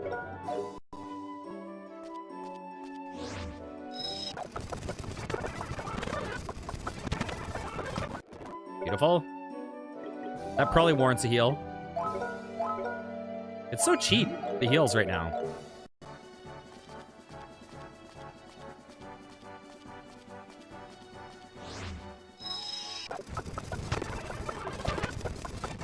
Anytime we fight a boss, I'll play it at speed. And if we fight a new enemy type, I'll play it at speed. But for these ones that are just like super, super simple nothings, there's no reason to. The combat in this game series, this trilogy is pretty slow.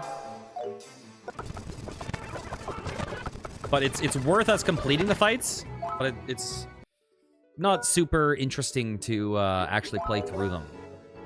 All right. Bam. Is this all filled in? Beautiful. I'm excited to check out this town. And hopefully we have some piers that we can buy stuff with. We finally made it to the capital. It always seems so big. It's been about 3 years, huh? We came with your father, remember? And you got lost, giving us so much trouble. What are you talking about? You're the one that got lost first. I got lost looking for you. Oh, was that what happened? Can't possibly forget about that. And we found you sleeping happily in a chair inside the library. Let's sightsee later. I need to go see Sage Dinnerkin. Nice change of topic. Anyways, Sage Dinnerkin lives just ahead of Tibri Village. Go north of the capital, right? Let's go find the exit that leads to Tibri. South Oort. Alrighty.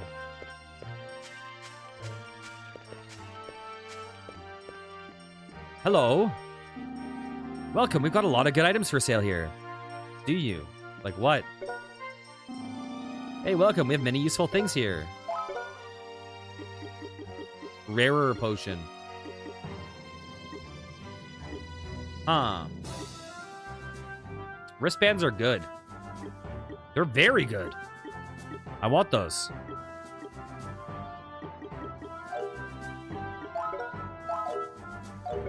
We can afford one. Can I talk to you behind the counter to get different dialogue? Sorry, can you move in front of the counter? It doesn't feel right when you're on this side.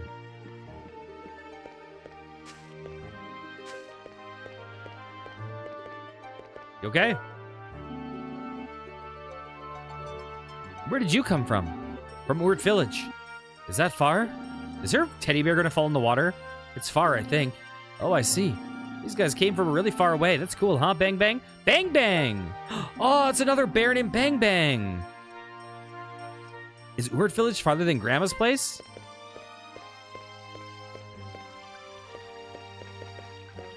I can walk on these walls? That feels like a mistake.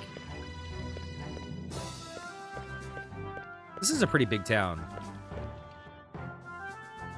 This is a quite big town, actually. Oh.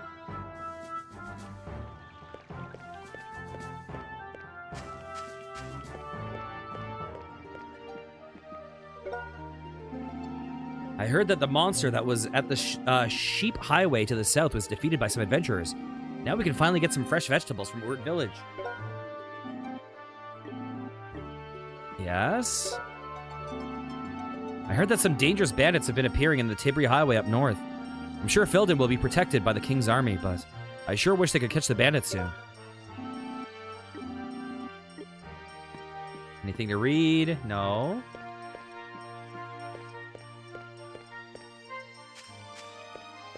I'm exploring this town in a really stupid order. Oh, you're so beautiful. Huh? Not you, I'm talking about the blonde. Got a lot of good things here. I'll give you a big discount, pretty boy. You're so cute. She's kind of scary. All right, girl. Welcome. If it comes to weapons and armor, let me handle it.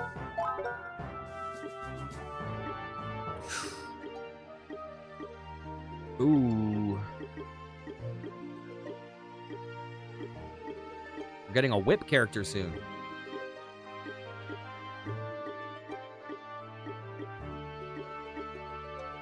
Huh. Okay, looks like I need to start saving up to get some good stuff. I'm not going to get it yet. Okay, see you next time. That might be for grind times.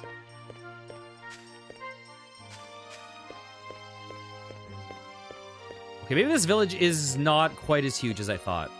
Now that I look at it. Oh, it's not as crazy huge as I thought. It's just because it's just ordered really weirdly. There's a lot of empty space. Have I been in here? I have.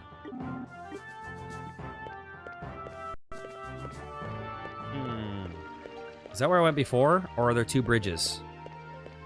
All right.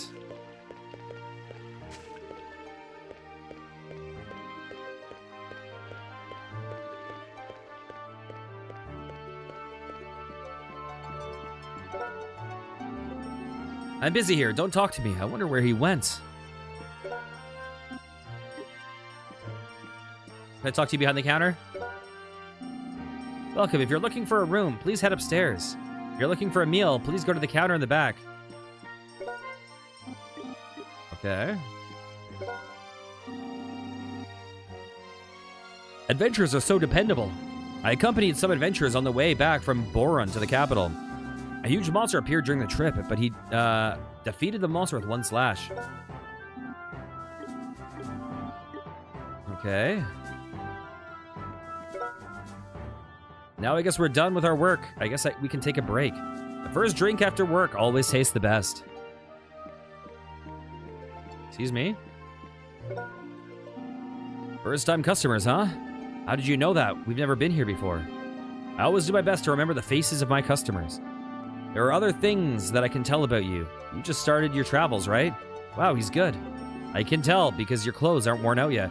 In any case, welcome to the capital. We're known for our pasta. Oh. Our pasta. The sauce that we make is out of tomatoes from Urt Village is very popular. I have a tomato in my pocket. Wait, did I get that tomato this year or did I get it 3 years ago?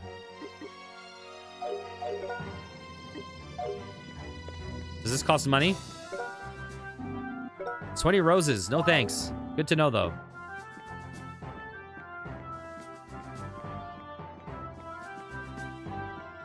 I bet this person is going to have a face, like a portrait. I was wrong. It's been a long time since I last visited the capital. The place is bustling with activity as always. It makes me happy. My business will surely do well here. Your business? You have a harp. Are you a minstrel? I do play the harp, if that's what you're asking. But I prefer being called a diva. Faraway capital of Filden. The Diva Diana. The town where many dreams gather and come true. Some come here wanting fortune and fame. Others come here looking for unfound love.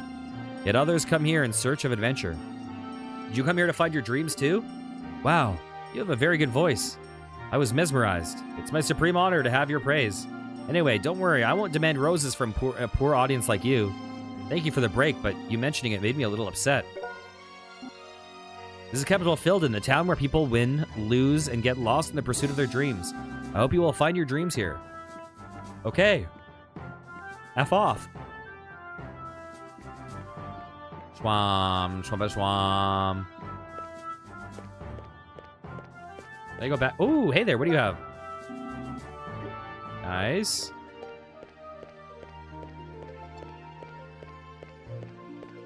Huh. Anything on this bridge? No. Yeah, so this town is not like super crazy huge. It's just laid out very widely.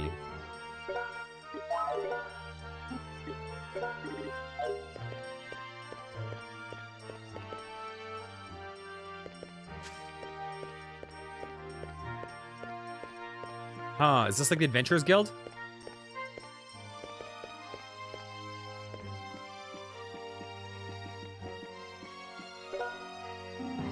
Welcome, are you here to make a request to the guild? Make a request? Is this some kind of store? This is the Royal Family Approved Adventurer Guild. We handle requests such as monster elimination, mediation, and escorting. If you have a request, we can help. Can I take these missions? The Adventurer Guild, huh? I've never made a request here. If you have any problems, I'll listen to you. That's what the Adventurer Guild was established for. But of course, we'll ask for payment that is appropriate for the task. Okay. That's cool. I wonder if we can become members. I hope so. I think, Legend of Heroes Trails in the Sky, I think you joined an Adventurers Guild, I believe. Oh. A new abbot has been sent in from the holy capital of Valkt, or holy city of Valkt. His name is Abbot Zarya, but I just don't feel any authority from him. He's more like a salesperson than a holy man. Holy capital of Valkt.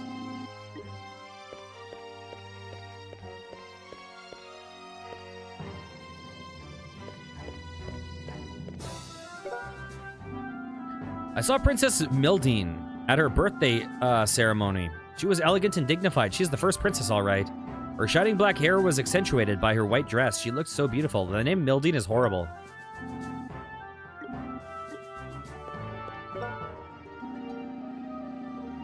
Easy recipes for fresh vegetables too. Do you want to read it? Yes. Fried eggplants. Cut eggplants into round slices and put them in oil. You need to take the moisture out. Okay. When the eggplant is fried all the way through, take them out right away. You know what? Eggplant steaks are so good. Pull out a book titled Easy Recipe for Fresh Vegetables 3. You want to read it? Yes. Fried potato slices. Cut potatoes into thin round slices. Preheat a frying pan. Put butter in the pan to melt. And fry the potatoes in the melted butter. When the slices are crispy, they're done. Then turn the heat off quickly. Use salt to add flavor if you like. Huh. Is there a place down here? Oh, weird.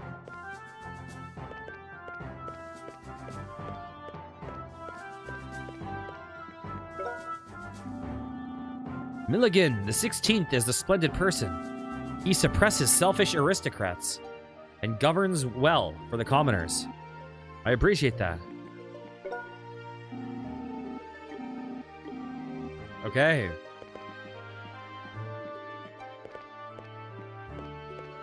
Milligan and Mildine.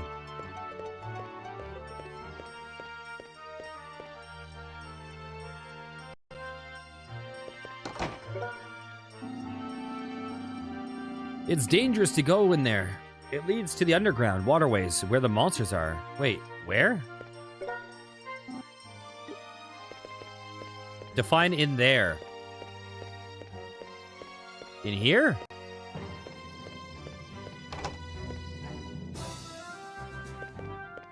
Where are these waterways? Are there stairs I missed?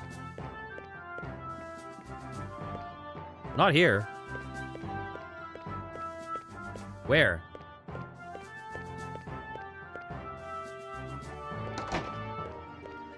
Oh, down here. Oh, I see. I see. Oh, hello, cilantro. Hello.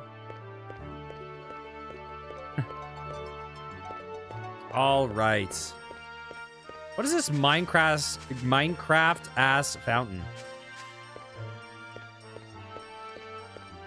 Right. Oh, there's another place we can go in. This place is confusingly laid out, but it seems like they put maybe a bit more effort into the layout of the cities in this game than they did in the previous one we played. Wait, did I ever go in? Oh my god. Up. Okay, can I go down over here? Did I ever go in here? No, it's useless. My creative motivation is gone since the day Safi left. Wait, Safi? Hello. Is this the Safi from the book? Huh. So is Safi contemporary to this story? Is it the same Safi? That would be interesting. Oh, I just fell off a cliff.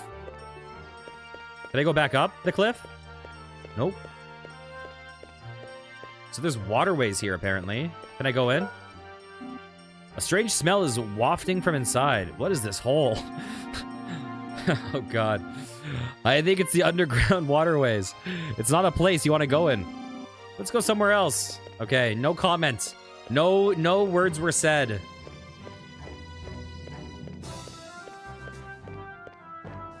All right.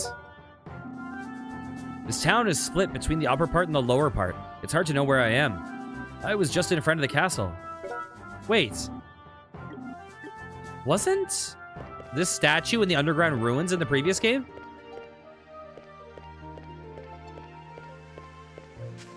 All right. Wait, can I go in any of these areas? Hey, my cat got something for me. This is actually a little confusing, yes.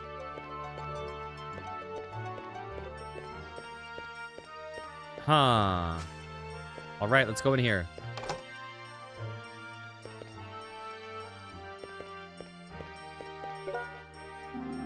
The bookshelf is full of children's books. I even picked up a book entitled Mito's Star Badge Part 1. Would you like to read it? I would love to read Mito's Star Badge. Mito is lazy. He leaves his toys and clothes everywhere without picking them up. He puts them away only when his mother scolds him. One morning when Mito woke up, his mother said, I am visiting a place far away, so I will be home late. Tidy your room after you finish playing. Yes, mother, said Mito. His mother left the house and Mito was left alone. Great, mother is gone. I don't have to tidy my room until evening. Immediately, Mito pulled out many toys and began playing with them. He didn't bother to put away his pajamas after taking them off. Balls, blocks, stuffed animals, and picture books. Mito took all the toys out he had and began playing with them. Mito put on his favorite star badge and played. He was so absorbed he forgot about the time. It became dark outside and the light of the setting sun came into the room. Huh? Mito realized his star badge was missing. I just had it. Mito looked under the blocks, thinking he might have lost it while playing with them. I can't find it. Maybe I lost it when I took out my stuffed animals. Mito looked under the stuffed animals, but he couldn't find the badge. Continue to part 2. Oh my god. That was way more involved than I expected. Oh, and there's a way down. Hello, cat. Excuse me. Oh, I have seen your daughter. Have you seen my daughter? Her name is Fururu, and she's always with her favorite teddy bear, Bang Bang. I wonder where she's playing at. I've seen her. Do you want me to get her to come back? All right. Let's quick save and head down, just because I don't know what's down here. Whoa. Whoa. Anything? Is this place going to be important? Why is there this... Huh. Anytime I see like a big, detailed basement with nothing in it, I feel like there's going to be like a part later in the game where I need to like hide here, or there's like a secret passage or something. Because why? But they don't have any portraits, so that goes against my theory. Okay, have I explored the complete under area?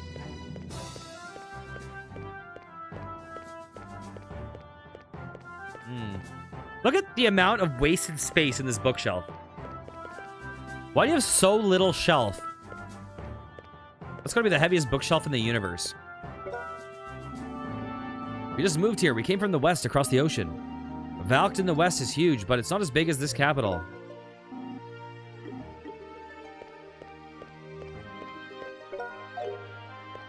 All right.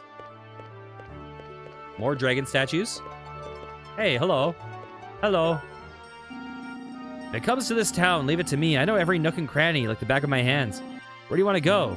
I want to get to the Sage Ditterkin's mansion. You don't know, do you? I want to go to a village called Tibri. Then you should go out of the exit on the other side of the fountain to the highway. You got anything else to say? Okay. Hello, kitty? You got nothing anymore? Okay, let me talk to Fururu.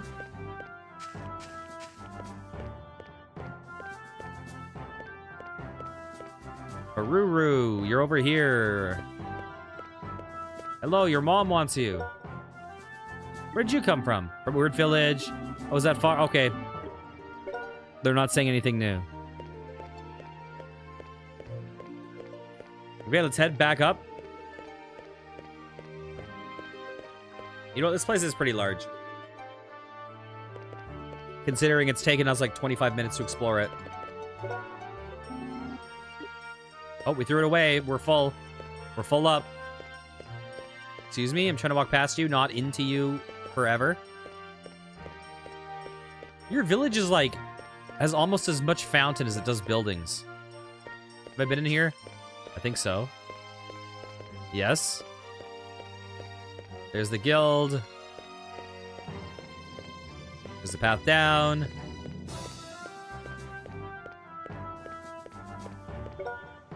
Huh, hey, that person. Hey, Marty, are you delivering mail to Tibri again? Yeah, it's so true that the poor don't have any spare time. You're still the starving student, huh? I hope you do well with your studies. Oh yeah, you probably already know, but the King's army is patrolling the Tibri Highway. Be careful so that you're not mistaken for bandits. I know. We have to get going now. Okay, now we know where we're supposed to go. Wasn't that Marty? I think so. It seems like he's going to Tibri Village. Maybe we should chase after him. That sounds like a good idea. Hey, where do you think you're going? To Tibri Village in the northern forest ends. Access to the Tibri area is blocked off. They're searching for the Siam Seal Gang. Siam Seal Gang? You don't even know the Siam Seal Gang? What isolated village did you come from? Sorry that we're country boys. We're from Ord Village. Oh, over there, huh? Well, no wonder you didn't know then. A gang that calls itself the Siam Seal has been showing up in the Filton area. Investigations show that their headquarters is in a cavern in the Ziziki Pass to the east. Right now, the King's army is searching the area in teams, so citizens aren't allowed there. Wait a minute. That person just headed in that direction. He's an adventurer from the guild. The Adventurers Guild has direct connection with the royal family, so they're allowed to pass through. That's not good. We really want to get to the Tibri area. When will the search end? Do you know? Just started, so it's hard to say. If you really want to go to Tibri, you can make a request to the Adventurers Guild. You can have an adventurer escort you. Avon, what do you want to do? Let's join the guild. I don't like that idea. It'll cost money, and I don't like being protected by others. Well, think it over. You're in the capital of flowers. It's not a bad idea to do some sightseeing. Access is prohibited until the King's army finishes their search. Just relax and hang out. Okay, let's see. Okay, we don't get a distance. Hey, Avon. What? I was thinking, don't you think it's a good idea for us to become adventurers? Yeah, I was just thinking the same thing. I hear that becoming an adventurer will give you freedom to travel wherever you want. Yeah, we literally just heard that 12 seconds ago together. At this rate, we won't be able to keep the promise to the old man. It'll be hard to do the research on Emil's whereabouts. Remember what Mr. Marty was saying? If we have some skills in fighting, we can get certified as adventurers. We've defeated Hamakagis. Maybe we'll be able to become adventurers right away. I don't know about that, but let's go to the Adventurers Guild and find out. Okay, can I head north or east? I mean north or west? Oh my god, there's even more! A Samsville gang has started their activities. You guys be careful too.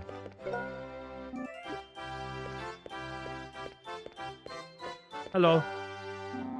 The Vilden Castle is right up there. King Milligan the 16th dwells there. If you have no business, please go away. All right. Hello. Princess Mildine is so beautiful, but why is she such a tomboy? I feel like Mildine's got to join our party after hearing that. There's no way she doesn't join our party. Are we going to know it's her, though? Is she going to be undercover and we'll think she's someone else and they'll do the classic JRPG reveal that we've been escorting royalty this whole time? Huh. Nowhere that I can break in. There's certain tropes that just show up over and over.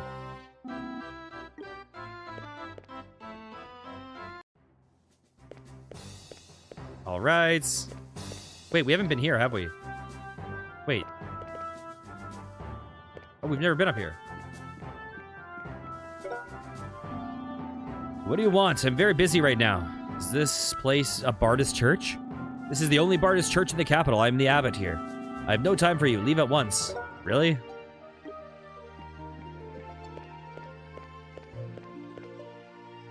Oh my god, this place is still going! This is a big city. I don't care about you. I don't care about you either. What are you looking at? Stop peeking in our house. Yeah. Right, honey? Yes, baby. Where was I? You stupid, stupid man. What? You're a stupid, stupid woman.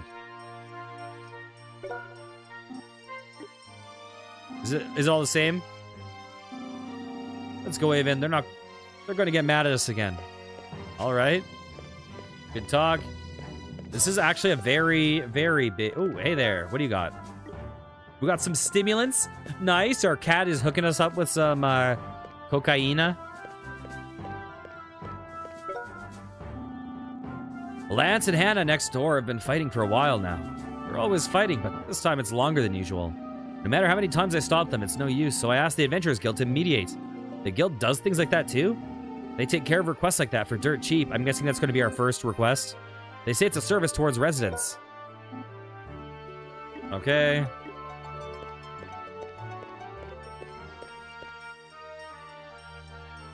Huh.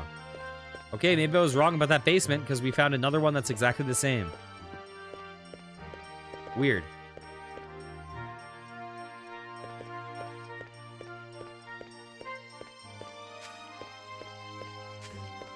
Weird.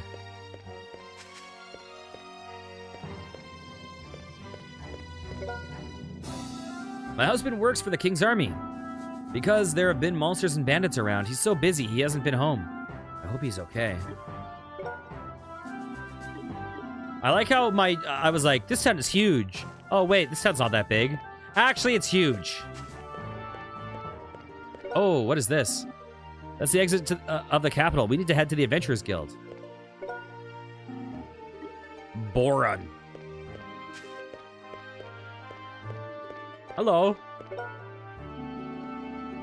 The festival alternates between the eastern cities of Boron and Newborn every year.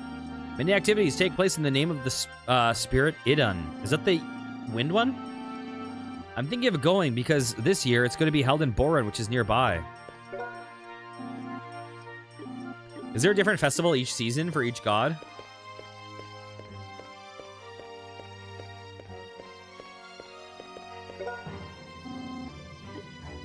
All right. I haven't been down there, have I? Hello. My father is an important soldier. He's the leader of this team. I want to be like my father when I grow up. All right. What is in here? Welcome. Glad to meet you. This is Garcia Company. What kind of deal are you looking for, huh? Oh, just little kids with no money. All right. I'm the merchant Garcia. Be careful what you say to me. I have no business with people without roses. Go, go. We're going. You don't have to tell us twice. Okay, is there something over here too? No. And what's in this basement? Looks like a hell of a lot of nothing. Except for one weirdly dark brick.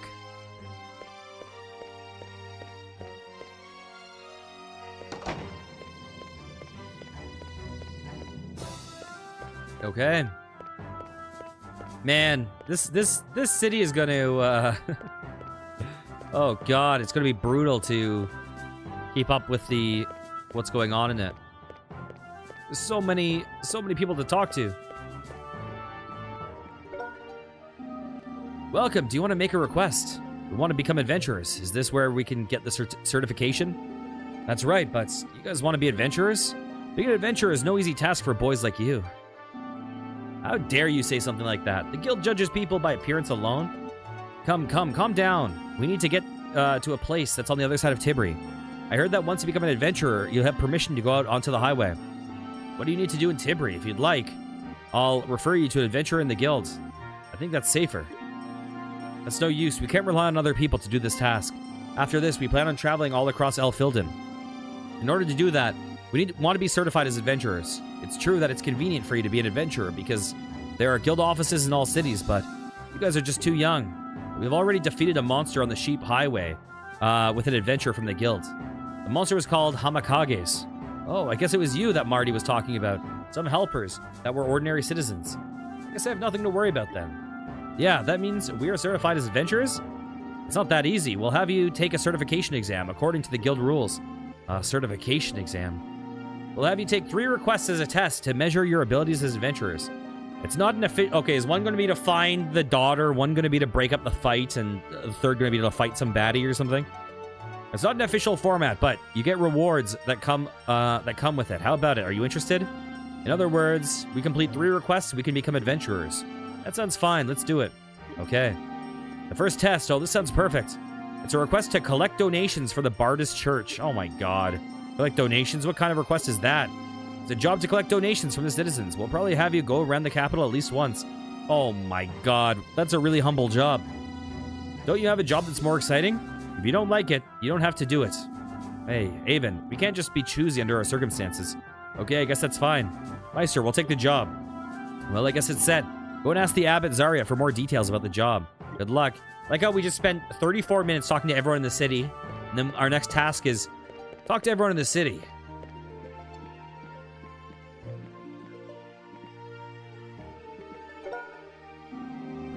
What do you want? I'm very busy right now.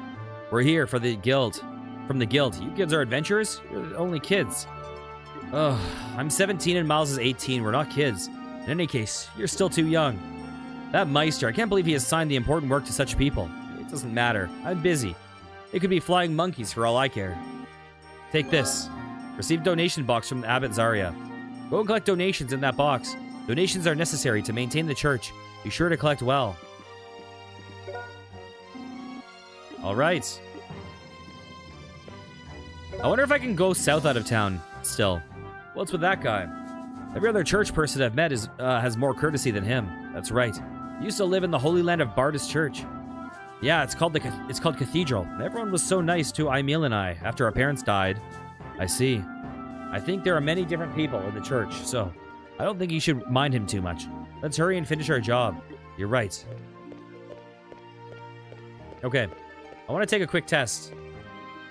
I don't want to go down there.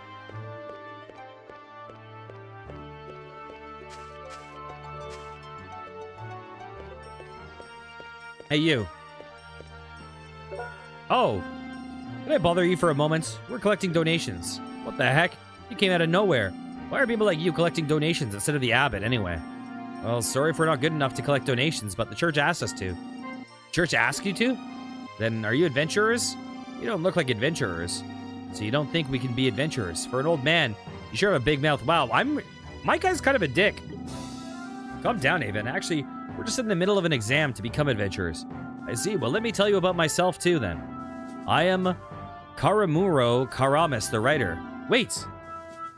Never heard of him. Did he write that book that we read? Avon, you don't like to read. What? You should read. At least read my most famous book. Yeah, it is. Safi!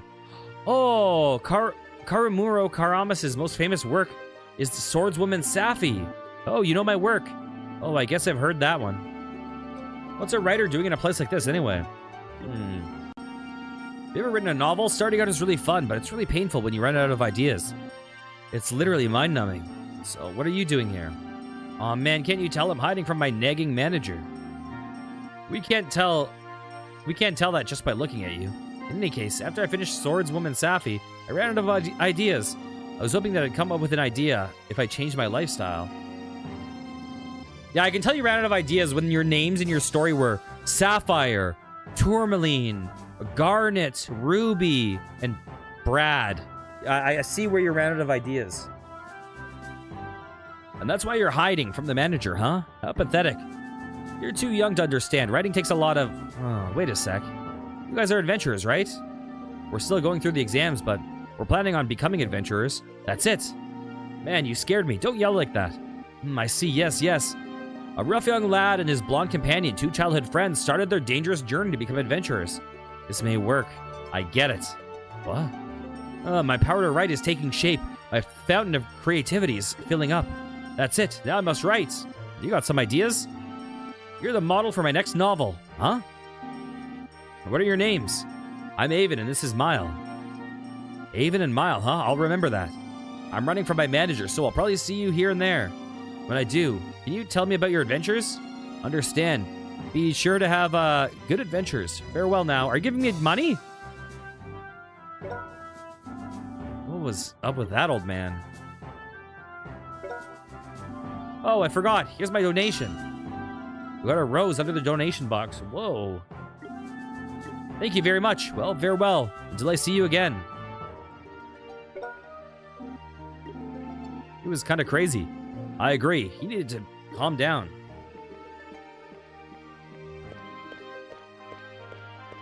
All right. I want to see something, though. Oh, we can talk to that guy, too. At least it tells us who we can get donations from. I'm curious if we can still go out south.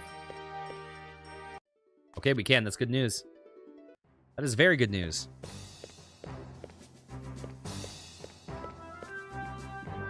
Oh, hello.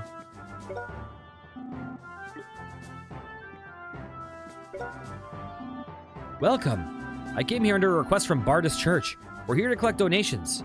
You're doing this job even though you're not a monk? It's a part of my job for the guild. Wow, good work. Here, let us give you a donation. May Bardus bring fortune to this shop. Patty, place her rose in the donation box. Okay, beautiful.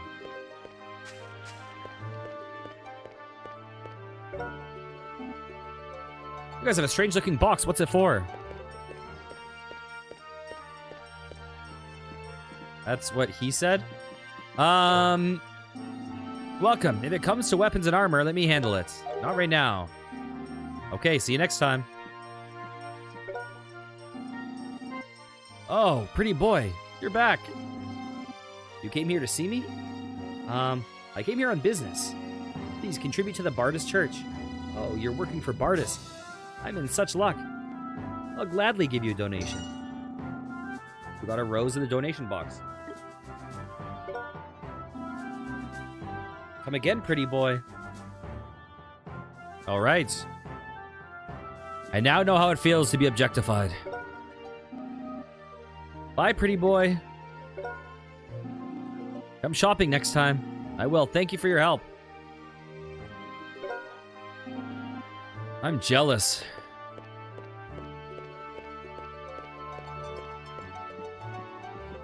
Okay, hello. Excuse me. Oh, is it the day for the donation already? Go talk to my husband. Hey, what can I do for you? We're here representing the church. We're asking for everyone's goodwill. Good job. I'll gladly contribute. I don't want the gods forgetting about me in this day and age. Yan placed a rose in the donation box. I think that donations are being collected quite frequently lately. Why can't they give us a break? We pay high taxes as is.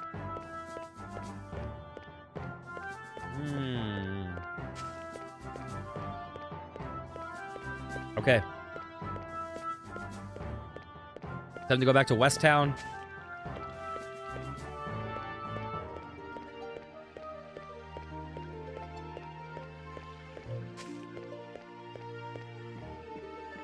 Hello. We make our donations through the store altogether. Please go talk to someone at the counter. Hello, we're here under the request of the church. Oh, don't come up to me so suddenly. I thought my heart would stop. Man, this old dude is strange. Can't he speak like a normal person? What do you mean, old dude? I have a name. You can call me Jiamain. Jiamain? What a strange name. Jiaman. How rude. You kids, you haven't even told me of your names. And yet you make fun of mine? Oh, I'm Avon. And I'm Bile. Why are we introducing ourselves in a place like this? Aben and Mile. Anyways, don't get in my way. I'm looking for someone. I'm sorry to bother you when you're so busy. But can we ask you for a donation? Oh, what? You're people affiliated with a church? Okay, I may not look it, but I'm pretty religious. Jiamain placed a rose in the donation box. Thank you very much. Oh, I have something to ask of you. I think he's somewhere in this town. But if you see a man who looks like a writer, please let me know. Wait, are you talking about Karumuro Karamas? How did you know? It will turn into a big scandal if people knew Karumuro Karamas is missing and nobody's supposed to know. That old man was missing, huh? Where was he? He was over there by the warehouse. Over by the warehouse, right? Yeah, but he already left. Huh? What do you mean? He went away somewhere, mumbling something. He ran westward. If he's not in Filden, maybe he's over in Boren. Oh, I missed catching him again. That makes me so mad. It's okay. Oh my god. Is it actually supposed to be like... Oh my god. Is he supposed to be like Jamaican accent or something? Is that what it's supposed to be? It's okay. I'll catch him next time.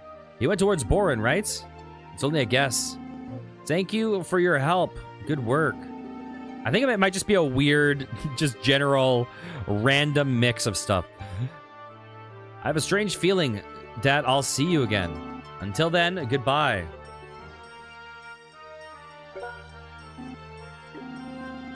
They're such busy people. I really feel like we'll run into him again.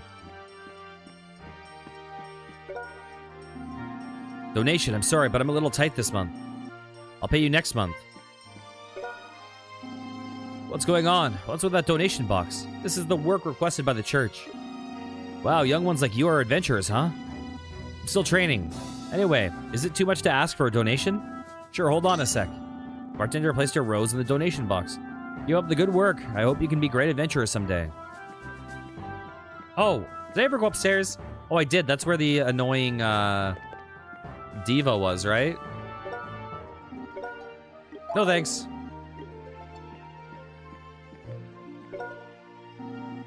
Oh, you're looking for me. We're collecting donations. Would you like to contribute? Well, donations. I'm sorry, but I can't help you. I don't believe in Bardus. Please, try somewhere else. There must be some story behind. Everyone believes in Bardus. Maybe she believes in, like, Orton or whatever it was called.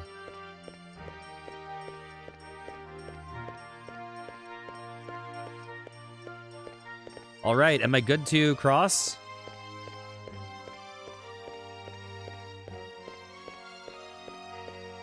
This is a very, very, very talky episode, man. Wait. Okay, I tried.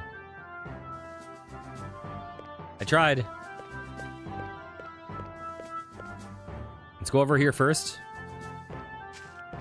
Oh, no. What's going on here? That's what I'm saying. You never help with the laundry or cleaning. You make me wash your stinky socks. Ugh. Socks are supposed to stink. Are you telling me that your socks don't stink? Not as bad as yours. Please, both of you, calm down. I think that the problem is not whether your socks smell or not. It's the sharing of the household chores. Shut up! Oh no. Ow, ow, what do you want? Oh, it's Avon and Mile. Looks like you were able to embark on your travels. Congratulations. Thanks to you. What are you doing here, Marty? I saw you leave towards Tibri Village. I just had to go deliver a letter. I came back and took another request. The fighting between this couple here got so bad, the nearby residents asked us to mediate between them. The guild does jobs like that too? Yeah, I know. I'm sorry that I can't spend time with you. It's been a while since I talked to you guys. You guys are staying at the capital for a while, right? Let's have some dinner or something after I finish this job. Gotta go. Both of you, you must communicate. You two can work out misunderstandings if you love one another. Looks like Marty has his hands full. I can't believe he took a job right after he got back from Tibri. Watching what he's going through, I think collecting donations is a lot easier. Perhaps it'll be difficult to ask for a donation from this house. We have no choice. Okay. In other words, there's a small misunderstanding between you two, and this problem can easily be solved. For example, if a small brook is cutting through the forest, you get across. A little bridge has to be built over it to get across. Man, that's a lot of work. I agree. Let's get to work. Let's get to work and get out of the way. Okay. You should see each other's viewpoints if you truly love each other. We can see you're having a hard time, Marty. Let's get out of the way and go do our work. Alrighty. Hello. Oh, you have a donation box. You don't look like you're from the church. It's a request that was made to the Adventurer Guild. You guys are adventurous? You're so young. That's so admirable of you. Well, we're not official yet. This is one of the entrance exams. Wow, that sounds hard. Let me help you. Eda placed a rose in the donation box. Thank you. That new abbot really has some guts. I can't believe that he's asked the guild to go around collecting donations. That is kind of crazy, right? Like, he has to pay the guild so that they do donations. So the guild's taking a cut of the donation money so he can be lazy.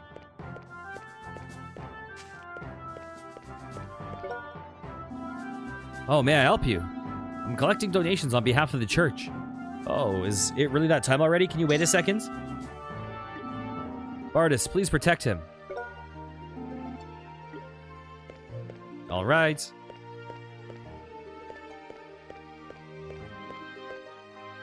Oh. That makes a lot of noise. What's inside that box? What's in here? I wonder what the underworks are like. What wrong? I was sent by the church to collect donations. Donations? Are you serious? Listen, this Garcia company does business with the Bardist Church. People like Abbot Zari and the Great Oracle Avarice are our good customers. You're saying you don't want to donate any roses, right? You're so stingy even though you're rich. What are you talking about, you brats? That's how you become rich, by being stingy. No, I should say, I know when and when not to use my money. All right.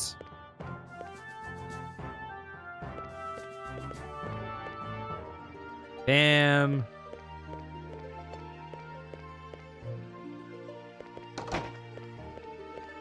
All right. Excuse me. Oh, hey, kitty. What do you got for me? Can I talk to you? Can I talk to you, please?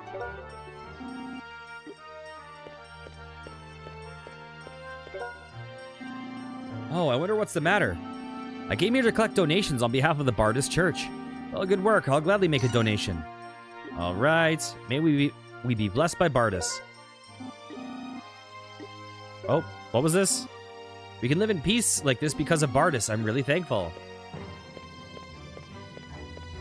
This is not the most compelling quest in the world, especially after we just talked to everyone. Well, that's our bad. Okay, let's see.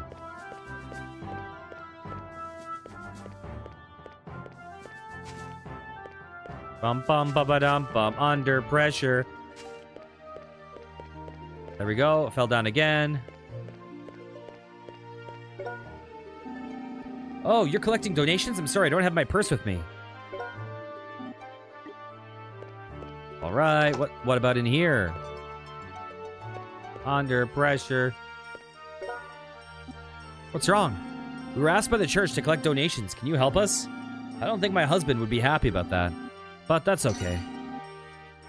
Oh, she dropped multiple. Please make use of it for the society. Yeah. I'll tell Abbott. Make use of it for the society. People say Abbott Zari of the church is a good friend of the president of Garcia Company. They are selfish, good-for-nothing people who can't think about commoners.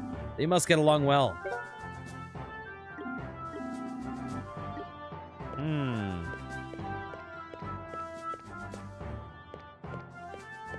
All right.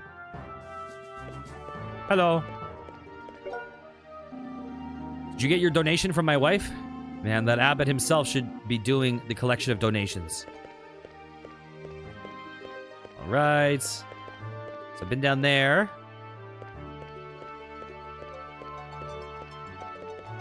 I wonder how many people I'm missing. Oh, what's it, that box? We're here on behalf of the Bardist Church. We're collecting donations. Donations, that's odd. When I was in Valkt, we only donated when we pray at the Grand Cathedral. I've never had anyone come to collect donations. I guess I just have to follow the Capitol's rules. Good work. All right. Am I missing anything up here? Does this guard give donations? What? You're collecting money? I don't have any money on me. Please forgive me. Listen, only Bardis can forgive you.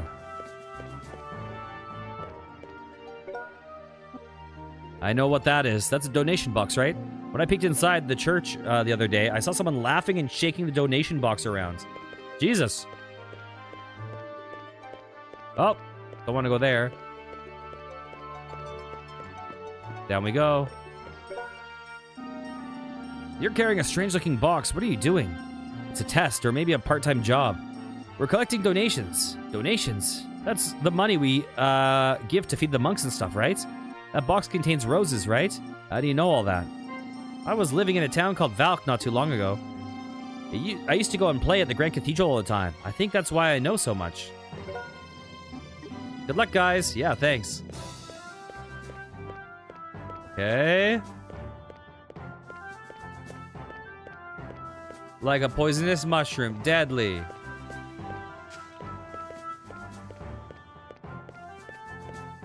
Now check out my hook while the DJ revolves it. Ice, ice, baby. All right. Who is left? Who is left? Who is left? Who is left? Who the bloody hell you have a donation for me? Looks like you already started. Remember to be courteous to the citizens. You'll be doing the work on behalf of the church. Who is left? 1, 2, 3. This is for the Duke, and this is for the Earl. Sorry about taking so long. We finished collecting donations. Oh, just put it on the shelf there. Yes, sir. Mile, place the donation box on the shelf. Is this okay? Sir? Are you waiting for something? Oh, you want some roses, huh? You don't have to worry. I'll pay you through the guild. I'm busy. Why don't you go home? Wait a minute. I've been holding this in all this time, but I can't do it any longer. We went through great trouble to do what you asked. Can't you even say thank you or something? What did you just say? Who do you think you're talking to? Hey, Avon. Abbott, I'm sorry. He's a little bit tired. Who is this? He has no manners. It's a big problem that the guild contracts people like him. Who's the one with no manners and you call yourself a clergyman? Please stop it. I'm sorry, we're going now. I'll deal with him later. Please come to the guild again anytime. Let me go, Mile. I can't take this anymore. So I guess Avon's a little bit closer to Chris than Jurio. Avon, calm down. Why did you apologize to him? That man is no courtesy. Don't you get it? This was a test. What happens if he complains to the guild? If we fail the test, we can't become adventurers. I understand how you're feeling. But we have an important task to look for Emil. In order to do that, we need to become certified adventurers. We have to tolerate unpleasant occurrences. I'm sorry. I'm glad that you understand. And I was mad at his attitude too.